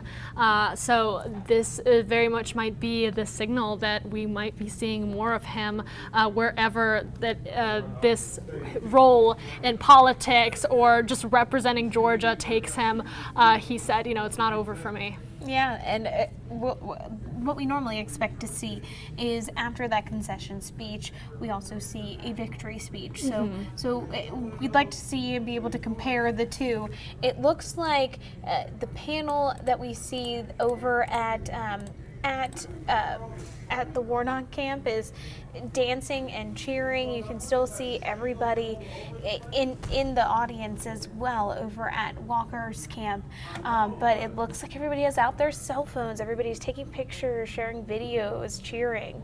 I will say, you know, you look at the crowd at Walker headquarters and they're hugging it out. They're there for each other, and a lot still have smiles on their faces because they ran a good campaign. You talk about 49.2% of the vote going to Herschel Walker. That is a lot of people in Georgia supporting Walker, who is seeking politics for the first time and putting their faith in this candidate that has been chosen to run and represent the Republican Party and represent Georgia in the U.S. Senate. But taking a look back at the votes here, 50.8% to 49.2%, very apparent that Raphael Warnock will be reelected for his second term. Yeah, the Secretary of State's office felt confident, saying we have a winner tonight, because even with the remaining votes, it would make it pretty much impossible. So that's where we're left tonight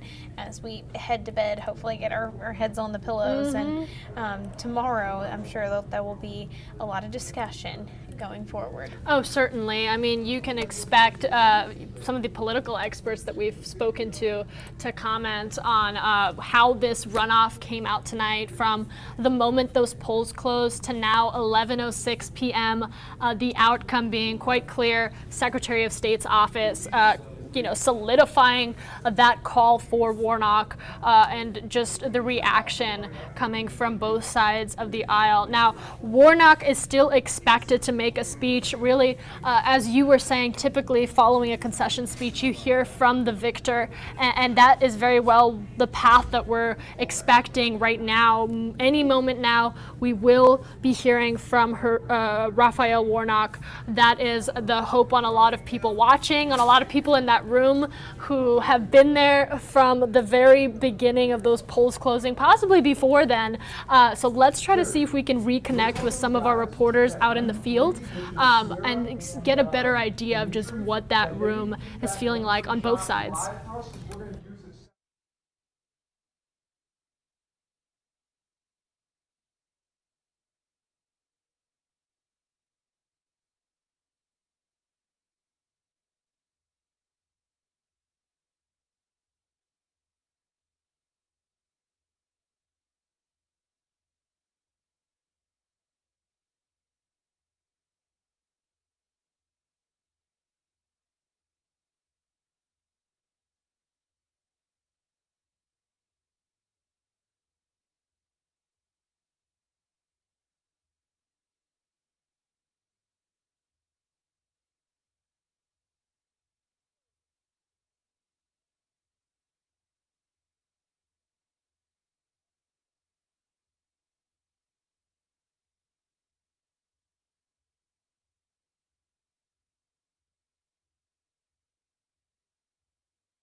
All right, and here's where we're at. I know a few of you are still with us. I want to make sure we let you know about what's coming next, that this is still very much an active and ongoing live stream. We are waiting moments from now to hear from now re-elected Senator Raphael Warnock.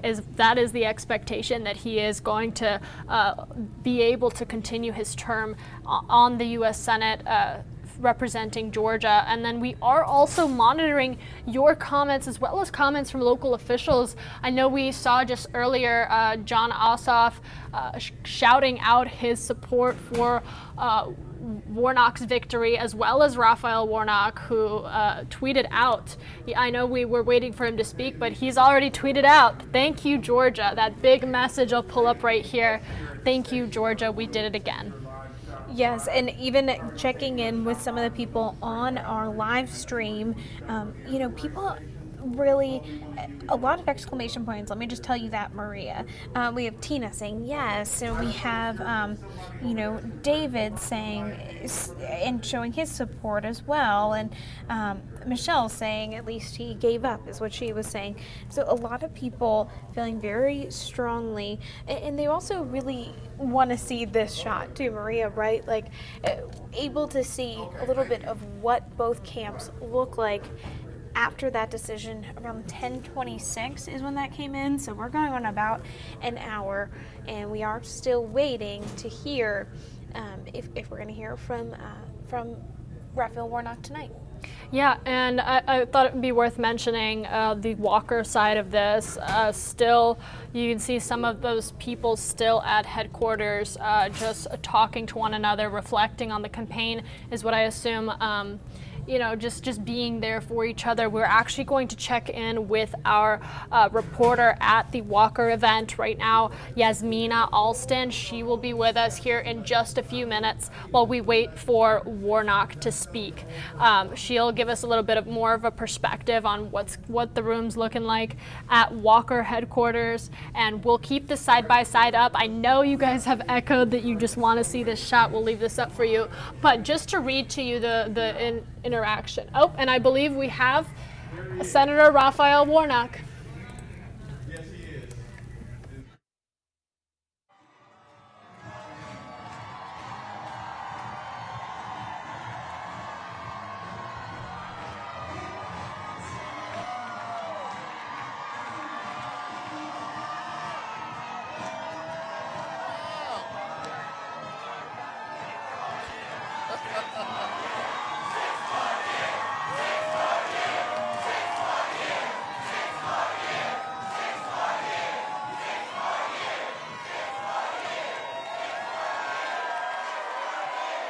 Wow!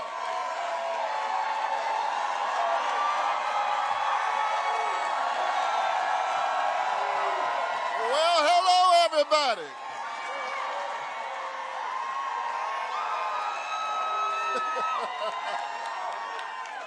Y'all settle down now. Settle down.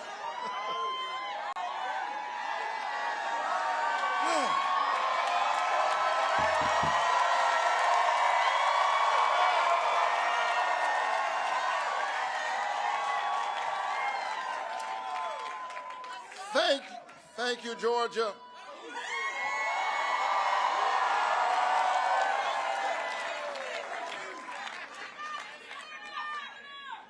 Thank you.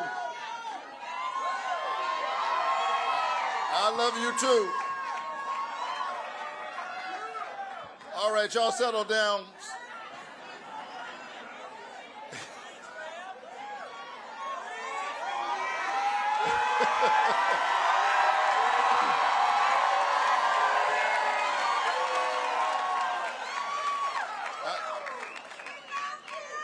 I want to say thank you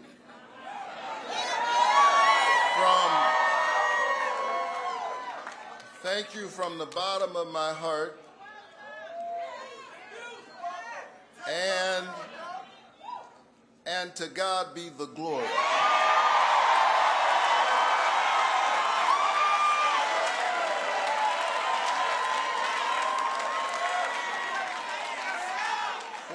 Great things that God has done.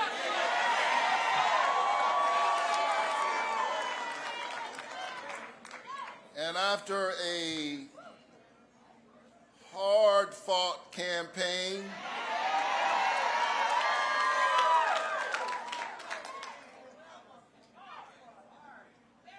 or should I say campaigns, it is my honor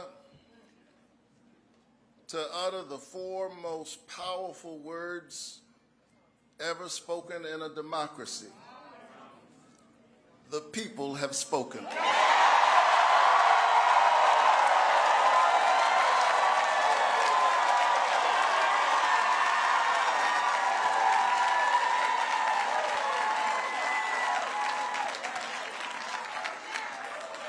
I often say that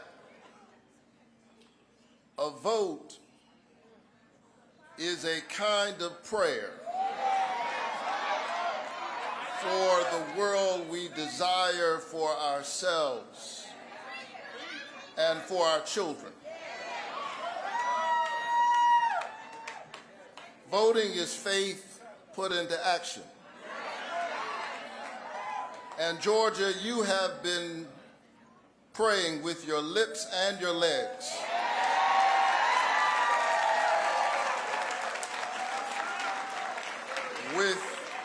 With your hands and your feet, your heads and your hearts. You have put in the hard work, and here we are standing together.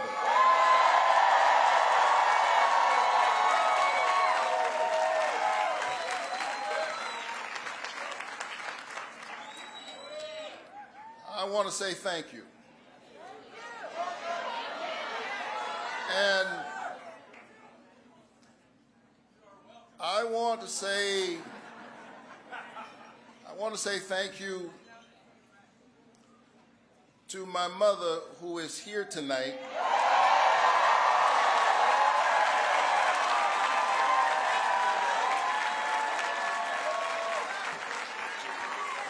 You'll see her in a little while. But she grew up in the 1950s in Waycross, Georgia, picking somebody else's cotton and somebody else's tobacco.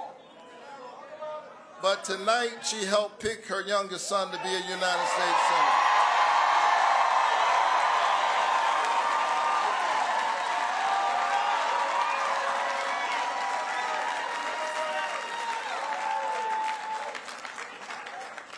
My dad has long passed into the light,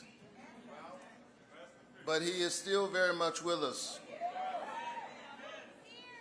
I watched my dad, a pastor and a small businessman, take care of his family by working really hard with his hands and using his brain.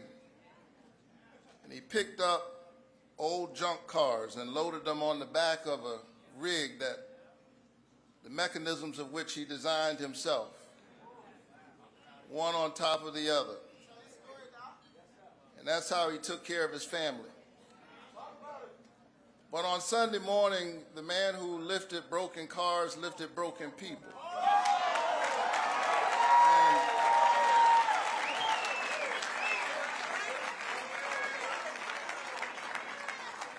And convinced them of their value. I would not be here were it not for them. I am a proud son of Savannah, Georgia. A coastal city known for its verdant town squares and its cobblestone streets. Tall, majestic oak trees, dripping with Spanish moss, bend and beckon the love of history and horticulture to this city by the sea. My roots, like the roots of those oak trees, go deep down into the soil of Savannah and Waycross and Scriven County and Burke County. I am Georgia.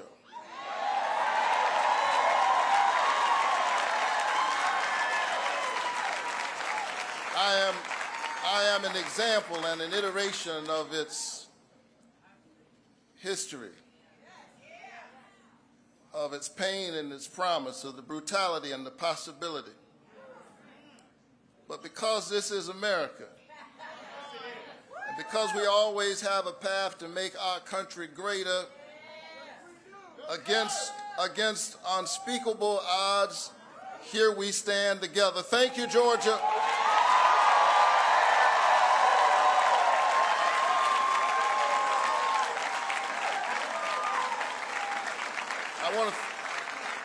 I want to thank my mother and my late father. I want to thank my siblings who are here. I'm one of 12 in my family. Clearly, my folks read the Bible, be fruitful and multiply. Our family was short on money, but long on love, long on faith. And I want to thank my two darling children.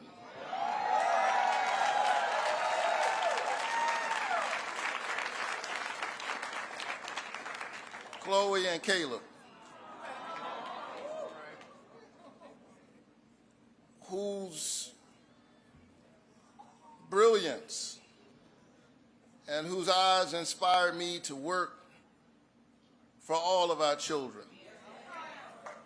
Georgia, I don't want you to miss what you've done. In a moment in which there were folk trying to divide our country, and those forces are very much at work right now, Georgia did an amazing thing. In 2021, it sent its first African-American senator and its first Jewish senator to the United States Senate in one fell swoop.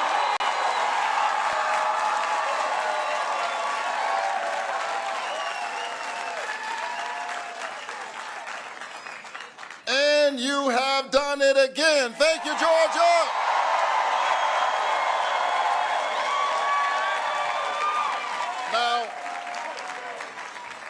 Now, there are those who will look at the outcome of this race and say that, yes, you're right, we won.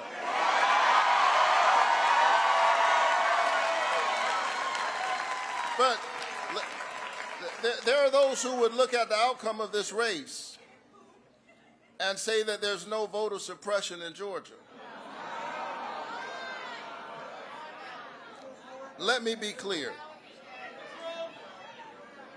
Just because people endured long lines that wrapped around buildings, some blocks long, just because they endured the rain and the cold and all kinds of tricks in order to vote, doesn't mean that voter suppression does not exist. It simply means that you, the people, have decided that your voices will not be silenced.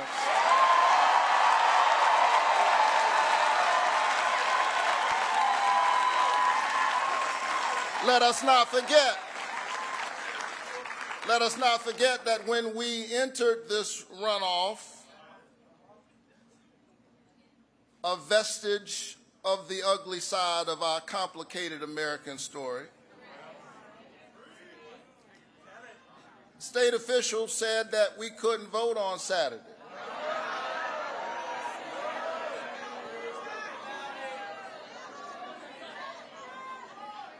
But we sued them and we won.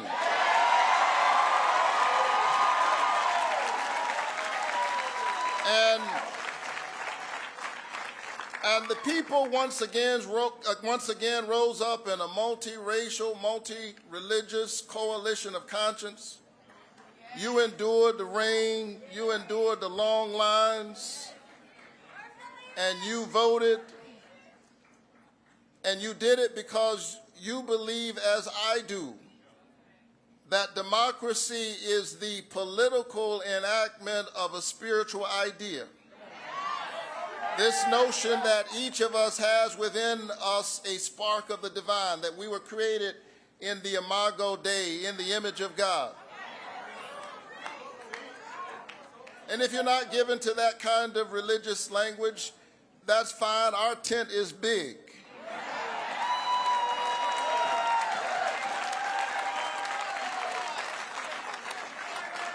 Simply put it this way, each of us has value.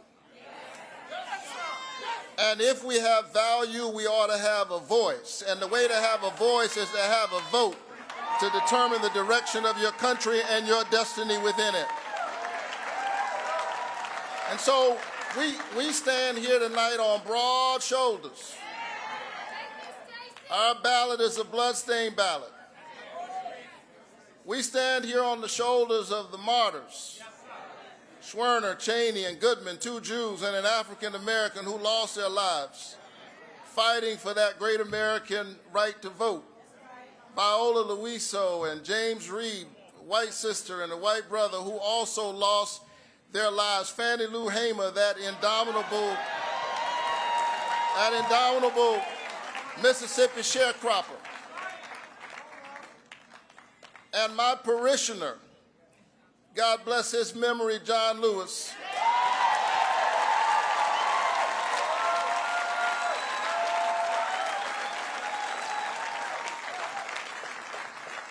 who one day crossed a bridge knowing that there was danger on the other side, and yet he crossed that bridge while building a bridge for the future.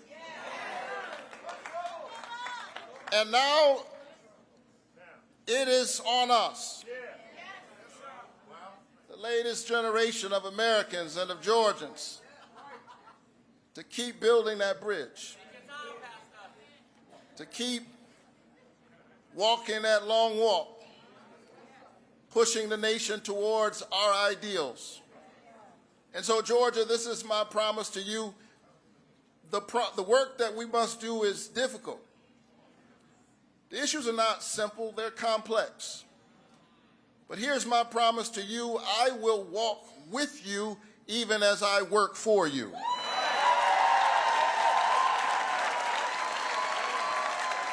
Because here is what I've learned as a pastor. You can't lead the people unless you love the people. You can't love the people unless you know the people, and you can't know the people unless you walk among the people. You cannot serve me if you cannot see me. And so during these difficult days, even as I work on specific public policy proposals and I offer bills and work with my colleagues on both sides of the aisle to get those bills passed, I just want you to know that I see you. I see you parents as you're trying to put your kids through college and through community college and technical college. I see you students as you're trying to make a way out of no way. I see you essential workers fighting for a livable wage to participate in the prosperity that you create for others. Farmers who are an answer to our most basic prayer: give us this day our daily bread, and yet they struggle to hold on to the farm. Farmers, I see you, and I'm here with you. And together we can work through all of these issues. And I want all of Georgia to know, whether you voted for me or not,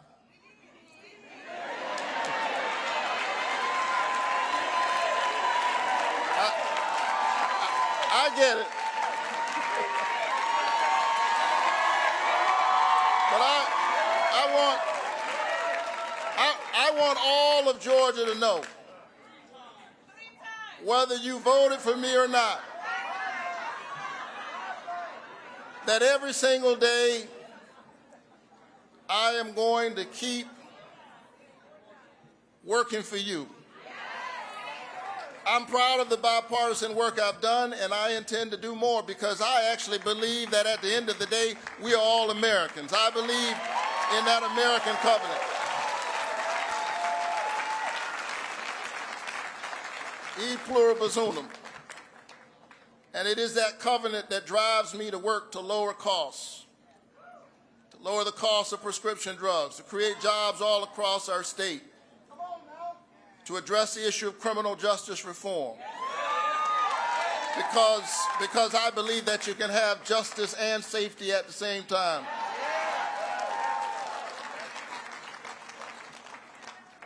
So thank you for this high honor. After a hard-fought campaign, you've got me for 6 more years.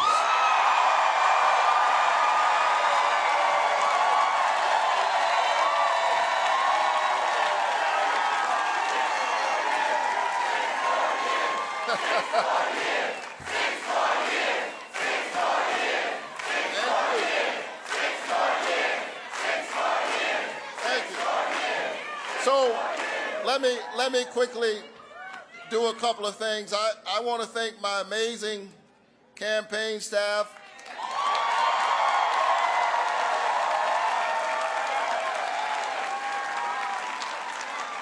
Led by Quentin Folks.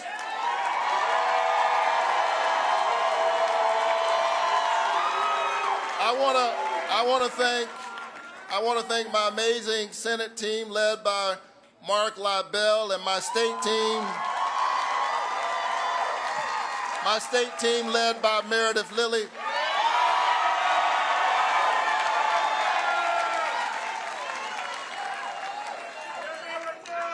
I want to thank Lawrence Bell, who had a crazy idea that I should run for the Senate. I laughed, and here we are. And I want to thank the amazing people of Ebenezer Baptist Church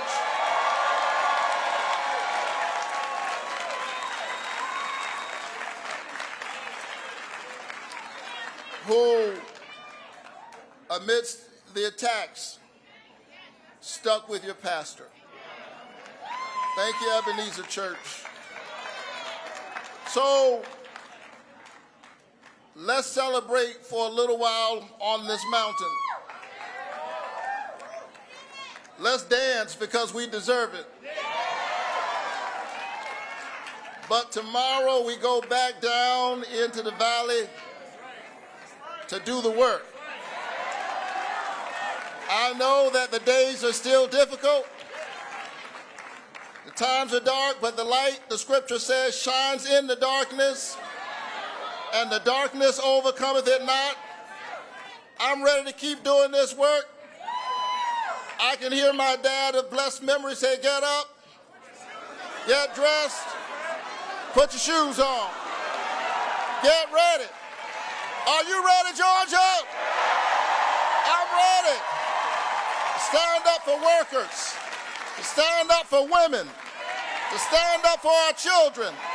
I'm ready to build a stronger Georgia. God bless you. Keep the faith and keep looking up.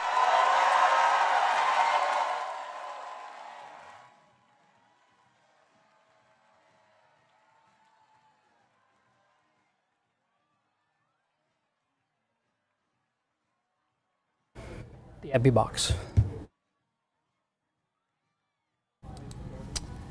All right, so there we have it. Reverend Raphael Warnock. That sounded like maybe a sermon out of a pulpit, many elements of that, but here he is. He's returning to the Senate for another 6 years. Mark, thank you so much for your help tonight, just as we processed all of these votes coming in.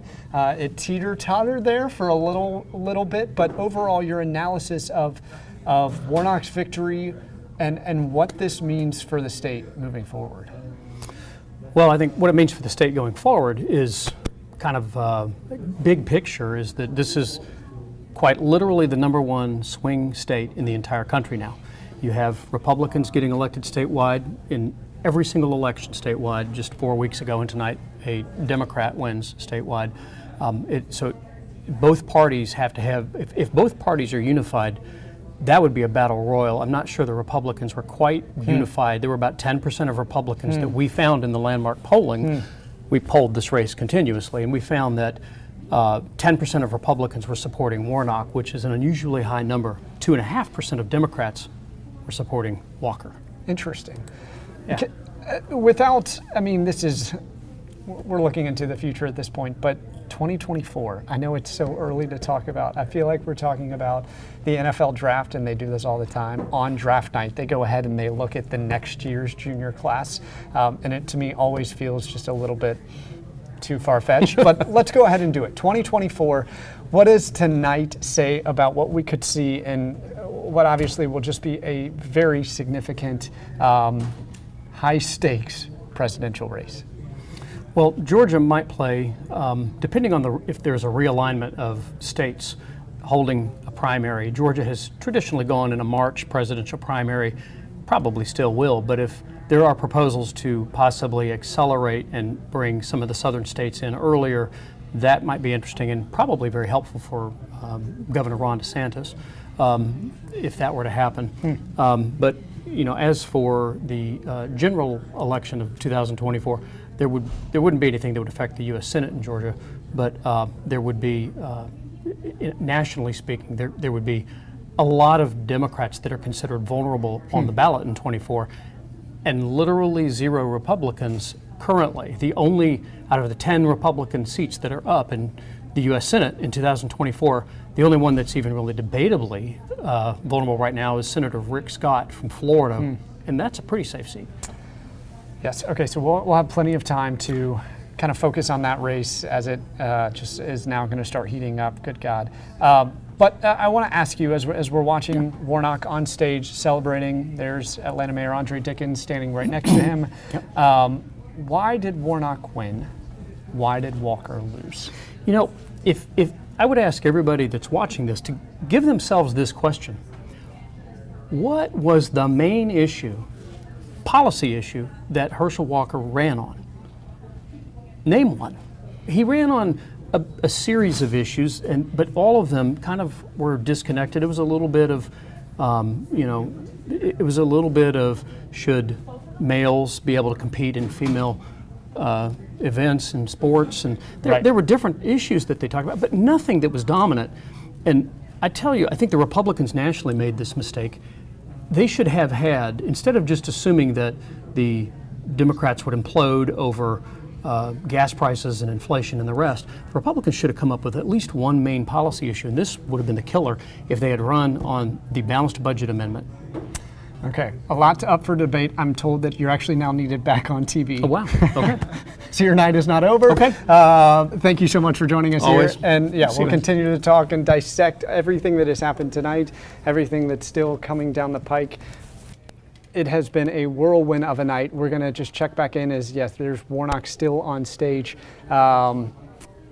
celebrating tonight's victory. But thank you guys so much for tracking tonight with us. It's been a pleasure to be here tracking things from the studio.